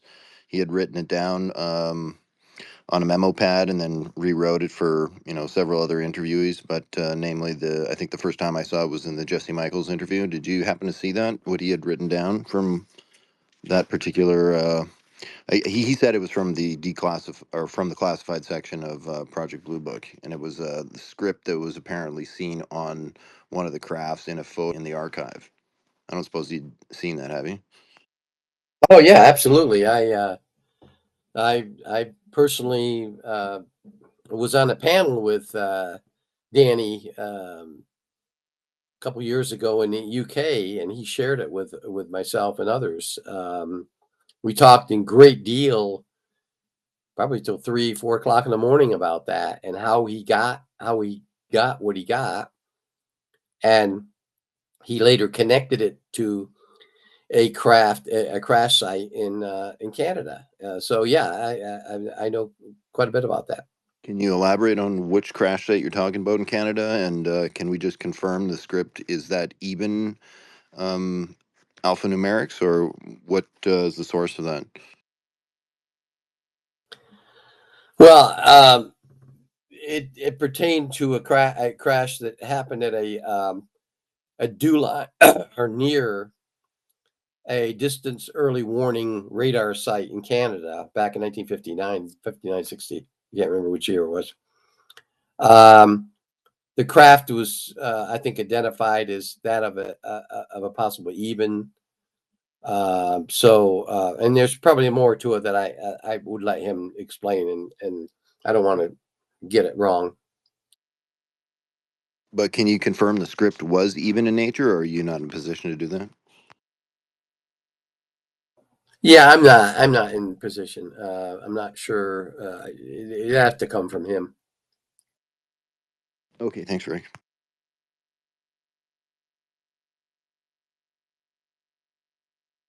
Okay, whistleblower, go ahead, bro. All right, Dr. Dulce. So, Rick, I got a couple questions concerning a few things that I've released. I wanted to, get the people to hear your take on it. So, first one is I've been listening to, when people talk about these movies and which movies are most accurate, and what shows and books are most accurate. And I've heard you refer to a few of them. I know to be in the public acclamation program. So I was wondering what you actually knew about the public acclamation program. And then I got another question after that before I got to go for the night. Well, one of the things that I learned in the briefing in 1979 was that the United States government had a program to condition the American public for the release of UFO information. And in the briefing, they talked about the cooperation that the United States government gave to Hollywood in the making of the movie The Day the Earth Stood Still, which was, I think, the first movie that Hollywood made with the assistance of the United States government. And if you remember that, I'm sure most everybody's seen it. Of course, it was a remake of it in 2012 or so. But the government cooperated with the movie industry in the conditioning program of the public. And there were many other movies after that that did the exact same thing. And the object was eventually, after conditioning the public, there would be full disclosure, and obviously that didn't happen. Well, I know from my classified briefings that I've always told people that unofficially it was before the public acclamation program itself was mandated, that unofficially that there was always, not always, but there had been other leaks, and I didn't know that specific movie because it wasn't in the files, but it makes sense when you look at things like people like us that have seen the files. We can identify certain movies, shows, details, the Easter eggs, things of that nature. But 77, I know that's when it was officially put together with Close Encounters of the Third Kind, when he leaked the Serpo information in the exchange program. And there's actually some things about Michigan in there that people don't know about, and a few other things that Spielberg had gotten from Robert Emenegger when he had gotten that from the Nixon administration. I'm sure you're aware of all that. And I was wondering if you know, because the one thing I don't know about the public acclamation program is when exactly Project Crystal Night is going to be declassified, because I know it's supposed to be, but I mean fully declassified with the 3,000 page final report that has Carl Sagan's signatory is one of the signatories on there with Edward Teller and a few others. I was wondering, do you know when that's supposed to be declassified? No, I don't. I sure wish I did. And I sure hope it happens quick, because there's so many conjectures out there about the truthfulness behind it. I know that most of it is factual, because I actually sat across from McKeever when he told his story. So I hope it's soon. Can you elaborate on what Crystal Night is? Crystal Night is a Serpo story. Serpo. It's Serpo. You call it. It was an exchange program. Was it 60, 64 or 63? What was the year that exchange? 65. 65. 65. Okay. Just for those who don't know, there was an agreement, an exchange. We sent, I think it was 12 people, and they went to Serpo, and they left some of their people here, and then some of them died, some of them came back, and there was just a couple guys, McKeever being one of them, and there was another guy, Rick knows that I'm pretty sure McKeever was the only one that actually ever talked about it. Is that correct, Rick? Yeah, the one of the Joseph Yeager, who was one of the caretakers of the program, he spoke about it. But McKeever was the commander of the craft, of the team that went to Serpil and came back.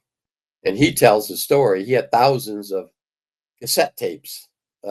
We saw them, and we picked out some and listened to them. I mean, there's no way in the world we could have listened to all of them, but there are thousands of hours of the tapes that he made during during the trip to Serpil, while they were on Serpil. There's literally hundreds and hundreds of pages that have been released on the internet that pertains to what they did and what they saw on Serpil. It was an even planet. And then they tripped back. It took, I think, 10 months to get there, and our Earth times, and 10 months to get back. How many light years was that away? 30, you think? You know, Rick, how many light years that was? 37 light years. Zeta Reticuli is 37 light years away. So they could travel it. Which isn't really that far, actually. No, they. I mean, it is, but it isn't really, because. No. I mean, you know, in the universe, distance within the universe, no, it's not, and they could do it in 10 months. So that's, you know, and you could sit down. In fact, Dr. Putoff actually figured out what speed they would have to go to, but it's not speed. It's these portals or time portals that you could get into and travel from point A to point B. It's like folding space, and that's how they do it. Yeah, we actually, you know, we got the phrase time tunnels from them when translated to English. That's what we call the wormholes and stuff.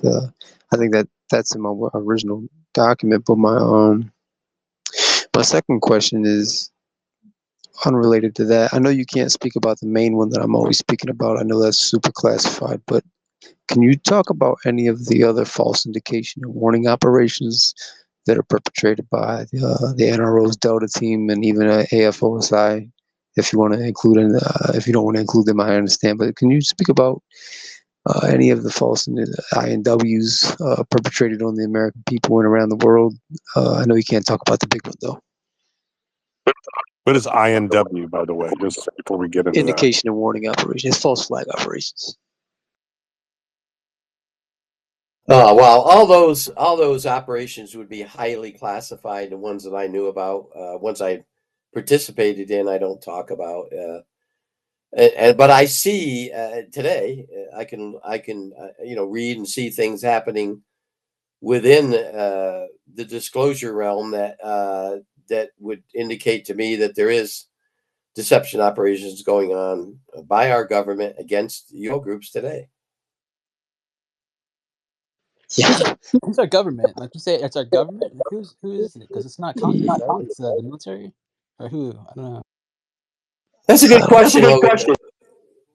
Who's doing it? That's absolutely. It's whoever's running the entire UFO or UAP phenomena, whether it's a Zenith group or whatever, Zodiac group, whatever they call themselves. I think it's them that's doing it. Nice. Well, I just want to let you know, it's almost 2:30 in the morning where I'm at, so I'm gonna go ahead and hit. I gotta get up at 7:30 for work. So, Rick, man, it's always a pleasure.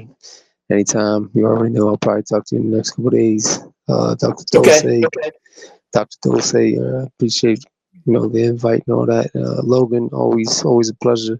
Everybody, Red Panda, everybody have a good night. Randy, have a good night. And Rick, like I said, I'll talk to you soon, man. Take care, bro. Appreciate it. Absolutely, anytime. Okay, but we got a new hand since go ahead, Walters. Hey, what's happening? You guys were just talking about who is it or who's doing this. I was listening to. You could talk about whatever you want to talk about. Go ahead. Well, I was listening to Mike Bentz, and he was talking about how the original founders of the CIA are on the. He calls it the NEDwork, NED, but it sounds like network. But they're with the National Endowment for Democracy. And I think they just changed their name again. But anyways, they're the original founders of the CIA who are basically the dark hearts, that have a lot of the corporate interests that,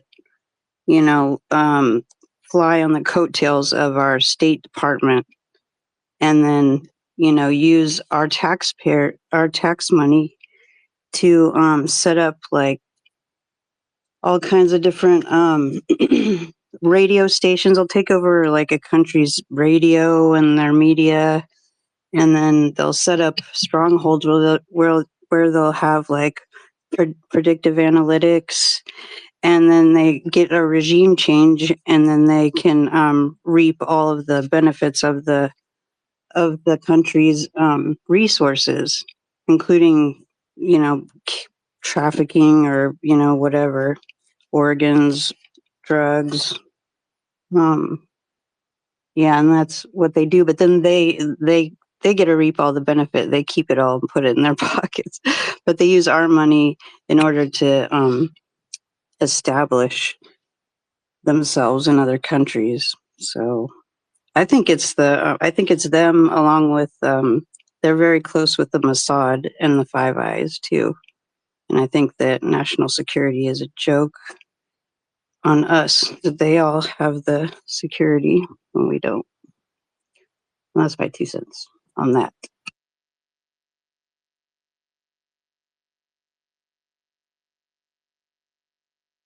Okay, thank you for sharing. Okay, let's see, Brian, and then we'll go to Nathaniel, and then back to Holocipher, and then Sarah. Yes, thank you. I've got a question for Charles, which I think he just jumped out, didn't he? Yeah, He he did. just left. Okay.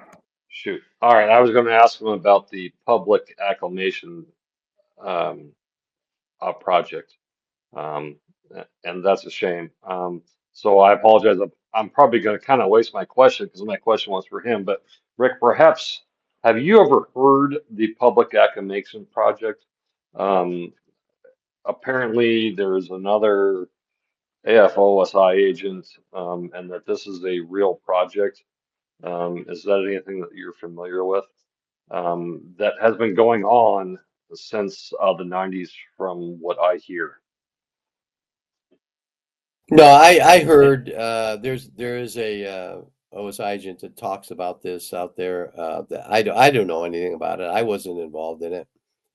I knew I was briefed in on the conditioning program when I got my briefing in 1979, but I don't know anything more about it. This other OSI agent has talked about this program and whether it exists or not. It's after my time.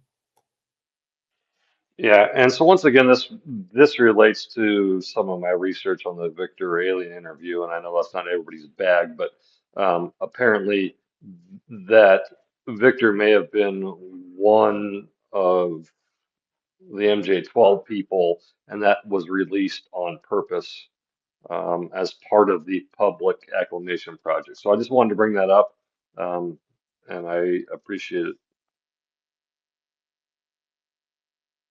Thanks, Brian. Yeah, that's possible.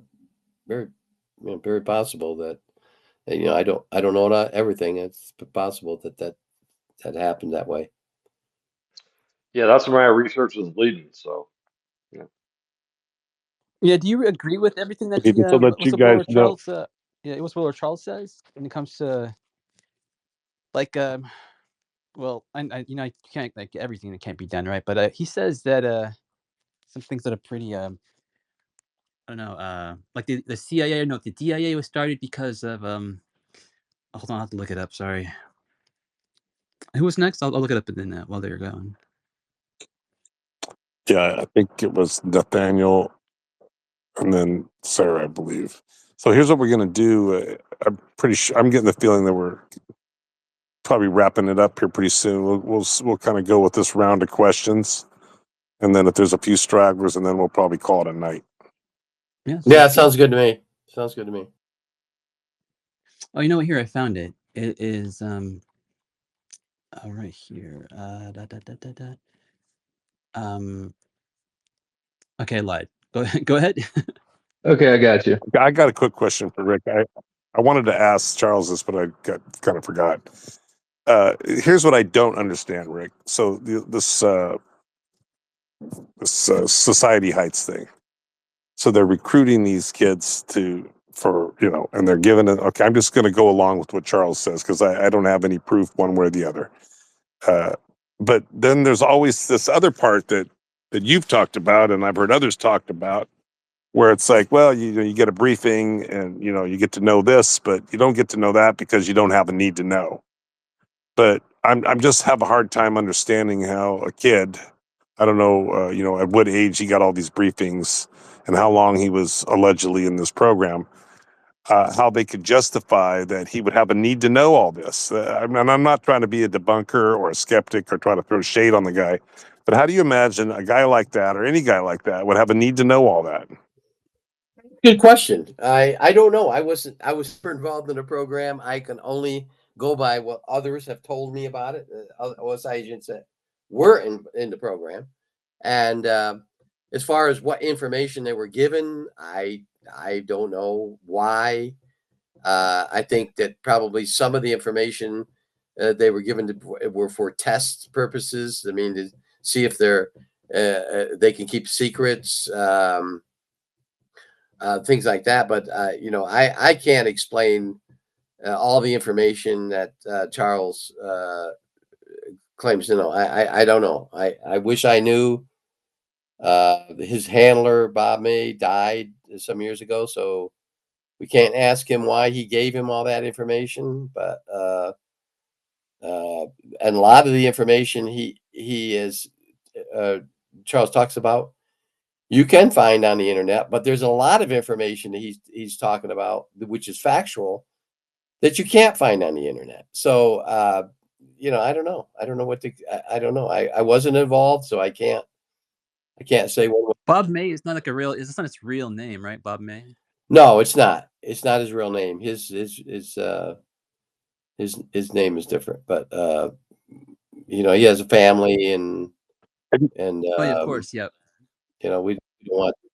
Have you ever come across anybody other than Charles that had that opportunity allegedly to receive all these briefings? I've never ever in my research come across somebody with a story like his where it's a one-offer. It seems like to me. Do you know of anybody No, else? no. Now, no, there are, in fact, a couple of people came out and said, "Yeah, I've been on Society Hike."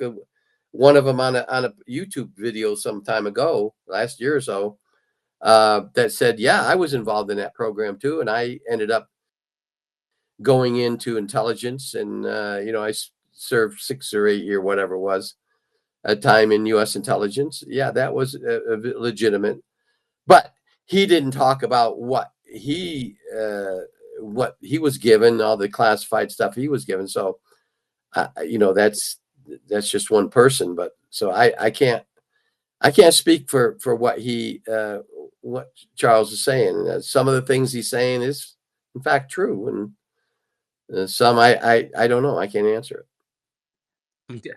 I understand. It's definitely I got different. this information. So some of this stuff is maybe you can verify like is you've heard is true or not. So he says that in September 47, a group called the Special Studies Group was formed under the National Security Council, tied to Executive Order 5412, signed by President Truman, and and it was set up as kind of a satellite government, meaning it had huge authority but answered only to the president.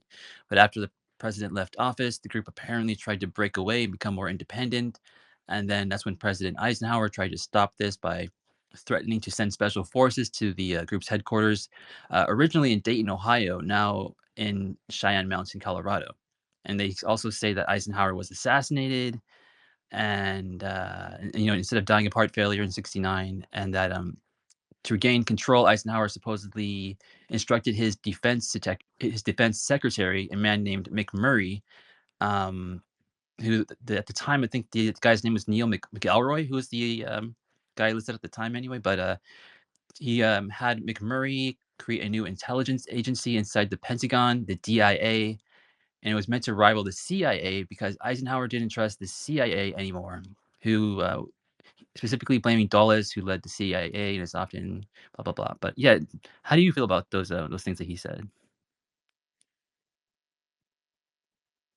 Well, I think some of it's true, but there's some of it's not. The DIA was formed in 1961, based on a bill presented to Congress. Kennedy signed it. Kennedy wanted to put all the military intelligence in one barrel, so to speak. So that's why the DIA was formed. Kennedy didn't trust the CIA. I'm not sure about Eisenhower, but I know that um, Kennedy just didn't trust the CIA. And there's a lot of documents out there that you can find that showed that Kennedy was very, very critical of the CIA and what they were doing. And there was rumors that the CIA bugged the White House and had all the different departments within the executive branch bugged. Whether that's true or not, I don't know. But um, so, but I think it was was Kennedy, not Eisenhower. What? I think I might have got the two mixed up in like a little transcript here. I think it probably meant Kennedy instead of Eisenhower there. Probably that makes more sense from my memory when he was talking. But he also said that like Kennedy, I think, wanted to televise the exchange publicly in 563 of the Serpo exchange program thing. But that's why he was, I guess, assassinated because like they didn't want that to happen, right? So, do you know anything about that? Well, Serpo happened after in '65. Kennedy was killed. What, '62 or '3? What was it? Yeah, Kennedy was dead when the initial part of Serpo occurred during Kennedy, but when they left, Kennedy was dead. Johnson was the president, and McNamara was Secretary of Defense, and McNamara was the one that pushed for the creation of the DIA. And McNamara and Kennedy were really close. So that's what I know about it. That Johnson seemed like a kind of a shady character, as far as I can tell. Dang, I mean, he was just telling me this last night. I wonder if I got like really all fucked up or something somehow, because it's don't imagine he would have made that many mistakes telling me. I don't know. Anyway, who was next? Was it Nathaniel or no, Sarah? Probably Sarah, right? Hi. Quick question. This is fairly straightforward, hopefully. So you mentioned the ET quite a bit, and that's obvious because I know that you've discussed lots of different races and visitors and whatnot.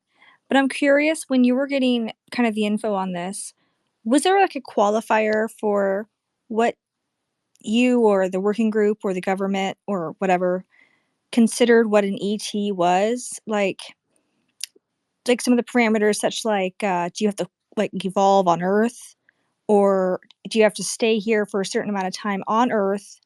And if it's a long enough time, are you disqualified from being an ET? What if you like lived under the surface of Earth, but not sorry, if you lived underground but not on the surface, would that also be considered an ET since it's a completely different terrain? Um, do you know what I mean? Like what's an ET to you? I never heard of any qualifications for an ET being an ET. We weren't I briefed think my question on. makes sense though, right? Well, yeah, in a way, but we weren't briefed on that. We were told that extraterrestrials had visited Earth. In 1979, we knew of 5 particular species that had visited Earth. They come from entirely different star systems. Their biologics were different. Their technologies were different. But we were never briefed about or on them coming from Earth or any kind of qualifications for them to be considered Because an sometimes it's like, extraterrestrial. what if they're like, where they're just like, they've been coming here for a million years and they're extremely familiar with the planet. You know what I mean? Like, it's hard to, they don't seem as extraterrestrial to me in that light. Do you know what I mean? Like, if they've been here and they watched us develop, or they've had bases on here, like it's a second home, it almost feels like they're quasi crypto terrestrial, you know? She has a good point. I think the NHI would probably be a more appropriate term, maybe Or if they're more from generic underground, appropriate. that's a completely different environment, a different planet if you consider underground life too. So, like, again, I don't have an issue with the ETH hypothesis per se, but the semantics on extraterrestrial, it means extra terrestrial. And we have an idea of what extraterrestrial means, but those two words don't actually signify from being outside of Earth linguistically. Do you understand? So I just wanted to pin that down. Okay, interesting. Fair enough. Yeah, it just means extraordinary terrestrial. You can frame extra in any sort of context if you want, depending on the language, if it's Latin, if it's standardized English, etc. So Who's next? We got 2 hands, and that's probably we're gonna wrap it up after that. Oh, Hollow, go on, Hollow, please. All right, I had a quick one, and then more of a final question. But Rick, since you've been on Gaia, you've had several shows with different people. One of the ones I was curious if you'd ever vetted personally, or I know Gaia does its own vetting, but one might question that. Did you ever vet the Randy Kramer character as per Marine Special Section? Yes or no would do fine, or if you want to elaborate. Well, I had one show with Randy. Gaia in order for you to be on Gaia, they really vet you.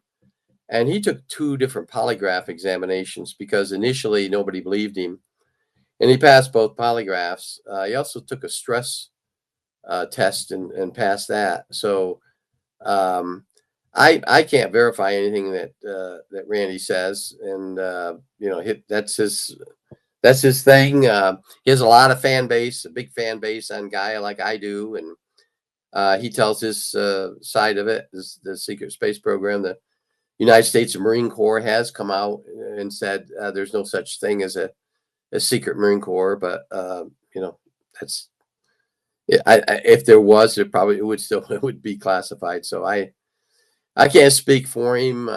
He has his stories, and people believe it, and he's been vetted by Gaia, and they accept it. Gotcha. Now, my second question, it's a little more elaborate. Let me see if I can set this up a bit here. But we were talking about breakaway civilizations before, and I think a lot of us perhaps think that's a more recent advent. But if we were to consider a more ancient breakaway civilization, considering you sat down at dinner with heads of state, has there ever been the sort of broaching of this? I know this would be a pretty crazy topic to have at a dinner with heads of states, but just hear me out here for a second. Considering the idea that Hyperborean race and these sort of ideas cross correlate fairly tangibly with the idea of Nordics and advanced technology that could have survived a previous epoch of civilization, did you ever get the indication that there was a belief that there was I don't know what you want to call this, an Atlantean enclave or some kind of residual technology that was left with a small group of people that seemingly survived a previous, let's call it Earth change period of the past? So I'm assuming that we had a civilization of high technology before that might have survived. Did you ever get any indication that there was people at the head of states or other groups that might actually have a more firm belief in this for a variety of other, reasons? Well, I believe that we've had other civilizations on Earth, and there's a lot of indicators and evidence of that. One being there's evidence that a high level of radiation occurred millions and millions years ago in certain areas of our planet. Well, how did that happen? There weren't nuclear weapons back then, or was it? Or were there? Or was there? So I think that we had, maybe a billion years ago, we had a civilization here on Earth. Maybe 2 billion years ago, we also had one. And so that's my belief. I know there's a lot of people believe the same thing, that there were civilizations on Earth, and they died off for some particular reason. They had wars, a cataclysmic event occurred, or something like that. But my belief is yes, that we've had other civilizations, and I actually think that we have civilizations that might have been started and grew from the ocean. The fish Now, people. now, do any of them survive into our present timeline? Is the real key question, because Yeah, that's the key. they'd be That's the key super point. influential. Go ahead. Did they go to another planet? Did they go to Mars? And something, they lived thousands of years or hundred thousands or millions of years on Mars, and then something happened on Mars, and then they come back to Earth. I think that's a possibility. And there's a book, actually a science fiction book out there that was written years ago that says basically the same thing. That the theory is that the Martians actually were from Earth. Something happened on Earth. They went to Mars. They lived, millions of years on Mars. Something happened to Mars. They come back to Earth. That's kind of, that's a theory. But I mean, we do have evidence of like archaeological sites that are indicative of like ancient crashes, so to speak, or ancient UAP technology that you've somewhat acknowledged in previous spaces. And any elaboration on that at all at this point? Well, yeah, there was a craft recovered in France in 1979 that was embedded in rock. They had to chip away the rock, and they estimated that craft had been there for 95 million years. So you go back 95 million years. Was that craft that they found that's probably out in Area 51 now, one of ours that we made, and that just happened to end up crashing or something, or was it in fact extraterrestrial? And then another thing to think about is, which I don't necessarily agree in everything regarding time travel, but maybe these extraterrestrials are actually from the future, or they're coming back, and they're actually humans, but over billions or millions of years, we've changed. Humans changed for particular reasons. Yeah, like England's trying to block out the sun, and maybe that's why we get all gray. We stop getting the sunlight and stuff. That's true. I'd say that fits into my question. That kind of a qualifier for being an ET. Now it gets a little fuzzy once you bring some weirder stuff in, right? Sorry. Yeah, you're right. You're right. Nathaniel, also. Hey, Okay, yeah, these are the last two questions, by the way. Last two questions. Go ahead. thank you. I wanted to circle way back around to someone you considered a friend, the Prince of Liechtenstein. I think that the connection that he has with Ken Shoulders and how put off is incredibly significant. And you said that your working assumption separately was that a Zenith pack or Zodiac group or some combination of those names, or the concept that we understand is the case. I wonder if there's any connection between somebody like the Prince and his private research, or what you could tell us about Prince Liechtenstein, and elaborate just as much as possible, because there's not much information out there on this connection. Shoulders is gone now, and put off, I don't think it's talked about it publicly very much. Let me just say real quick that I don't think Rick is, if he's going to share it publicly or not, that's up to him. But I have seen a picture. I can verify that I saw a very old picture with Rick and Hal and some other people. I haven't been given permission to mention if Rick wants to say it. And I did some research on that. And if he is not the world authority, he is amongst the top of the pyramid of the world authority on the UFO topic, alien topic. That is my opinion based on my research. But Rick, you say the man that we've been. I'd agree with Eric on that. I do have a picture of several pictures of me with Hans and with Hal and with some other people that are secretive, so to speak, and I have some pictures of us in Liechtenstein. So that just proves that I know him, and actually Eric saw something that no other person has seen. That's a letter addressed from the Prince to me. So I would really appreciate any well, if you would, any more elaboration would be greatly appreciated. But yes. No, I can't talk. No, you can't really go any further than that. That's the problem.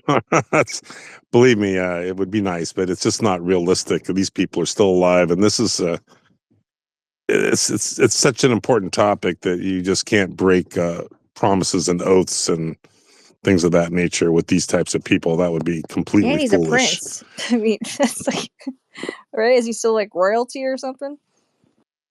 Sounds like a pretty juicy letter, though. Can we at least know what kind of category you guys are talking about? I mean, you saw it, Eric, right? Well, it just acknowledges. I mean, Rick's very conservative when he talks about these things. I can tell you guys that, he's been very conservative tonight, which that's his choice. But there are times when he's not so conservative, and I can just tell you that he knows everything he's saying. I believe to be true, and then some. That's all I'm going to say. Well, the walkout disclosure stuff's very tight. this year. If you've noticed, it's all very curated, my opinion. And I just want to highlight, like, you can appreciate why this would be such a juicy question. I appreciate not being able to talk about it, but I just want to underline that anyhow. Well, I understand. Yeah, I fully understand that people are fascinated by the subject and by connections between certain world leaders and the subject. And there's definitely a connection between the subject and Prince. Wow. Tyler. What I learned is it goes beyond MJ12. I mean, MJ12 was kind of I don't know if it was the beginning, but I think it's kind of evolved into much more than that, with probably leadership throughout the world, not just in the United States. So in my opinion, the topic isn't just controlled by the United States. A lot of people seem to think it's our government that's controlling disclosure. That's not my opinion. I don't Do think you ever that's the feel like case. we're just like, this is a little cynical, but sometimes I feel like the civilians are just like kind of annoying and getting in the way of this weird chess game these people are playing?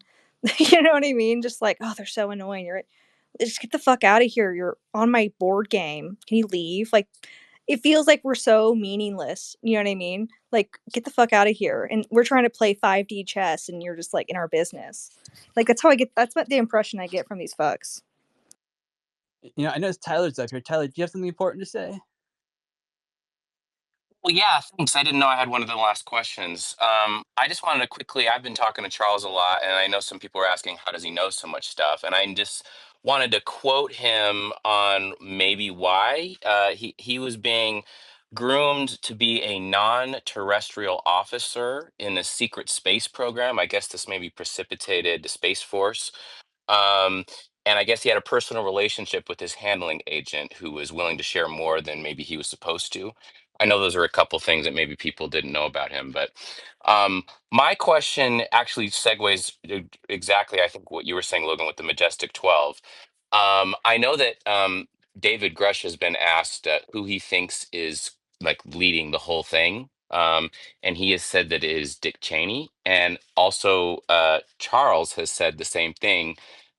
He said publicly that it is Dick Cheney who is MJ1, or like the leader of the Majestic 12, and that it still exists. They're basically the most powerful man on the planet, um, and then so that was my first question, I guess, to you, Doty, if you know anything about that or have an opinion on if Dick Cheney is, as involved as people think he is.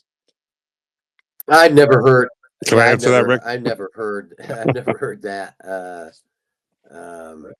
Really? I've heard it. Oh, you I've have? heard it. Yeah, I've heard it from. Go ahead, Well, Rick. I know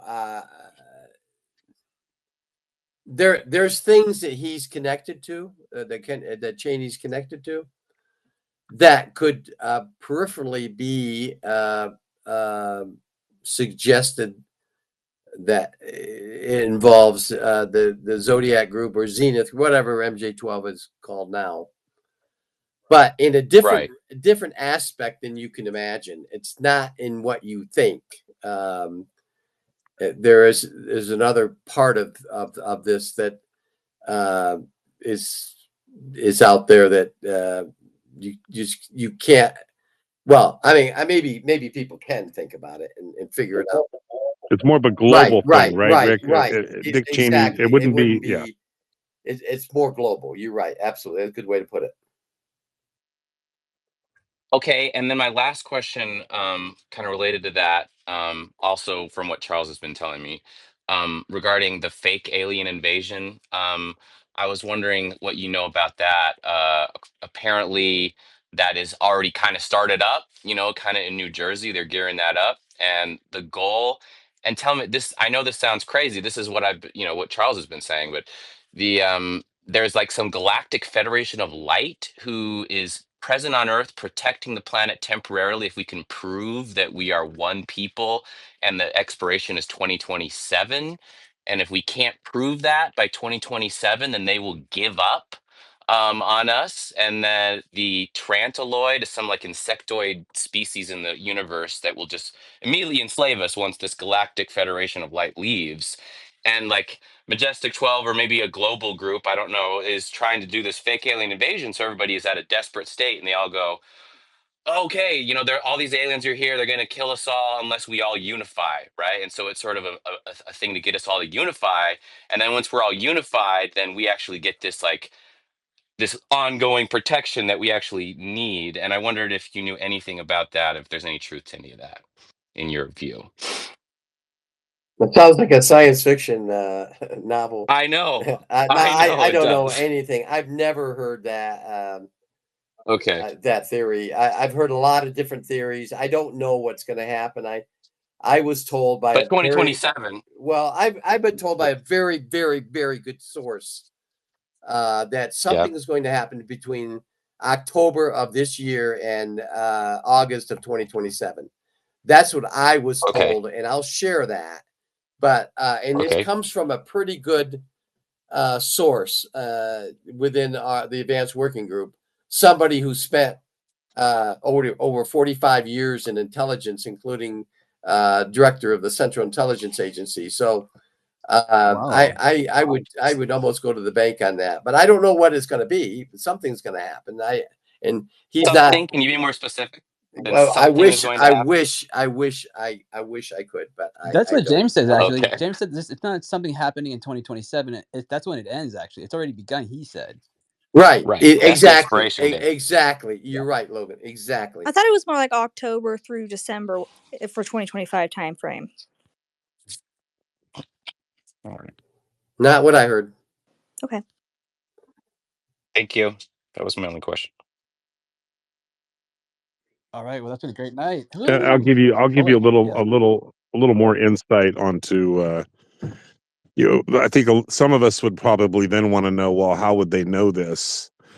And this is just based on my research. I can't prove it. I don't even know if this is the correct answer, but this is what my gut tells me is that there are people out there that are highly effective. Some people call them channelers, seers. It's beyond remote viewing kind of stuff, intuitives, whatever you want to label them. But there are people in our government. I'm sure I know of one person that Rick knows. I'm not going to mention the name, that has had conversations with these types of people, and their accuracy has been purported to be as high as 95%. And so they have been allegedly, in touch with these people, getting in. Now there might be more to it than this, but I think this is a factor in this, that they're somehow some people are able to know certain things. And I think some of the reason why we're hearing about all this is that this is information being given to people in our government that would be able to discern whether that it's real information or not. Do you think I'm on the right path with that, Rick, or am I off base?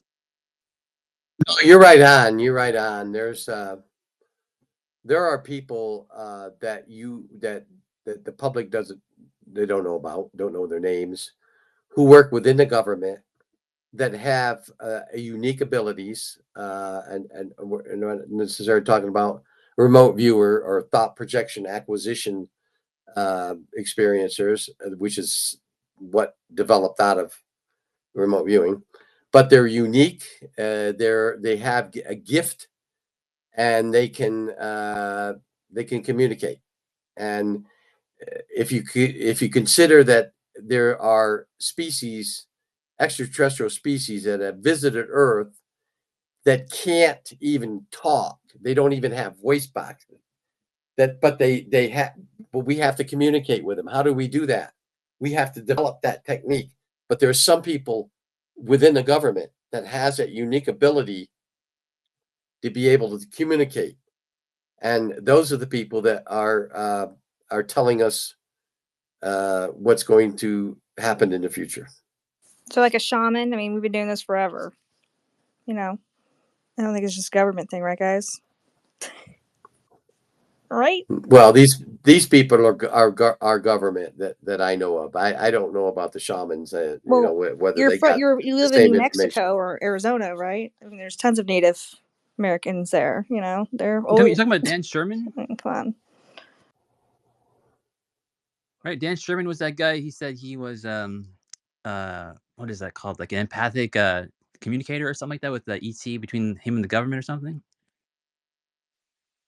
No, the people that I know that Eric probably knows, they're not in public. They're not in the public. Their names not are out there. If I told you what their name is, you'd say, "Well, who is he? I never heard of him." Because they're not public people. They're government people. They stay within the confines of the classified barrels, so to speak. Are you able to tell if somebody is remote viewing you, or like sense some, like potentially see one of these extraordinary remote viewers through your mind's eye? Like, is that possible if you already have psychic capabilities? I don't know. I don't have psychic capabilities, so I couldn't answer that question. I don't know. All right. Thanks for all the answers tonight, Rick. Appreciate it. Yeah, you're the man, Rick. You're welcome. Welcome to everyone. Brian has his hand up actually too. Brian and Walters. Yeah, I'll go ahead and take these last two. Let's go Yeah, with no, Brian.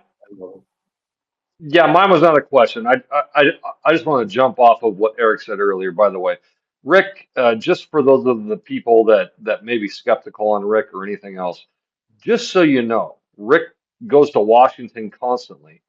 Um, I can't even count how many times you've been there.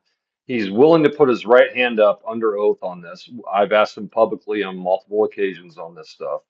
I have also seen Rick, and I'm not divulging anything that that's the secret or anything.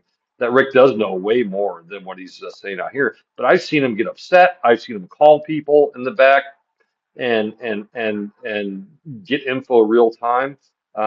This is the real deal, people. So I want to thank Rick for doing this, for offering himself up there, for making those trips to Washington and everything else, and be willing to put his right hand up to everything he's saying. So I just wanted to jump off of what Eric was saying earlier. Um, Rick, you're an absolute treasure to the community, and I wish that the skeptics would go away, but we know that's not going to happen, and I know you know that's not going to happen. But most of us here that know that you're speaking the truth, we want to say thank you for that. So that's what I wanted to say. No question. You mean debunkers, not skeptics, right? Yes, I should say the debunkers, and Rick has heard my diatribe before, but I just wanted to say it again in case there's some new listeners out there. Thanks, Brian. Thanks for those kind words. I do speak from the heart. If I don't know something, I'll tell you. If I know it and I can't talk about it, I'll tell you. If I can talk about it, I'll tell you. That's me in a nutshell. I think we got one more question from Walter. Yeah, thank you for taking my question. I just wanted to ask you about Project Gondola. Do you know about that project by any chance? Gondola? No, I don't recall that. Let me know what that is, and maybe I've heard of it. My best friend, Dave, was in it. He said that he was picked out by Mr. John Anderson was his mentor, and he was read in after he finished boot camp for the Marines. But his dad was he was part of the Minuteman project, and he bought the screws for the Minuteman project. And so Dave was already like written in that it was okay for his dad to like have him in tow, and go to different places. Like he said he went to Monaco, he went to the missile silos.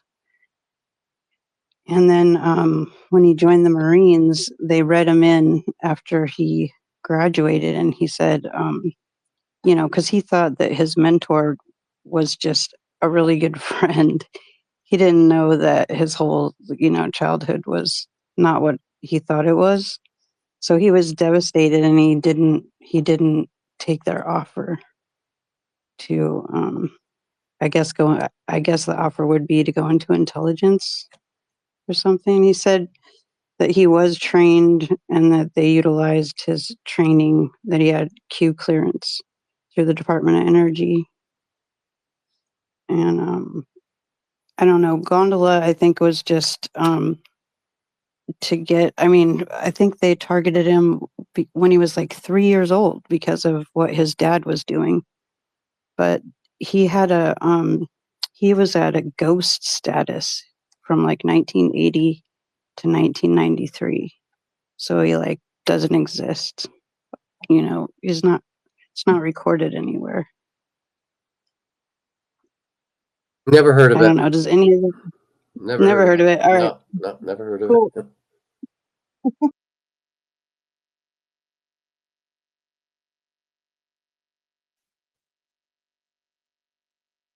I want to appreciate. I want to Yeah. thank Logan Thank you, and Rick. Eric and for having a great space. Logan always has a great space. I mean, I really appreciate it.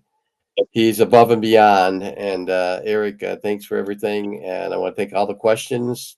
Great questions. I really, I always learn something.